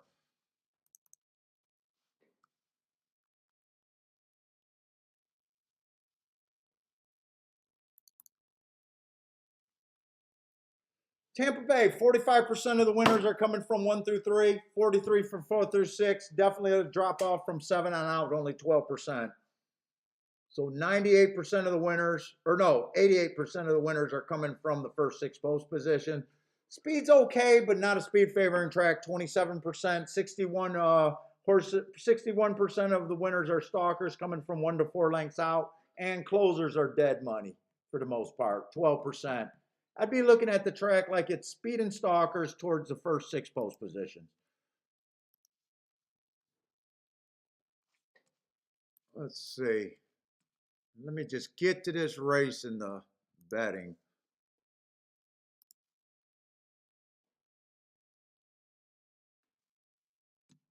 I don't like how that one looks. God, I gotta pee again. Let's say 8,000 non-winners of 2 lifetime. The one is recently off a drop. Three races ago, speed favoring day. Not a sprinter. Asterisk for running against the speed favoring track with no thing. He goes to a route race. Went too fast to win. I do like that race. And then he dropped in class. It was an early pressing day. I do not know where his speed went. I gave him an asterisk for running against the track that day, but man, it feels like he should have ran that day. He fits, but there is a question why last race was so bad. Let's see, the 2 horse, stalking closing day, 2 races ago, went too fast to win. I like that race. Improved next race, but still ran on a bad rail. Overall, still feels like I'll be reaching on him. 3's just annoying because he got 4 one-race samples, and I don't have any extra notes on him. Feels like he's in danger of being a closer, though. Stalking at the best, possibly a closer.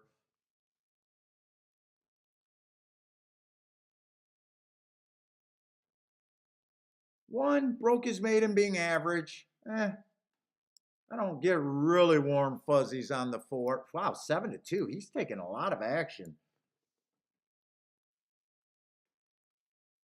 5 coming off a nice race. 1 tick slower than the fastest winner all the way around the track. That's a nice race at the level.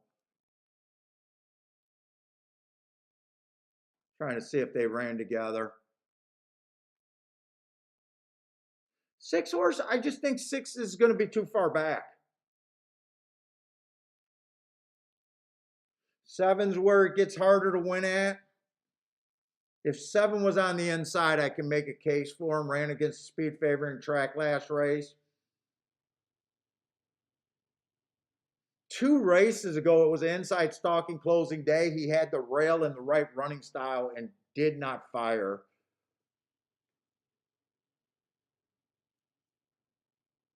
8's going to be too far out. I like the Heart 2 races back, but it's still a reach.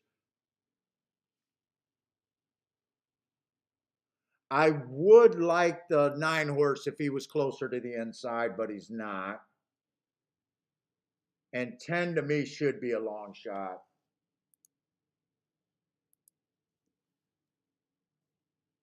But I don't think I got time to mess around with the betting board too much. I kind of know who I'm interested in is the 1 and the 2, I think.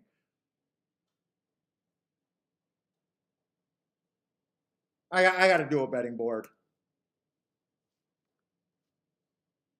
I'm going to be hard on everyone outside.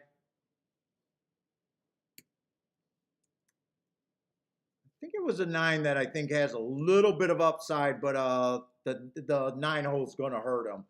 That's a horse I wish was on the inside.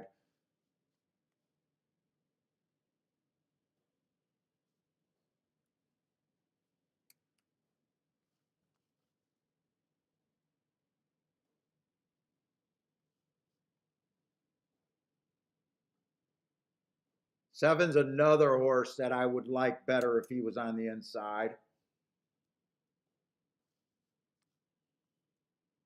6, I just think the 6 is going to be too far back.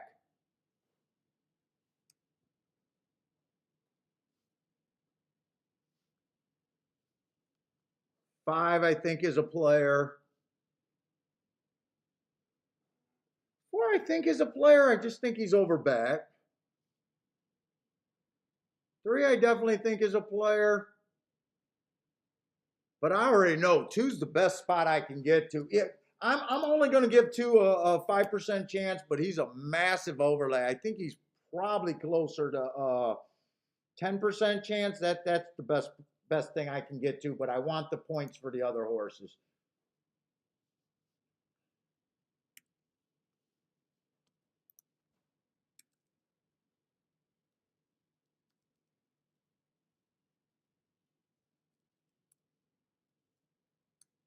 That's probably where I want to be.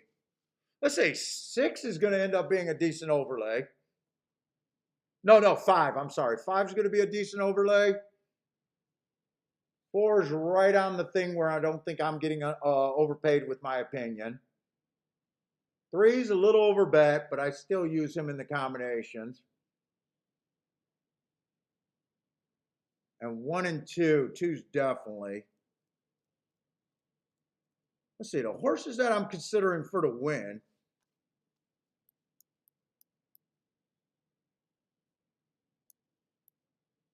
There's 1, 2, 5.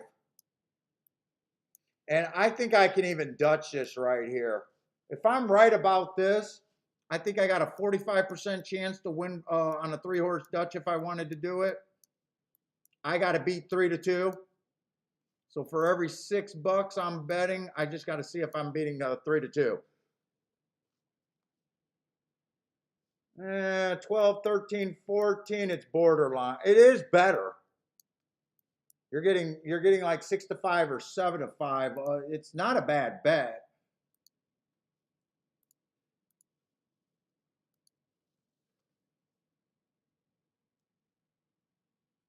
You can make the bet better. 2 I'm definitely betting to win, and 2 I'm definitely keying off of.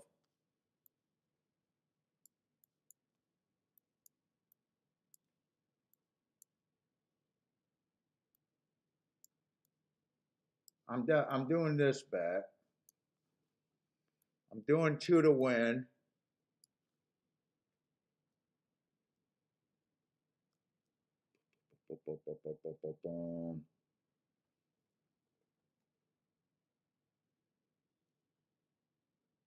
I could make that bet better. God, I gotta pee, and I could bet 1 and 5 to win, and the 2 to win. More on the 1 and more on the 1 and the 5. I think I come back and try to hit a 3-horse exacta box there.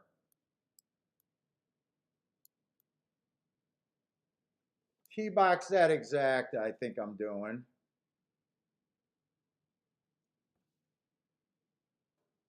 I probably put 3 times as much on these 2 horses as this horse. And if the 2 wins, it's still a way better bet.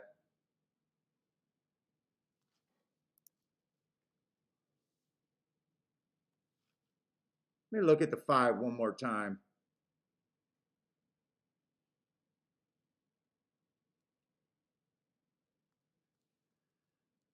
You know what? I'm leaving that 5 off the win ticket.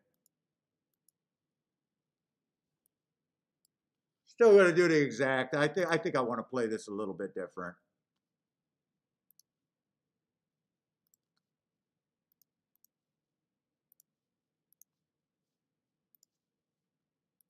I want a bigger bet on the 1 to win.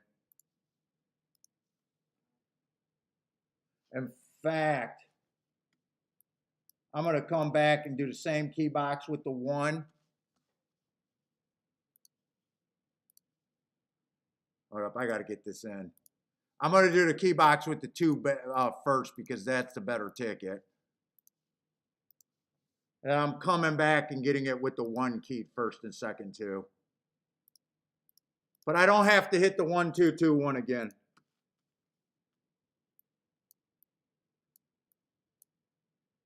Four, 3, 5.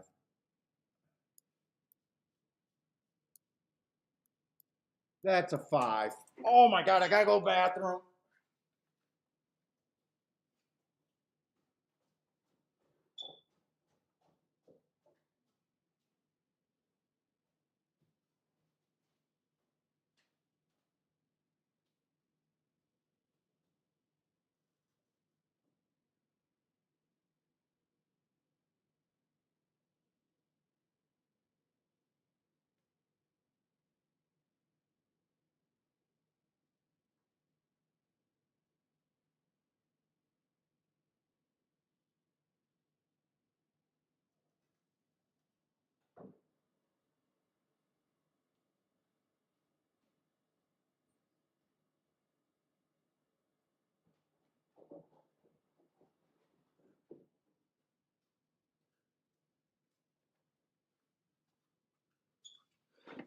All right, what you guys got? Hopefully 10's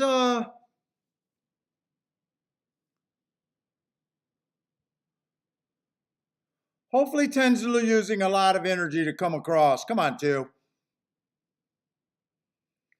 Keep this 2 and 1 interested, especially the 2 for as long as possible. 1 ended up going down to 7 to 2, but I had to put my bet in when he was 5 to 1. Keep this 2 interested.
I don't think that ended good.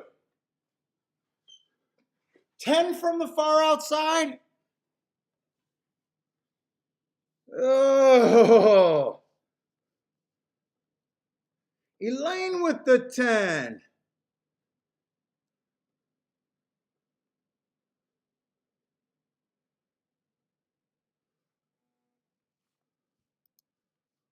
$67-1. I thought that race could pay. Holy shit, where did this horse come from? Nice call, Elaine. 4 got second, 7 got third.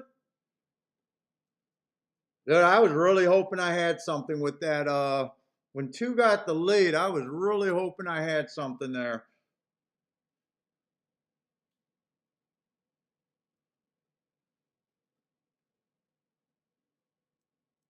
That's the right race to be in. That's the type of results that I was playing for. It did not work out. Elaine with the big time.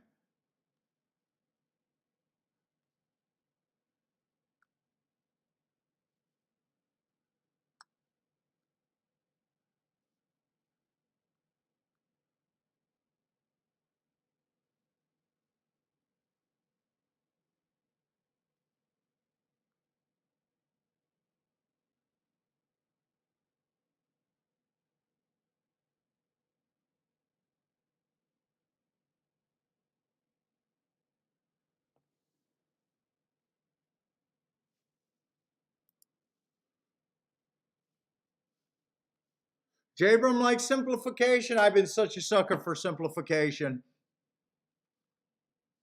Elaine, first long shot winner for her that year. Very nice. That's a nice one. 137-1 or 137 dollar horse. Ah shit. And I played that race. I'm gonna miss Gulfstream. Yeah.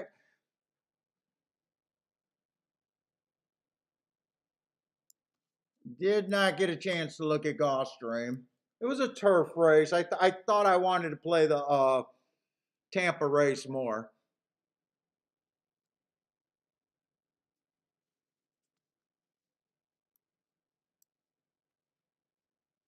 Seven had the right running style. Did 6 hold on for second? What kind of race was that? $20,000?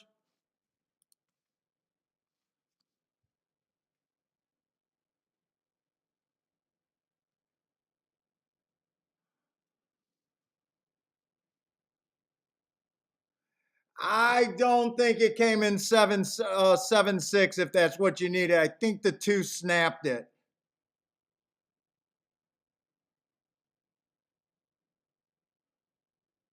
Let's see, Rick with the boom at Aqueduct, or Marco Luza over there at Aqueduct. Kathy needed that 6 to get second. Yeah, it's close, but I thought he snapped them.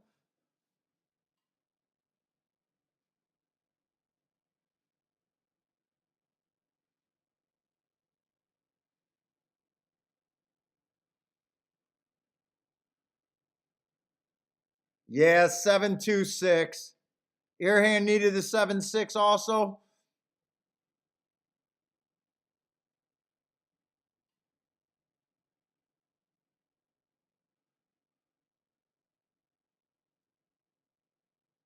Let's see, Frankie, did you need the 6-2 or did you need the 2 to win?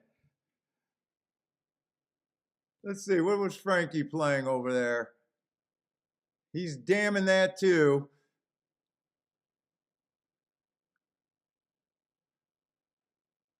Come on, people.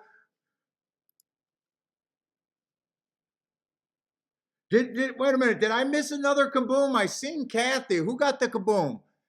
Dude, some of the stuff is coming up way too fast. Did someone else have that 10 horse other than Elaine?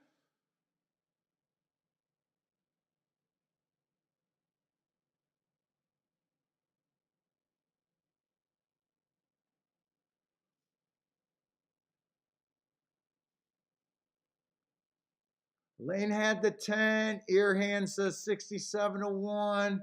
What am I missing?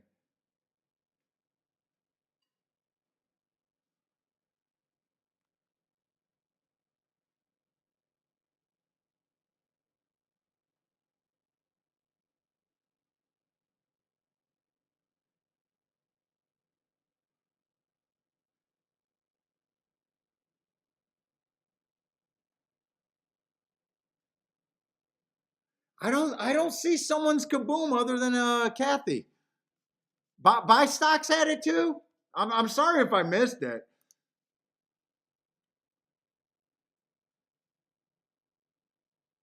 Oh yeah, well, I played a 48 to 1 shot there. It was my type of play. I just going to get to the 10. I thought I was in great shape when the 2 got the lead. I'm watching that replay right now.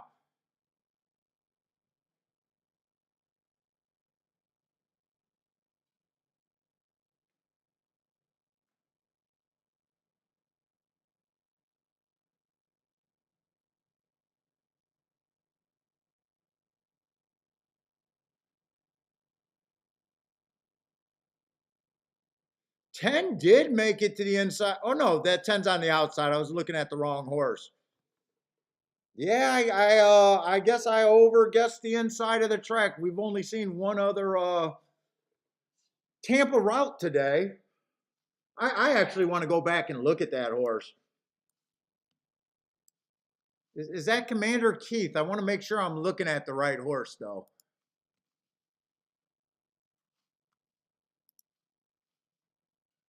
Commander Keith, huh?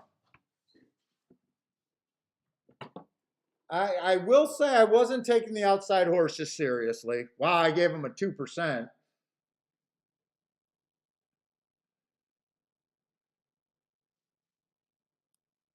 Hasn't raced since April. Well, no, April is the cutoff. I'm looking.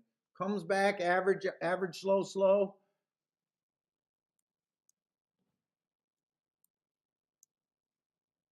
Let me see. And then the next race I couldn't look up. I looked up the last race, but for some reason something was wrong there.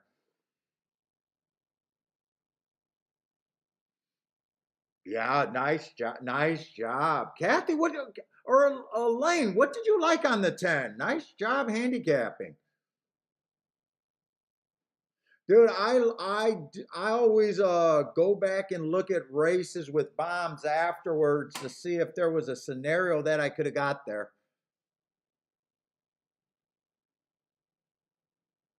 I see nothing that I could have reasonably got there. I'm just supposed to lose that race. Even if he was on the inside of the track, he wouldn't have caught my eye.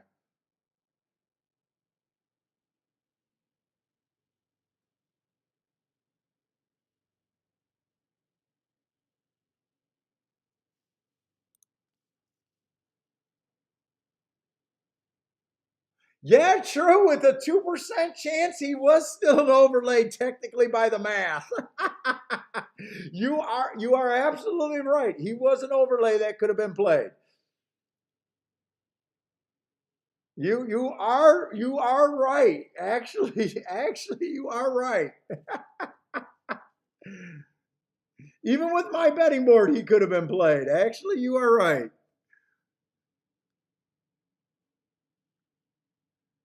I thought Madeline can run that horse today. It was a hunch, really. Not, I mean, nice hunch, Kathy.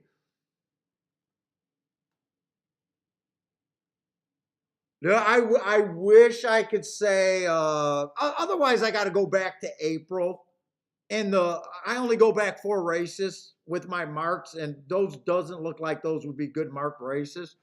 Look, there's race. By the way, if you guys are new, I did have a lot of new people, and I was trying to answer questions. By the way, I don't blow smoke up people's ass. I will be the first to tell you, my game is set up where I am only supposed to hit about 20% of the races that I play. I am telling you straight up, dead honest, I expect in the races that I like and play, I expect to be wrong 80% of the time. The only difference between me is I play to, if I cash that 20%, I play horses at the range where I will be a winner if I just hit that goal.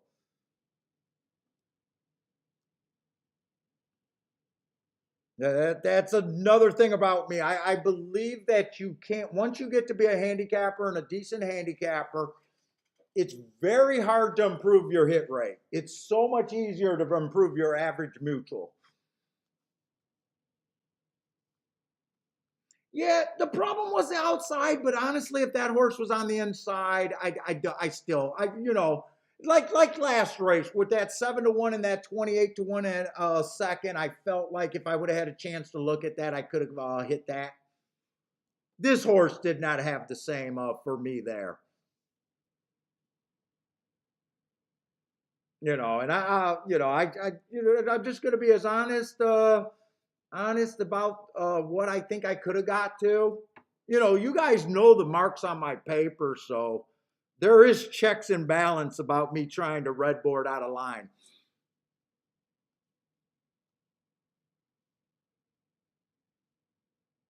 What's up, C Money? Did you smash the like button? What's up, man?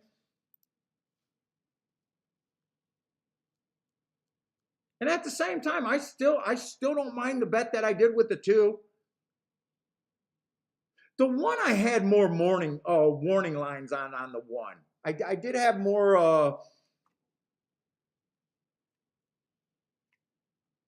I thought if the 1 couldn't get the lead, which he didn't,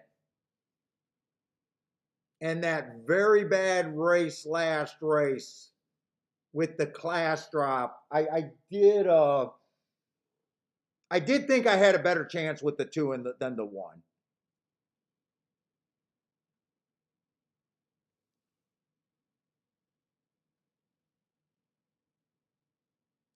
All right, but they are so on top of each other. I got to look fast. So Tampa, we got the turf where I think the track's backing up.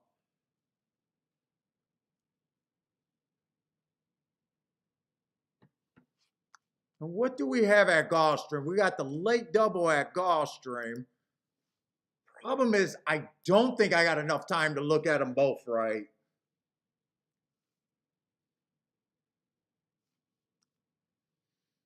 Oh no, we got they're the last race in both. We don't have the late double. That's right. We didn't get a chance to handicap this race, or I didn't. So that was a no bet race. So we have no late doubles. We got the last race at both tracks. Let's see, we got a Tapeta Sprint. So Tapeta Sprints, I'm looking for speed and stalkers. I'm going to try to get both of these. So I'm going to try, unless I really got a tough call or something, I'm probably going to have to ignore my betting board and not work too much.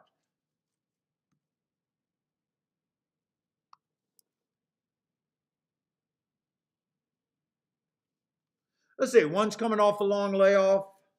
Could be anything after that, but just made it around the track, making a big drop.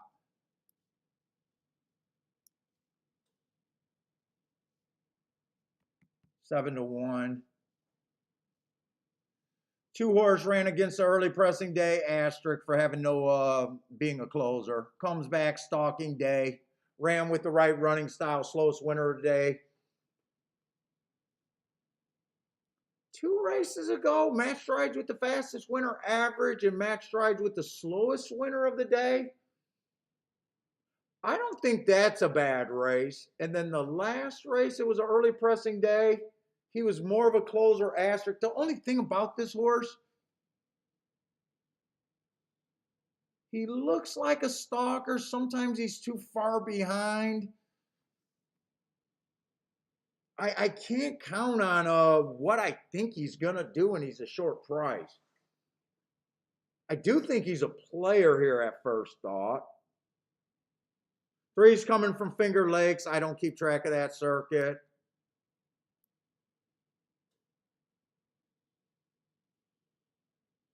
I'd say I might want to look up this New York race, but then again, how good was that New York race if he couldn't win at Finger Lakes? I don't know if I really, I might be leaning towards lazy and be irritated with myself. Full horse fits, stalking category. That doesn't have the fastest march. First race out stalking day was a little slow. Got beat by a horse in this race. Comes back 2 races ago. Again, it was early pressing day. He was a stalker. Slow match strides with the slowest winner. That was the slowest pace of the day. And then last race, again, he's just kind of average match strides with the slowest winner. My first thought is he can win, but 5-2 is probably not where I want to be or need to be with him. 6 screams I'm uninterested in racing after 3 races. 7 looks like the 2 and the 4. I can see some possibilities. He's close enough to the pace to maybe think 2 races ago he ran against the speed favoring track and earned an asterisk. The very next race, he carried his speed a little bit farther, but then again, that was the slowest pace of the day. And then last race, he kind of chased. I got a feeling this horse is a stalker.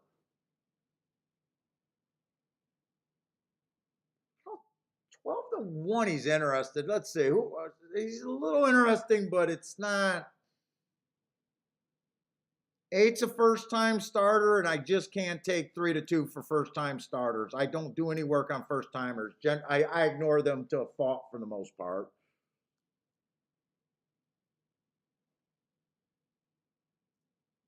I'm not that outside of the box. I'm kind of need the 7, if anything, to get first or second with the 3 and the 4. I don't have anything here.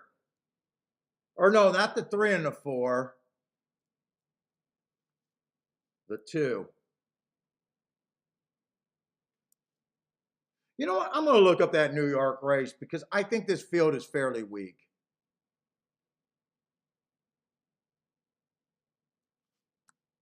I don't really want to waste time looking it up, but the field is pretty weak, and he is 10-1, 9-1 or whatever. But a part of me feels like if that race was any good, he should have freaking won over there at Finger Lakes.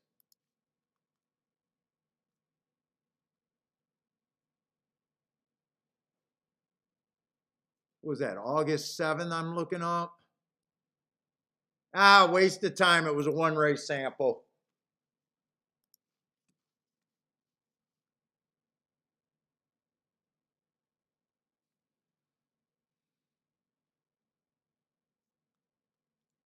All right, I'm gonna flip over. I kind of know where I would be.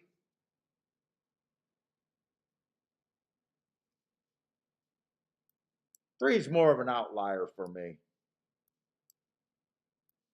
I think these are my main contenders, and this is, yeah, if everything goes right, I think. If the 8 wins, I can't take that price on a first-time starter.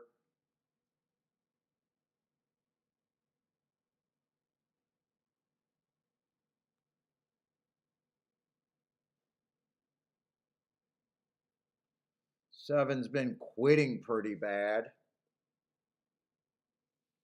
January 6th and December 17th. I want to see if they ran together.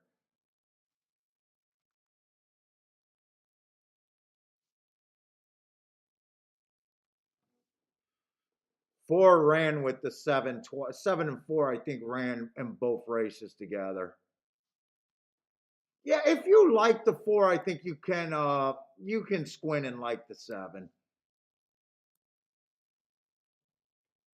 I would have to force the 7 to be first and second there. All right, let's go over to Tampa Bay. I don't think I need that. I don't think I need to stare at that race. I'm either going to bet it or I'm not. Daddy with a boom, 14-1 at Laurel. Let's see, Tampa Bay, we got 5 minutes. I want to see if I got enough speed in this race. Let's see, $16,000 non-winners of two. Let's say one got a lot of speed. Is the favorite. I'm anti-speed there, but I would like to see more speed.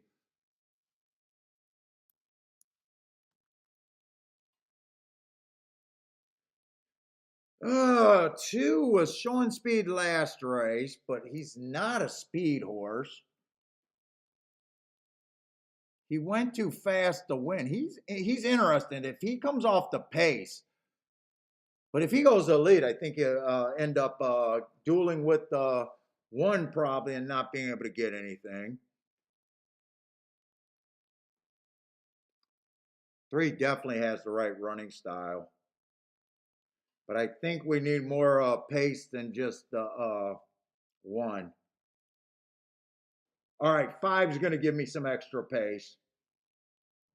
I need 1 and 5 to hook up here.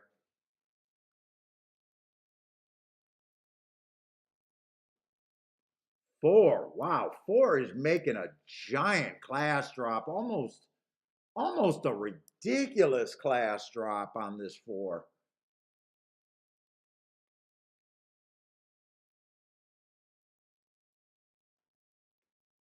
That class drop on the four is absolutely ridiculous.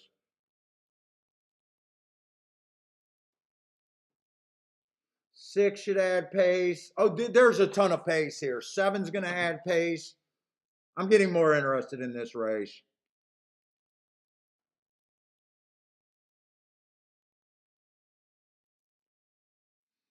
10's going to add pace too. I think I got plenty of pace in this race for them to come off the pace.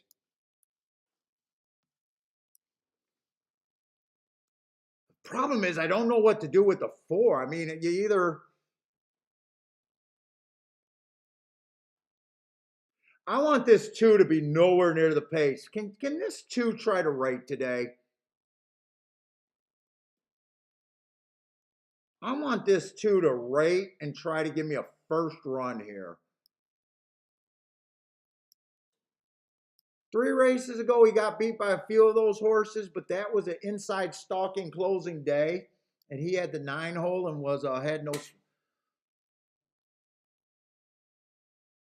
We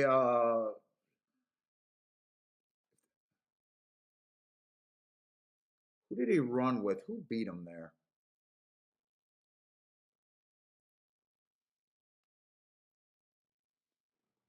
I think 3 fits this race perfectly. 2, I know I'm reaching for. I think 4 fits this race. 4 either ruins this race for me or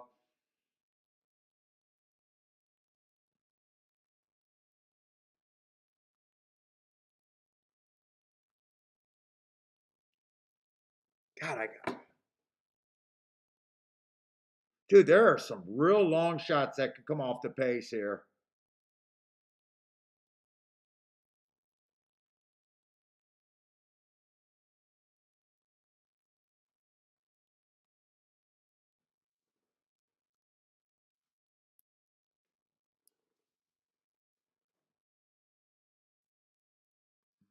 Three.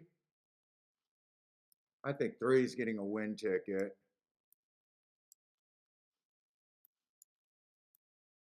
I think I keyed a 3 and a 4 here.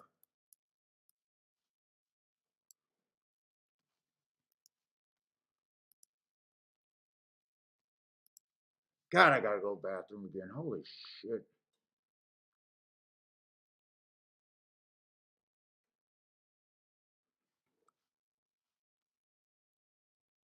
Four, 9. I'm making sure these exactas are okay for me.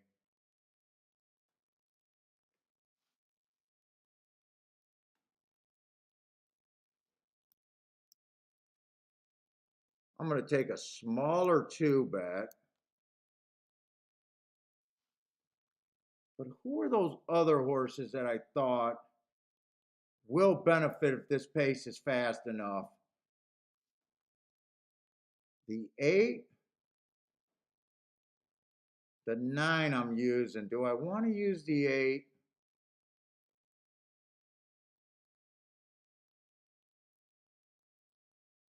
And the 6.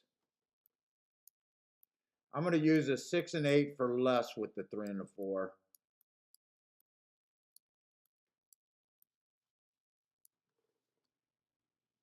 This one I'm playing for more.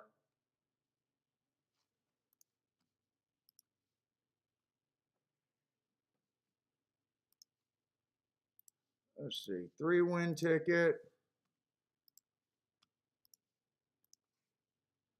2-win ticket.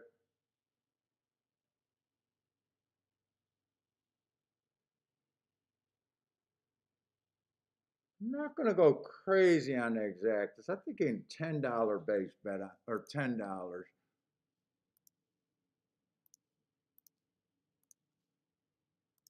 Comes in 3, 4, 4, 3. I'll end up with a 21 the way or $20 exact if I'm right.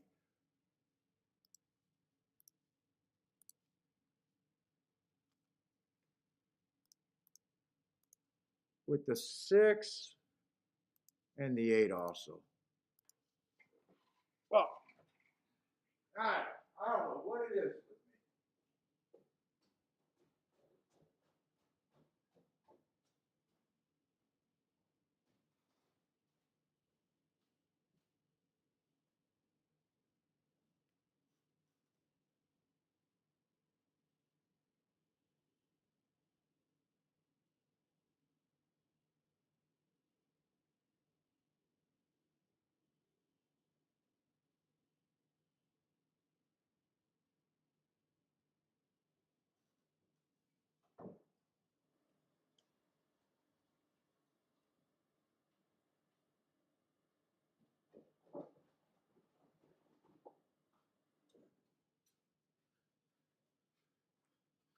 All right, where am I at?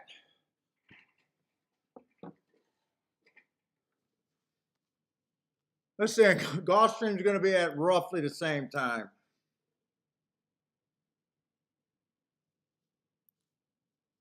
Gulfstream was fairly simple for me. I got to force this. Let's see, my only win bets I can make here is a 7 and the 3.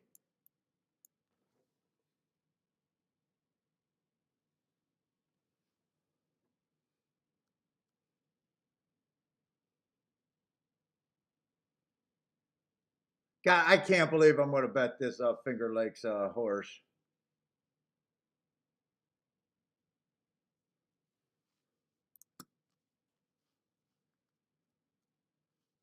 I think I do kind of the same thing. I think I might play the 7 ones for more though. I probably play them. I think maybe I'll play them for the same.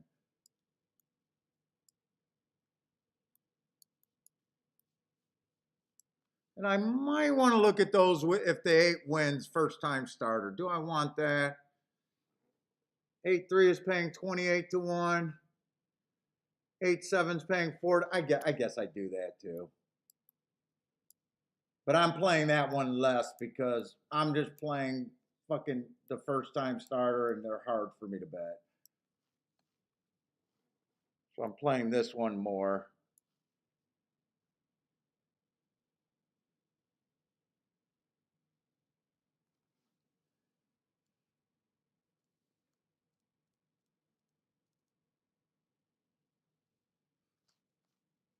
Let me look at one more ticket.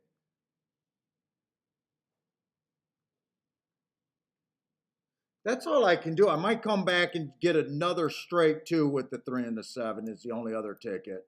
But that one will be straight. I got a key box. Yeah, I'm going to do that.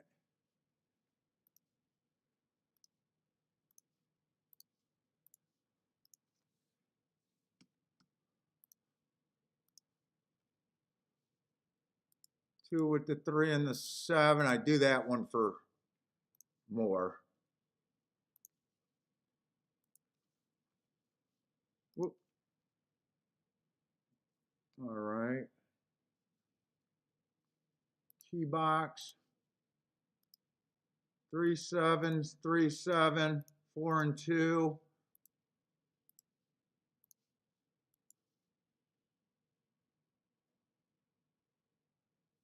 And I want that 1 with the 8, but I want that one less.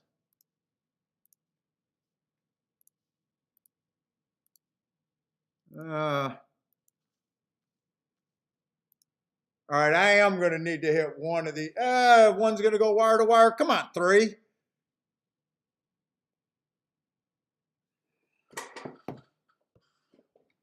One, 3. I think I needed a 3 to win over there, didn't I?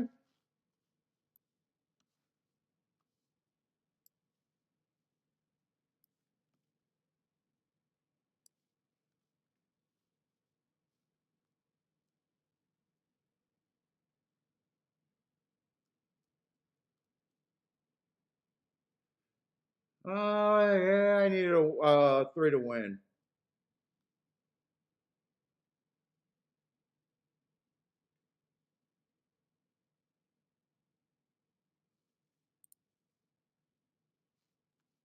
Holy shit, he went 20.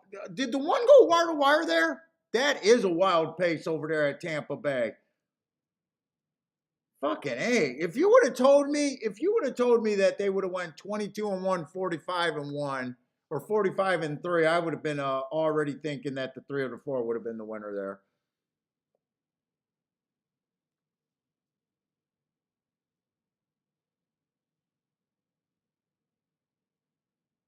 Oh, and it came in 1, 3, 4. Fuck, I needed that one to fold. I just don't know if he went wire to wire or not.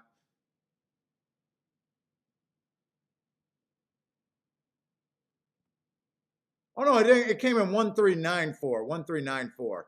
Oh my god, I got a 392. Couldn't that one have faded?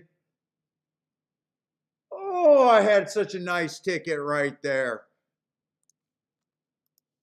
No, no, no. Anyway, this that was a 226 to 1 that would have been 226 to 1 if this 3 to 1 does not win. That is sick. Fatty with a boom.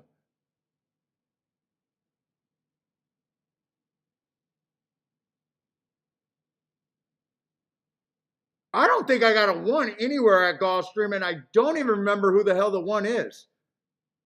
Who's the 1 beat me at both tracks? Who the hell is the 1? 1 got to be a first-time starter. I do not remember thinking about the 1 at all. Who the hell is the 1 at Gulfstream?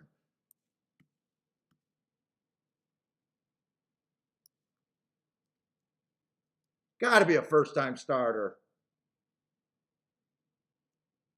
Maiden special weight dropper. Hasn't ran since. I said I should look him up and I refused to. All right, I am actually going to end up, I cashed $800 in winning tickets today, and I'm still going to end up losing today.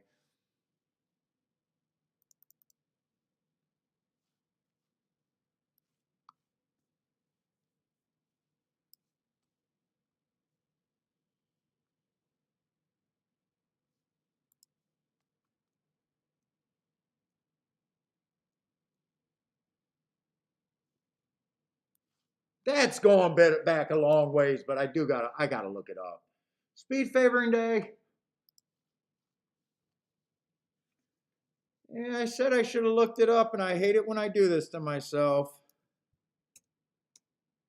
There really wasn't much in that race either. Whoop, I'm trying to get rid of that. He would have went slow, slow, slow against maiden special weight on a speed favoring day where he had no shot. That would have still been a tough call.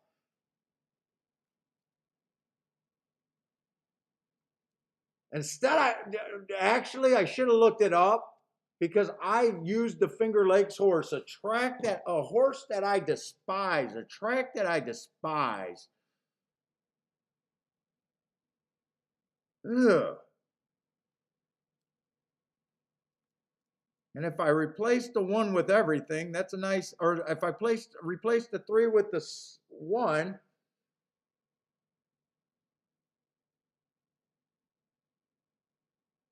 Ah, didn't do it though. Didn't do it.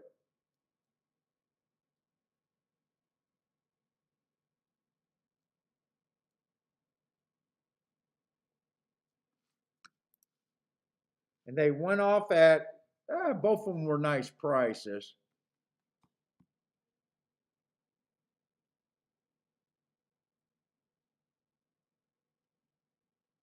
Other than that, it was all the obvious horses. Okay, I guess I got no problem with him winning. Probably one wire to wire would be my guess. He was when I flipped over, he was out there on the long end. Let's say Thaddy with a boom. Yeah, class dropper too. I seen that and I said I should look him up and I was being lazy.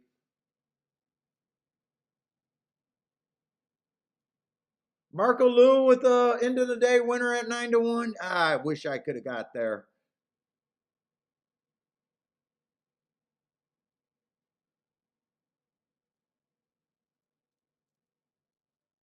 Dude, I took a couple kind of tough beats today. All right, I gotta watch that replay over there at Tampa. I cannot believe that pace. If that one went wire to, okay, the one did not go wire to wire. Okay, he was behind that. He ended up being a closer there. Okay, that makes more sense.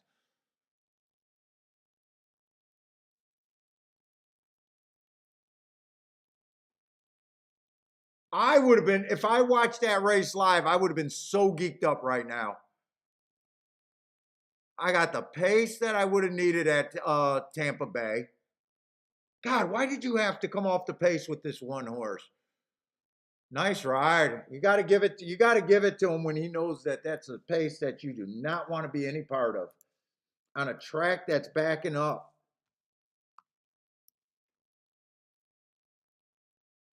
He's rated before. My one of the best marked horses in the races too. Coming from allowance 1X too. Oh, how good was this race? 21-3. Stalking closing day. Wow. I think I got sloppy late in the day. I think I got sloppy. In fact, if you guys remember, is November 25th opening day? I think that was when I was at that tournament. And I seen that fraction 21-3, 44-2. And I think we came back and bet this horse since then. Fuck, last race he did. Oh man, I just put him as a front runner. And last race he came from 3 lengths off the lead and 6 lengths off at the half.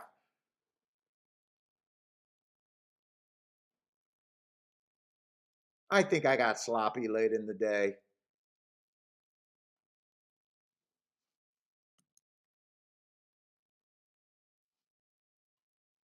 Oh, Attila, really? The Gulfstream? I'm gonna chart that for tomorrow.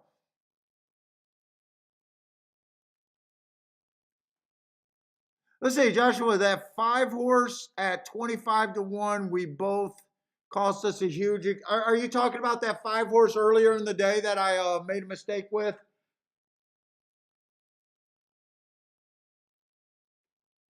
Or are you talking about another day?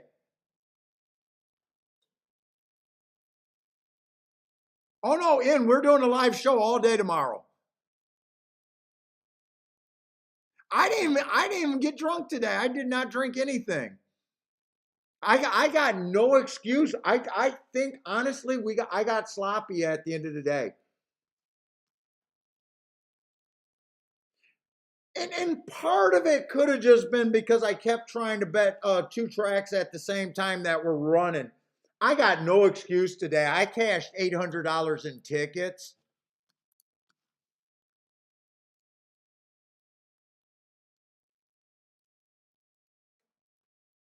And still ended up being a bit of a loser today.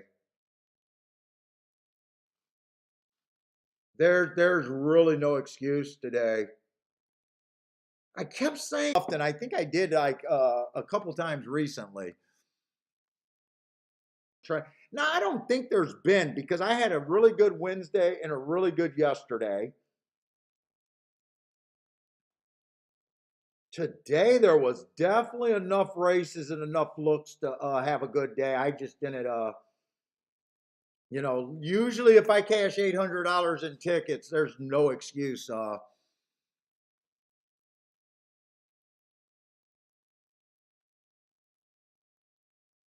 But tomorrow I definitely want to do a good show tomorrow. Pressures on stakes races.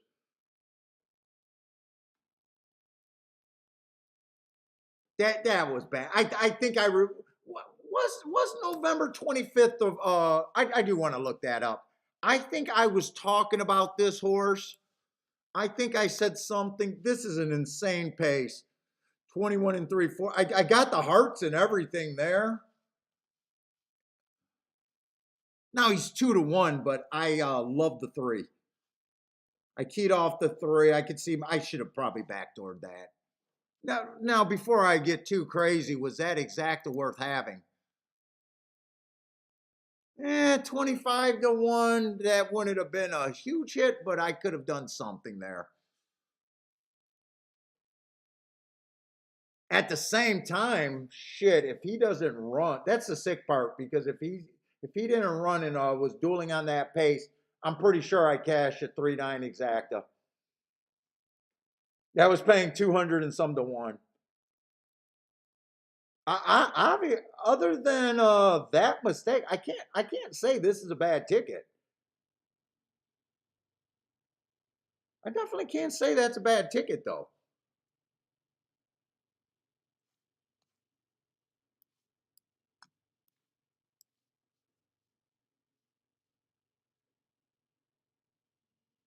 Let's see. Is it Oaklawn's ready to go off? I got one more race to watch, or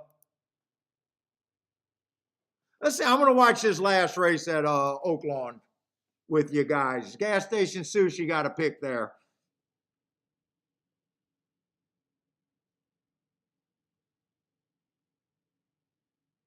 How many mistakes to make a bad ticket? I think one. What's up, Matt Gray? Yeah, like this ticket definitely had huge upside, but at the same time, it's a little sickening to get your key horse to run second.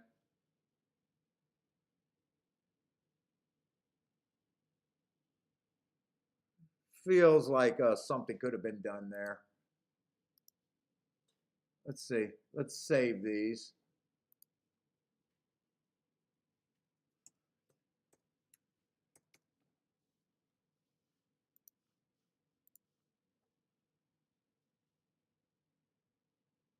Go gas day. What's up, Matt? You're late today. What's up, man?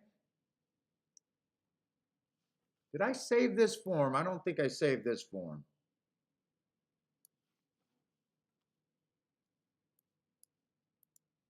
And I don't know, even if I looked at that race at Gulfstream on that one, that was still a tough call. I think at the best, I could have switched the 1 with the 3. I hate Finger Lakes, and I said I can't even believe that I'm betting him.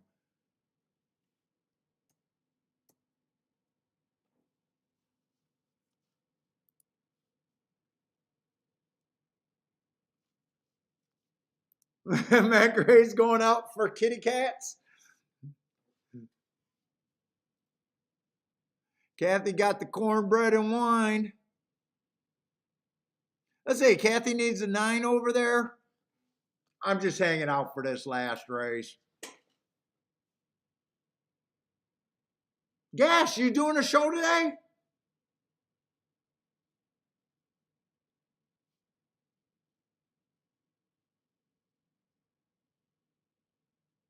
Charles needs a 2-3-5.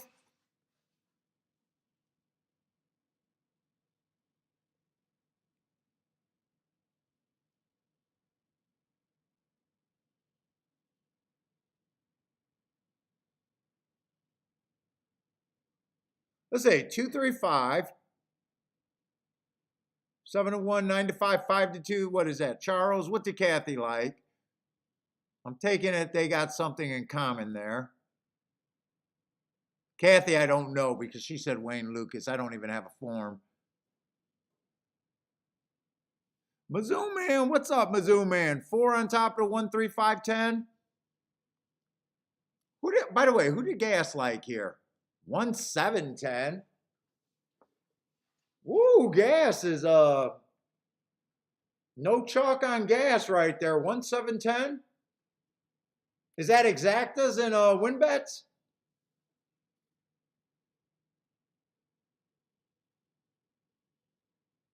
Marco Lou, what track you going to tomorrow? Are you in Florida?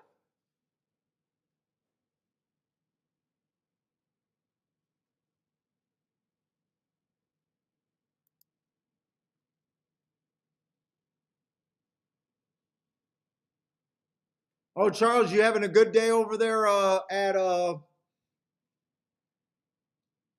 Oaklawn today, huh? I haven't got to play Oaklawn this year. Honestly, I don't think the profile is all that enticing to me right now. Oh, you're in Canada. I didn't know you were a Canadian. So where do you go to Woodbine then? Are you out there by Toronto or you go to one of the trotter tracks?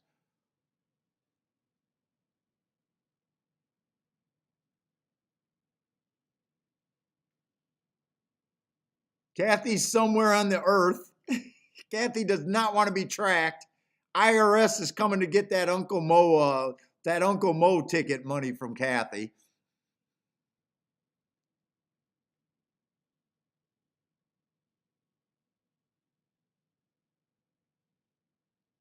Yeah, if Gulfstream and Tampa Bay is on the same day and or same time tomorrow, obviously I'll be focusing probably more on Gulfstream because I got a feeling we'll have more people in. But if they're at the same time, I'm gonna try not to. I'm gonna have to focus on and just pick which races I think are best for me. Oh, you're over there at Vancouver. You go over to Hastings Park. Dude, I heard that West Hastings Park got a beautiful black backdrop over there. Is that a really like scenic area? I think I heard that they got a really nice mountain range or somewhere.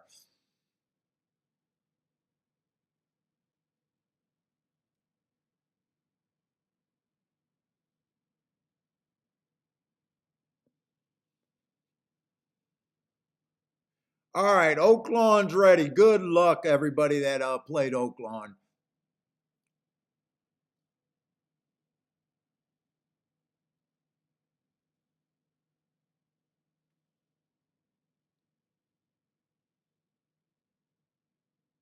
Oh, Fatty just had a nice hit that I missed.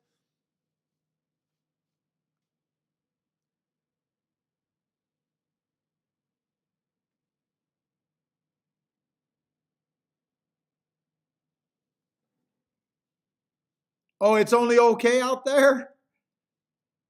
I thought it was Hastings that I heard was beautiful. Maybe I'm getting it mixed up. Let's see, Markaloo needs the 1710. Come on.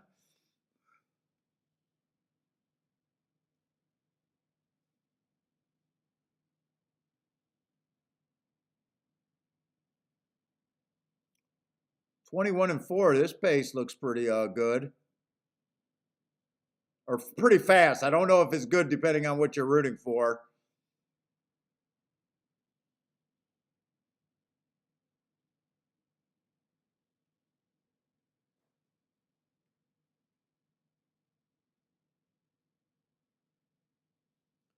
Seven's not giving it up easy. I don't know if I think seven was pretty popular. Come on, keep this seven going. 10's up there, three's up there, four's up there.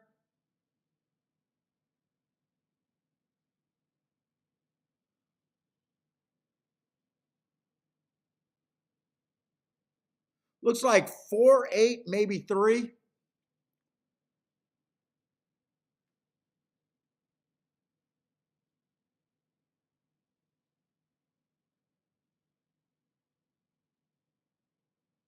Mazuman liked the 4, but missed the exacta. Anyone else got this? Or close? I don't remember seeing how popular the 4 was. Yeah, that came in 4-8. Although I think, did Charles have the 4 with the, or was his key horse the 2? I think maybe it was the 2. All right, guys, that's it for me. I will be coming back tomorrow. Got some work. I don't like cashing that much in tickets today and losing. I really don't like that. But anyways, guys, if you guys are playing Turfway or whatever you're playing tonight, good luck. Hopefully to see everyone tomorrow for the Pegasus show. Take it easy. Stay safe out there, everyone, and hope to see you this weekend.